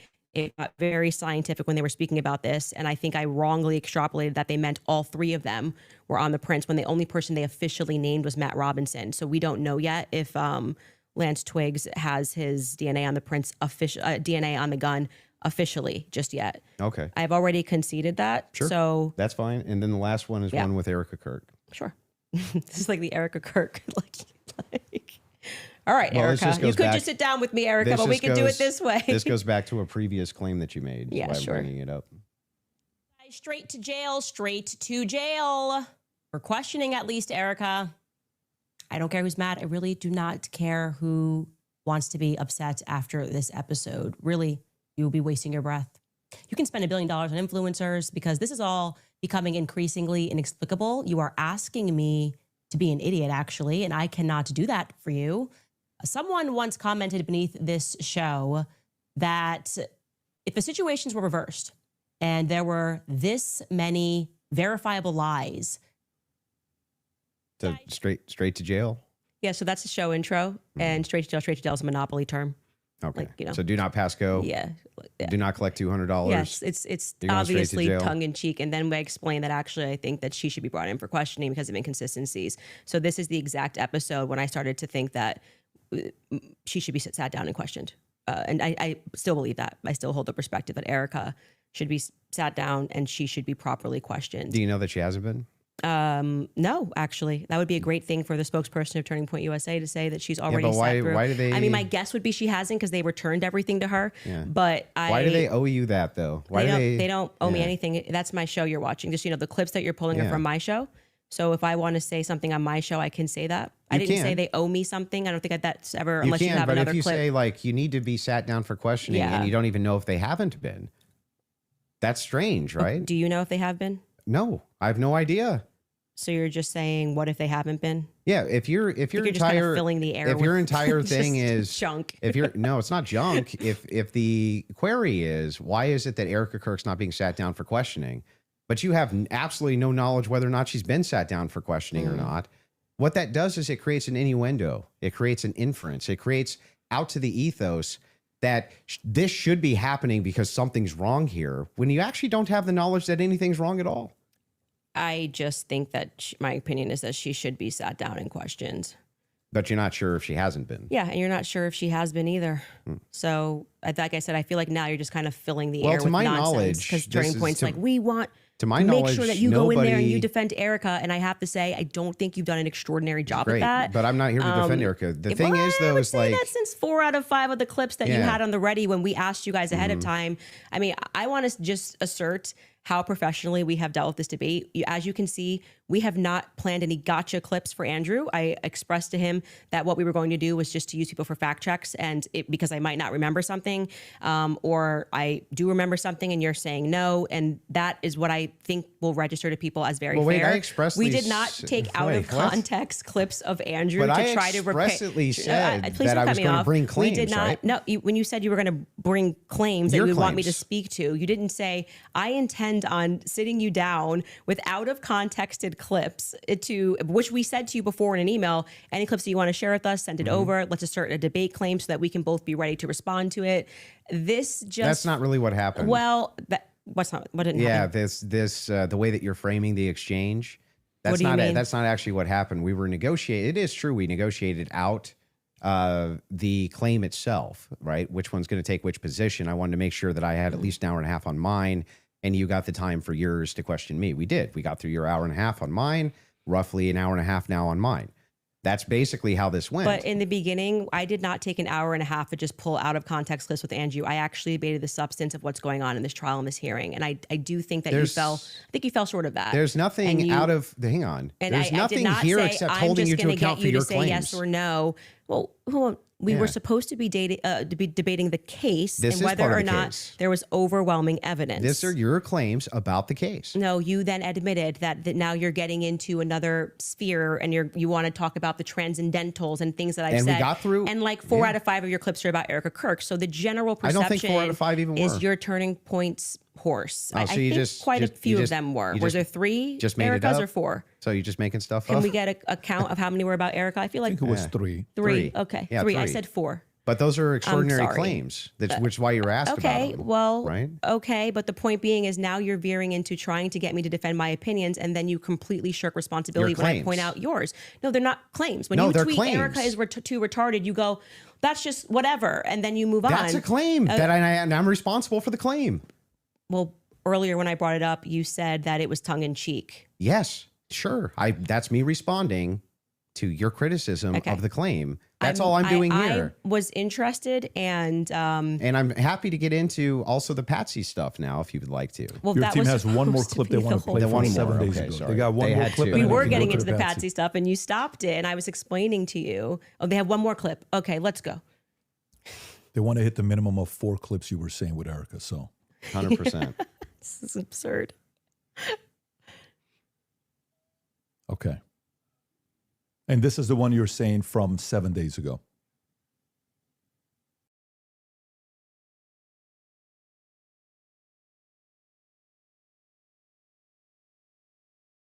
Okay. While they're looking for that, do you want to continue? Yeah, I mean, Yeah, can I yeah. ask a question? I know it's been, or like, can I ask a question? Or are we Not just in really.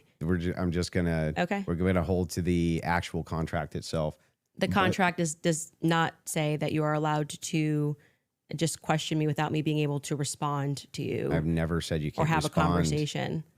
You've been able to respond to every question I've asked you. And by the way, the other thing is like Let's have it your way. I want it to look like Still happy we've to have done the everything debate. Andrew wanted to, so that people can fairly assess the situation. So you have it your way. I Totally will not fine. ask a question. Totally fair with me. So are you good with her asking a question or He no? said no. Waiting for the clip. Okay. So you want to wait for the clip first. Okay. You guys have it in the back? Okay, beautiful.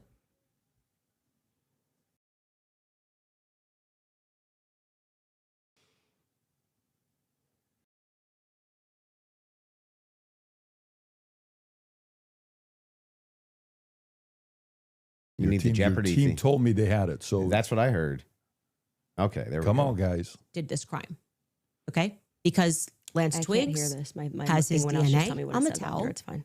Lance Twigs has his DNA on the rifle. Lance Twigs And to has be his clear, DNA on the Lance right. Twigs' Said this- considered this DNA 4 times, was but I don't not know why they feel as like they need degraded to- as Tyler Robinson's DNA was on Tyler's rifle. It's Tyler's rifle. Oh, you but also Lance's said, yeah, it's DNA not as degraded on the rifle. Yeah, because I thought he was one of the things, but I've already that's what I mean when I say that. Like, it just seems like you're not actually here trying to engage, because even before you got to this, and I knew that you had some secret clip planned, I said to you, when I rewatched the testimony, I realized that they didn't explicitly say Lance Twiggs. They said 5 other profiles were on it and that his was the most degraded. So I hope your team feels fulfilled in playing that.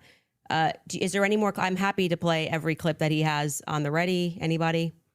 You said you had some new evidence at the beginning of the. Oh yeah, debate we should you had show that something text new. message that you read, Did you just wanna because share I that? think that's important for the public. You shared it out of context, I'll do it on my show. I'll share the text so you're going to message. read it on my show, but not show it. Correct. Okay. So I'll show it on my show, but that's what I'll do. I'll show it on my Can show. I ask why? Well, because I want to drip out the evidence. You know, that's got to drip out that evidence, keep people coming back for the show, right? I don't know if snark serves you so well. I'm just saying, like, yeah, I'll release it there. Yeah, that's my intention. But yeah, I'm fine with closings if you want to do closings. Well, I also would just, if I may ask a question, is that permitted? Go ahead. Just so I also have clarity, since your basis has been evidentiary, you keep saying that you have evidence or like you are following evidence. Which one of the charges against, or all of them, do you think Tyler Robinson is guilty of? The specific charge? Yeah. Yeah. So I think is that Tyler Robinson shot Charlie Kirk. Yeah, but of the 7 charges that he's being charged. Yeah. Can we list them real quick? I'll tell you exactly which ones. We'll pull them up. Well, do you know any of the charges that he's up for right now? Yeah, of course. But Can I you- want to can you make sure name that we one? have them listed. Yeah, but like can you name one? Because my general perspective is that you don't actually care about this case. You're not following Is that the it? case. That's the Yeah. question. You're just not following it enough. It seems pretty, like, if you're going to engage and you're going to say the evidence is overwhelming that Tyler Robinson is guilty, I just think that you should, like, All right. can you tell me one Then let's do the charge that counter. he's... You can really, yeah, no, this is a great gotcha. No. You just got to ask me, play Yeah. clips out of context, Yeah, put me yeah. in the hot seat. So please just answer the This question. is fair. Can Name you all name- 7 can since you- you've been following the case. Okay, sure. Go ahead. You name one. Yeah, you named all 7. I'm happy to do that, but can you name one? I think he's been charged with murder. That's actually incorrect. Okay, great. Now name all 7. He doesn't even, this is like, Name all 7. and I Can I you think name all 7? I can. Then do it. Sure, you don't have to Do put it. No, do it. I'll count them. Go ahead. you don't have name to 'em. put your fingers up. I Okay, can do hang on. that. Name them. Yeah, sure. Name them. The first charge is aggravated murder because that's what carries Okay. a death sentence So in the murder. state of Utah. No, Next. that's not. That is literally not murder. Okay. And Next. so just for people, no, don't. I don't have to do it in a time limit. There's nothing going on. And just to explain to people the difference of why that really matters and shows that he doesn't actually care about this at all is because aggravated murder, it's narrowly defined and the it carries question. a death sentence. I'm going to answer the question. Okay, You're I'm just going to waiting. recognize that your strategy of thinking that people are intimidated when you try to put a time constraint doesn't work. Yeah. And you'll be better the next time you debate I got someone. it. I got it. Give me the other ones. The more you cut me off, the longer I'll take. Do you want to just wait for me to finish of why that's a big difference so that No, people I just don't walk want away? you to list the charges. Yeah, I'm going to do that. You just don't get to pretend that there's a time constraint for me to do that. Well, how long does it take you to list 7 charges? Because I'm speaking. You just got to. It sounds like you're just delaying it because you don't know them. I know all 7 of them, Then and I'm tell going to me say them. again because you're going to get embarrassed. You don't have to rush this. I'm also showing an example of a very flawed debate strategy. I Okay, actually well, am I under got no one. time constraint. I got one. Great. The second charge is the felony discharge of a weapon. The next 2 charges are for obstruction of justice. Okay. The next 2 charges are for witness tampering. And the What's final, the specific charges, though? that is them. Obstruction of justice, Both of obstruction those- of justice, witness tampering, witness tampering. Okay, and there's no other specifics to them. Well, I can tell you why he's being No, charged no, with no. it. Just the charges and then 7? Yeah, see, the bad thing is when you try to be an a-hole and it doesn't work. What's the 7th? The last charge is violence in front of a minor. Okay, got it. So then he's being charged with murder. You just say aggravated murder. That's the distinction. You just want to It's a massive. It's Got like it. you cannot Massive. say murder versus aggravated massive murder. distinction. This gets to the entire crux of why him being up for the death sentence. And I actually find the defense's filing about why this is not aggravated to be very compelling of why it's not aggravated murder. I actually think that the state was going to even try to pull this off. They should have charged him with just murder. And then I do also, again, want to stress to audiences that that debate strategy of thinking that you have to speak faster or somebody puts your hand up and they try to pretend like it's some sport. I think he thinks it's a blood sport. It's not. It's about being right and being principled when you're engaging. And you can make mistakes. I make mistakes all the time, but at least be genuine in pretending that you care about this case enough to know one of the 7 charges that are up against Tyler Robinson when you say the evidence is overwhelming that he's guilty. If you would like to move to final statements, I'm fine. I want to make sure Andrew has had the time that he has requested. I think your team would like to pull up the 7 charges that he just asked you about. If you guys want to pull that up just to confirm the 7 you went through. Can you guys zoom in a little bit for Aggravated murder, felony discharge of a firearm, obstruction of justice, which is counts 3 and 4, 5 and 6, tampering with a witness, and count 7, violent I said offense in the presence of a in front minor. of a child? Yeah. That's what So I said. 5, 6, tampering witness, 3rd degree felony. Now I did notice something I just was curious about. If I'm just wondering, when you pulled out your phone just before you asked that question, did somebody by chance text you that question? You can check my phone. I'm just curious. No, you can absolutely not. I have not had one communication with a single person, not even my producers who are in there this whole time we were here. You want to check my phone? I'm happy to do it because you're just going to get double embarrassed. Where's my phone? You want to see it? I'm just curious. Yeah. You can literally do that. Here you go. PBD, you're the moderator. Take it. Let's see See it. if anyone was texted at all during this debate All right. about the violent charges or anything. I'm looking through this. You give me permission. You so I'm have looking full at, I'm not gonna permission to give go through my names. phone. I don't need to So cheat. the last one has nothing to do with it. It's just a compliment. Mm-hmm. I haven't even read my text messages. That's so a compliment. he's reading them. You're okay. You'll give me permission. I'm Yes. just going to read 3 of them Yes. to 1132 because after that, I don't need to read it. And you know their text could have been Telegram. Could have been something All like I that. have is Signal. You can check that too. I only have Signal. Telegram I used in Russia, and that was it. I downloaded for I'll Russia. take your word for it. Yeah. Then- I don't need to like. I Okay. deeply care about this case. I don't need to pretend I get to it. know If you stuff that deeply I care don't about know. the case, I Yeah. just, I have my other question is about the steakhouse receipt. You just said that you were done asking all your Nothing. Just so you questions. know, Yeah. nothing there. There. I don't. Yeah. Do you need to have the that. steakhouse receipt? Is my question. I have said several times that I have never said I have the receipt for the steakhouse. I have said the person who's working on that story is going to be forthcoming with the receipt. And that was what I was responding to. And he then dropped the receipt. He redacted elements of it. And I said, stay tuned. He's the one working on that story. Okay. So you haven't actually confirmed that Robinson was at that steakhouse. All I did, as I said earlier in this conversation, was I spoke to the owner when I broke that story. I think it was back in January. I spoke to the owner, understood what had happened, and that there was a receipt. That's it. That's the extent of what I shared is what happened. Okay. So to be clear, there's no receipt. No, I just said the opposite. I said there is a receipt. Well, you don't have a copy of the receipt. The receipt was published online. Yeah, right. With blurred The out. person working on this story Yeah. that blurred that out Mhm. is what I was referring to when I said stay tuned and keep following his stuff because he went to go do what I hadn't done, which was he interviewed the actual server. So there's no evidence that Tyler was at that steakhouse. I would say the receipt with his debit card number, it would be some hard evidence if that I agree with that, Yeah, but- so that's it. But you're questioning me. But is there, as of right now, He paid, if you're asking me, did he pay with a credit or debit card? The answer is yes. No. Is there proof that that was actually his debit card that he paid with?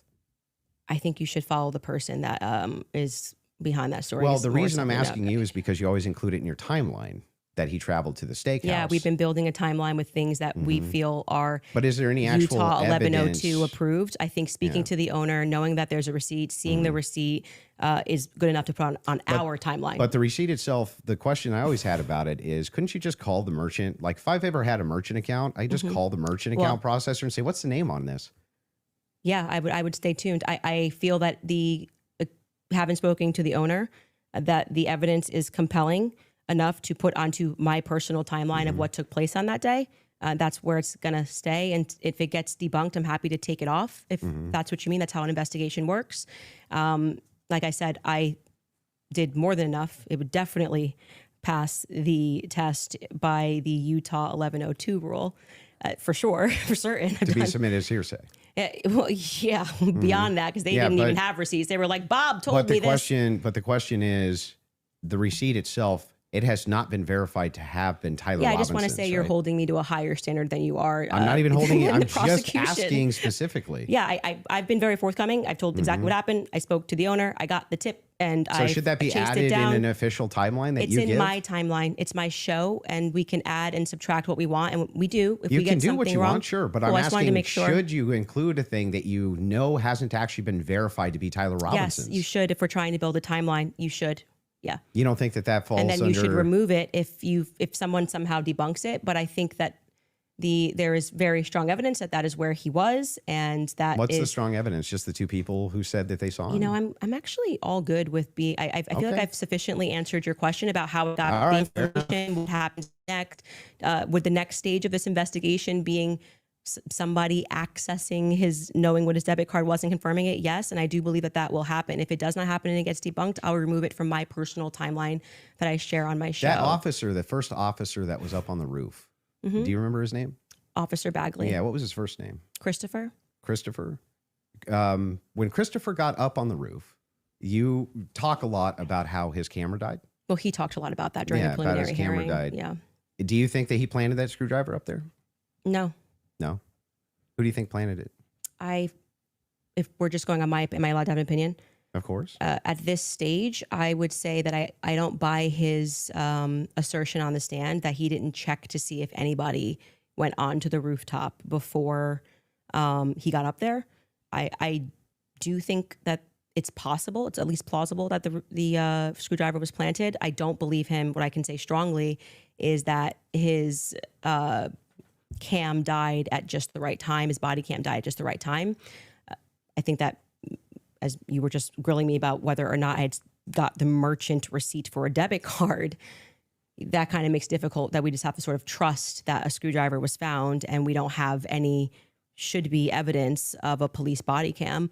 But like I said, you accept that stuff and then are like, did you call the merchant and get like, it just seems like you Well, I'm not adding. hold, I'm like not I said, adding you this hold the to prosecution to Well, a wait a state to second. a higher standard I'm than not you do to adding people. unconfirmed evidence to an official timeline that I'm putting out either. What do you mean an official timeline? This is my Well, this is timeline. the- I made it at home. So then it would be official to your show? Sure. Yeah. Okay, great. So then your official timeline, Candace Owens' official timeline, Yeah. includes a steakhouse stop that has not actually been confirmed at all. Well, yeah, it hasn't even been discussed by the prosecution, so it's not like you're debunking that it happened. Well, there's no evidence for it. There's no good evidence for it at all. There's no camera there.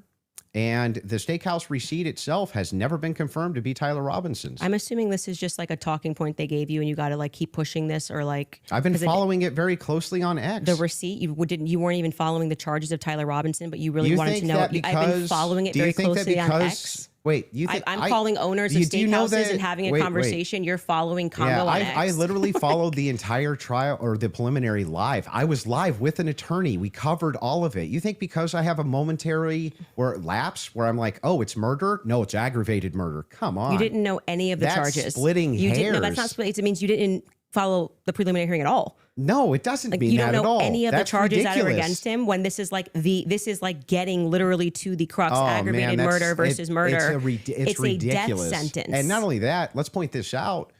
One of the major things here is that this is your official timeline. It's mine. Yes. Who else could it be? Who else? There would be Candace What's your Owens' issue? timeline. I just don't know What's what your his issue with issue is with my timeline. What's your issue with that? Well, so the issue is that the entirety of the evidence revolves around two people who claim that he was there and supposedly a receipt. There's supposedly a receipt where Tyler Robinson paid for his steak and his soft drink. No alcohol, right? No alcohol, right? You know nothing about the case. But anyway, this particular receipt, they could have called the merchant account, confirmed it, this type of thing. To date, this receipt has only the blurred information on it that would actually give you the information to confirm whose receipt it is. We have to date, nobody has confirmed that this was actually Tyler Robinson's receipt. And yet inside of Candace Owens' timeline, which she states over and over again, when she says, this is the longest 13 hours, this is 13 and a half hours, the requirement for about what? Roughly 5.5 or 6 hours of that is that he went to the steakhouse. And that's not been confirmed at all. Not even a little bit. I feel like saying that I spoke to the owner of the steakhouse is me, like, not just being on X looking at opinions, but actually doing the legwork.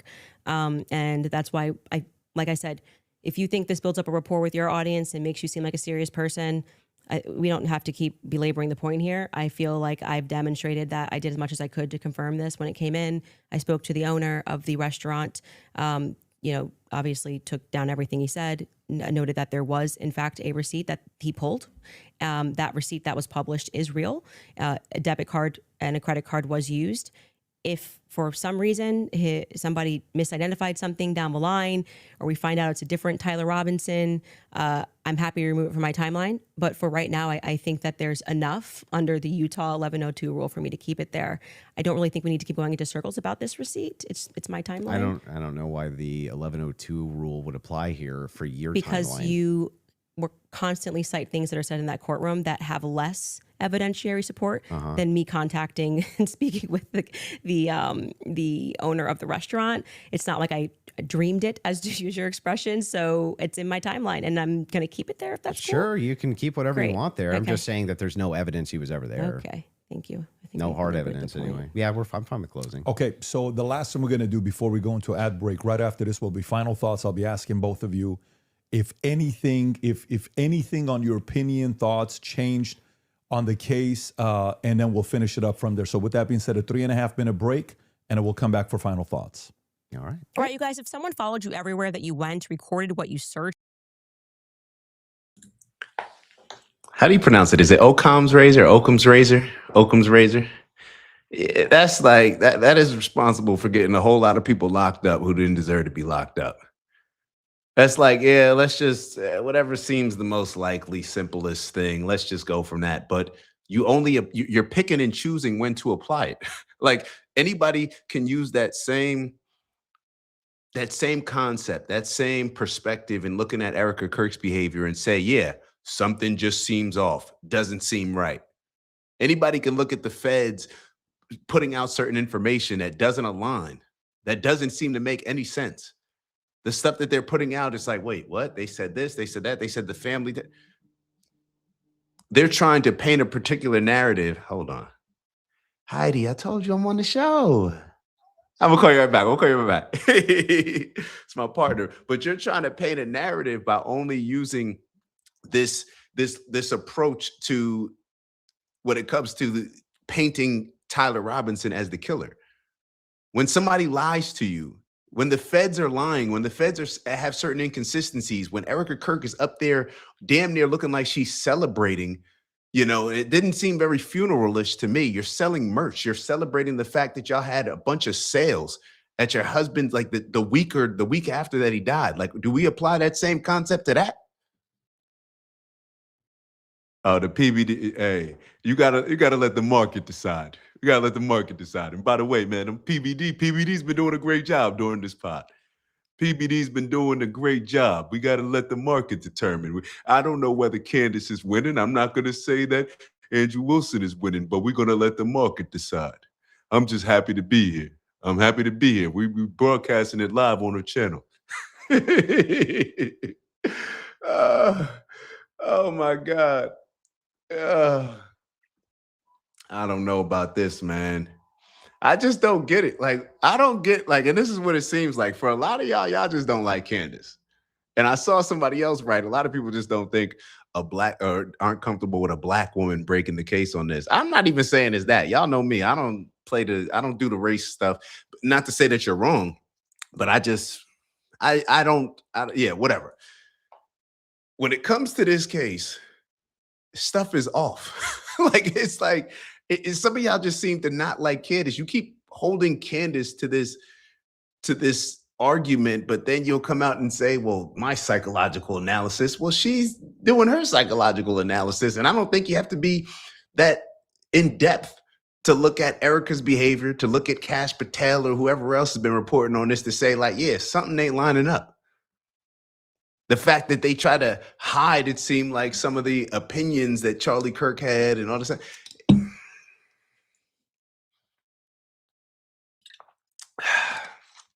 I don't get why people are so offended by Candace. And it almost makes me the same way that when somebody tells me, hey, if you don't believe this, then you're an idiot. That actually makes me lean the other way. I'm not the type of person where that makes me say, okay, I believe it. So when I see y'all just going at Candace and having no smoke for Andrew Wilson's claim that there's overwhelming evidence that it was Tyler Robinson, it just makes me question, like, wait, do you just have an issue with Candace? Do you just not like her? Do you not? Like I can sit here and say, yeah, I think she's grifting with a lot of this stuff. She's monetizing it. Absolutely. You could say I'm grifting by showing the live. I mean, okay. Doesn't mean what I'm saying is not my true thoughts on it. I mean, that's just this is the business that I want to be in. So therefore I'm gonna live stream it. Like I just don't understand how that goes into like only being critical of Candace. That's what I don't get. And I think when we get caught up in that, we're missing, okay, well, what is she actually bringing up? Maybe you have some of those same questions. Maybe Candace is just hurt because this was her friend Charlie. Maybe she's not seeing things clearly. But I don't watch Candace's show. And the things that she's bringing up, I have those same questions. They haven't been proven. If they've been proven, then Andrew Wilson would be able to just come out and just say these things in a direct way. You're saying he's saying, well, the text messages, yeah, the same phone that they didn't turn over to Tyler Robinson's team. It just seems like, yo, let me ask y'all this: if they wanted to plan this and paint him as some sort of patsy, don't you think that it would be pretty easy to change text messages? Like when we think about even, and maybe I'm just of the mindset that I am biased in a way because I don't believe narratives that the government gives me. When you look at what is going on right now with Fauci, that is something that both Democrats and Republicans have been on board. They were just lying to us. When I start looking up stuff with 9/11, I'm like, yeah, that wasn't what they told us. Why did we go after Saddam, but Osama was the one who did? Wait, I'm confused. Wait, is this just get back for his dad? Like what? When they start talking about weapons of mass destruction and stuff like that, I'm like, wait, well, there were no weapons of mass destruction, but they still justified killing 500,000 kids. And then the more I go back, Operation Northwoods, all of these different situations, even JFK, I'm like, wait, this doesn't line up. So I don't understand why people are so believable, like, or just so trustworthy, I should say, when it comes to the things that the government tells us. I don't get it. I really don't get it. So let's get back to it. And for those of you that are watching it, maybe a good commentary for you would be the following on if you're a Andrew fan and you are still saying, you know what, Andrew's arguments were solid, great. Candace, great. But did anything change your mind? Did you watch and say, you know what, I had this position over here. This would be an interesting commentary to hear. And of course, for all the people that are watching, I was just whispering to them here before we wrap it up. I think whether you're a fan of Andrew or not, whether you're a fan of Candace or not, nobody can dispute the fact that these guys agreed to sit down and talk live. Others were thinking this was pre-recorded. This is not pre-recorded, just so everybody knows. This is purely live. This is a little bit scarier than pre-recorded because pre-recorded can do edits. So whether you agree with them or not, let's make sure we respect both of them for having this sit down. And before the final thoughts, I want to make sure you guys hear that from me as well, for inviting me here as well. Of course. I do know one day, I think it was last week, you sent a message on one of our accounts. You said, can I talk to Patrick? We got on the call. You said, Patrick, can you moderate this? And then I said, great, let's do this. And so before we wrap up, final thoughts, I'll come to you first. Yeah, she had nothing. Just nothing. For all of her claims of Patsy, nothing. She didn't have a single claim. She didn't have a single solid piece of evidence. She had no positive evidence Israel's involved in anything. No positive evidence that France is involved in anything. No positive evidence TPUSA is involved in anything. No positive evidence that Erica Kirk is involved in anything. When I ask her about her claims about Erica Kirk, yeah, it's just funning. It's just funning, you know? Or, yeah, I do think that she needs to sit down and ask some questions, but, or answer some questions, but you know what? I don't even know if she has. Like, maybe she has. I have no idea. Yes, I'm going to have an official timeline with unconfirmed evidence. That's just fine. Hey, it's hearsay. If that's good enough for the state, it's good enough for me. But my biggest problem with the state is that they're admitting all this hearsay. It's like she's a contradiction machine. On top of all of this, the thing that I wanted to get out of this more than anything else was to just demonstrate one thing. Yes, it's true. I'm not perfect on the case. I'm not going to ever pretend that I am, and never did. But what has been made very clear to me is that there's nobody with an alternative theory that has any evidence for it at all. None. Zero. And the continuous kind of expression, we're running an investigation. What kind of investigation builds a timeline out on a receipt that they don't even confirm? What kind of investigation tries to make these bold claims that Israel's involved and France is involved and all these different players are involved and never shows any evidence? We're just asking questions. It's again, like I said in my opening, it's always intuition, my feelings, how I feel about things, how I think about things. Andrew, how many times did you hear this today? Andrew, you can't tell me how I'm supposed to think. Yeah, nobody's trying to tell you how to think. But you should rationally come to your conclusions based on evidence and facts. And the truth is that 90% of what you're saying is simply intuition based. It came to me in a dream. It's intuition. Almost none of it has any evidence at all. Just, I'm skeptical because these people over here said things, and that makes me skeptical.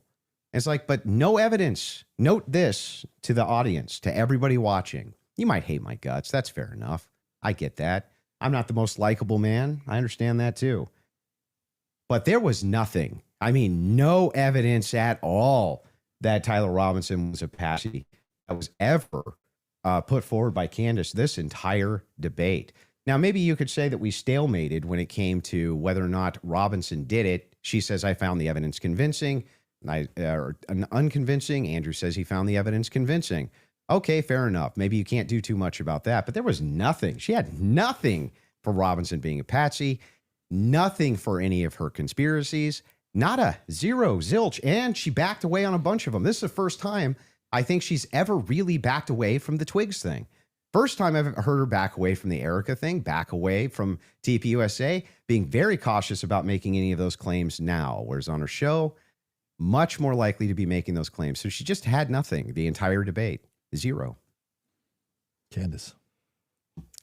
Well, I think that is quite a conclusion. Admitting somewhere, maybe we stalemated, it probably signifies what I've been saying from the beginning, that you didn't feel that you were strong on the actual facts and the evidence, which I was willing to engage with you. I wanted to go over the screwdriver. I wanted to go over the towel and the things that you've mentioned, and you wanted to then move the conversation into a defense of Erica Kirk and her character, and what I've said about Erica, which is my opinion. And I have not edited that opinion after discussing with you.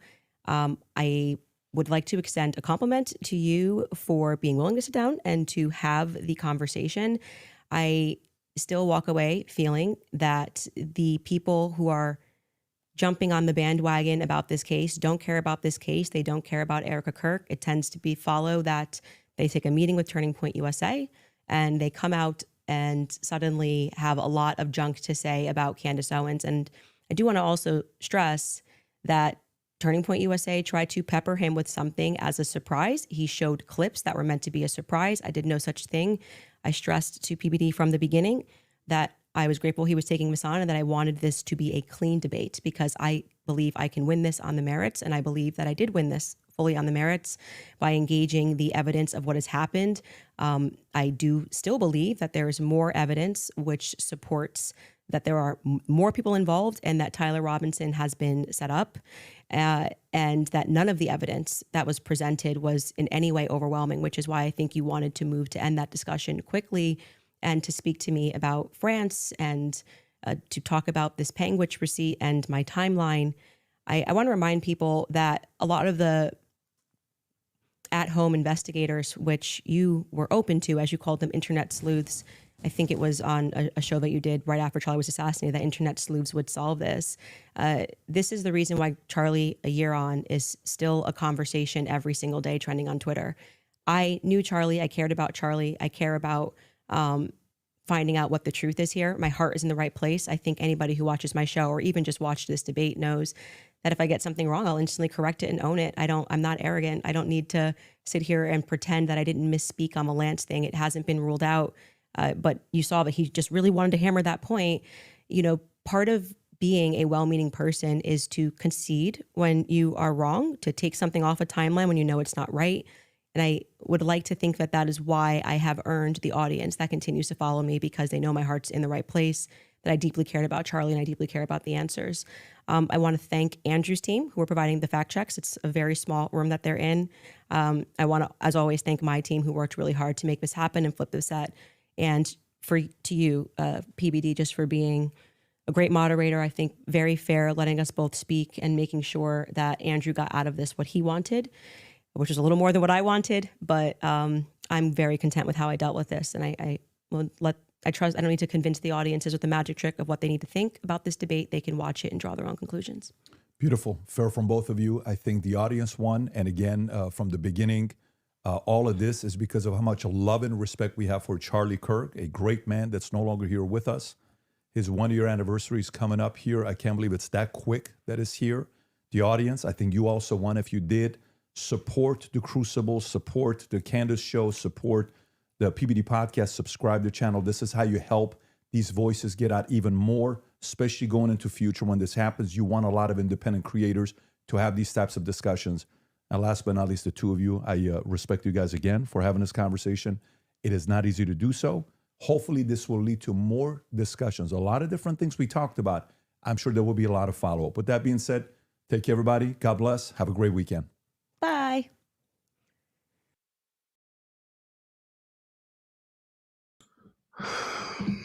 I'm over here typing like I can't just talk to y'all at this point. Look, it wouldn't be the first time that our government lied. Like our government lies on a consistent basis when it comes to these big tragedies. Let's just be honest. So people can feel, shout out to Mary too. Shout out to everybody that contributed in the comments. Everybody's, give your opinion. And this is the thing. We probably wouldn't be as lost on this situation if initial things weren't presented to us as if they thought that we would just believe anything that they would say, even though there were inconsistencies. So I'm getting out of here. No long talk for me. Matter of fact, since I have y'all, most important thing that we can do, this is what we finish out every live with. So if you're not familiar with our lives, I ask that you stick around, hit the like button if you're not going to stick around, but I'd rather you stick around than even hit the like button. We finish out every show with a bit of breath work. All right. It's quick, simple, 4 rounds, inhale, exhale, simple. It just allows us when we're having a lot of these intense conversations to kind of just reset, not let it take our energy and carry this energy throughout the rest of the day. These are obviously intense conversations and we always love this space because we're able to have back and forths in a respectful manner. Like that's the dopest part of all this. A lot of us were disagreeing in the comments, but you didn't see anything get super disrespectful. That's what we're here for.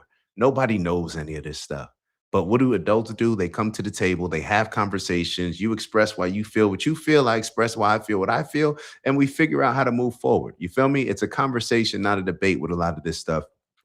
Debates turn too emotional, but let me just get to the breathing because I told y'all we're going to get to it. But it's a very simple process. It's a box breathing style where we do an inhale for 4 seconds, focusing on inhaling all the positive energy, right? All the optimistic energy, anything that aligns with you to elevate your frequency to a positive state. Then we're going to let that brew for 4 seconds, just hold it in. Then we're going to do a 4-second exhale, releasing all that positive energy into the universe. All right, sending it out there. We're not even concerned with the fact that we know it's going to come back to us, but we're just putting it out there, sending out those radio signals, sending out that frequency. You can even think of somebody in particular that you're sending those positive vibes to. With that being said, if you're in a safe place to close your eyes, we recommend that you close your eyes. And it's dope that 30 people are still on here. The number actually went up. So please, I ask, when's the last time that you even focused on your breathing? It's so important to us. All right. It helps regulate the nervous system, all these things. If you're into meditation, then you understand exactly what I'm saying. If you're not, then try it. It could be a life changer. Just trust me on that one. So without further ado, let's do a 4-second inhale. Ready, begin. Hold. Release.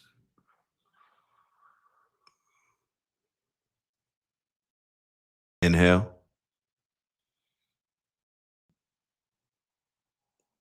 Hold.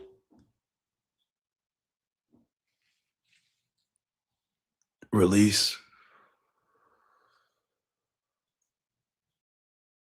Inhale. Positive energy. Hold. Release that positive energy. Release. Last cycle. Inhale.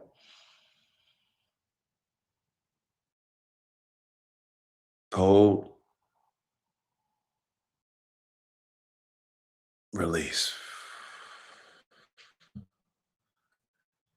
All right, for those that don't know, y'all gonna know what we come here to do. Elevate on purpose. All right. We're all about intentions. All right. Purposeful and intentional energy when it comes to elevating our frequency, elevating whatever it is that we're doing, being positive. We're striving for peace here. All right. A lot of people may have this argument, that argument, what we try to do is get to a place of truth and peace. That's what we try to do. As a matter of fact, no try. We don't try to do anything. That's what we do. That's the energy that we put out. That's the standard that we hold ourselves to. So before the weekend, what we always talk about on the show, for those that are new, is get into that bag, man. Get into the bag. Those are all the little things that end up being big things that we collect and focus on throughout the way. Those are kind of like our North Stars, our guardrails, in a sense, to make sure that we're on the proper trajectory, all right, to elevating on purpose in our purpose. So the things that I like to focus on in my bag: peace, love, happiness, health, wealth, and in everything we do, integrity, and especially for the newcomers, one of the most important ingredients in that is having a balanced perspective. All right. Balanced perspective is adjusting, right? If you're in a room full of Democrats, that balanced perspective needs to be leaning heavy, maybe in a different direction. If you're in a room full of Republicans, it may need to lean heavy in a different direction, just to make sure that you're balanced and as non-biased and as free thinking as possible. All right. We want to be free thinkers. We don't want to be encouraged to see things through a particular perspective based on whatever gang affiliation we are tied to, whether that's religious, whether that's political, whether that's street gang, whether that's your job, whether that's your group chat, whatever it is. All right. So on that note, let me get out of here. I'll see y'all soon. Everybody have an amazing weekend. But we don't finish out any show without some wise words from Big Bro Finn. There is no better teacher than adversity. Every defeat, every heartbreak, every loss contain its own seed, its own lesson on how to improve your performance next time. Appreciate you all. And again, thank you for your time. Thank y'all for y'all time. Always appreciate y'all, man. Y'all have an amazing weekend. And shout out to Andy. Make sure y'all send. So it's Andy's daughter's first day of school today. So make sure y'all send Andy some good energy just in time to pick up baby girl. Everyone stay positive. Make it a good day. It's up to you. It's up to you whether or not you have a good day or not. All right. If you're having a bad day, if you're anxious, if you're depressed, it's up to you. You got that light within you. You got to bring it out. All right. Nobody else can make you happy. You got to make yourself happy. All right. Figure it out. Lock in. Be intentional. I'll see y'all next week. Y'all have an amazing weekend. You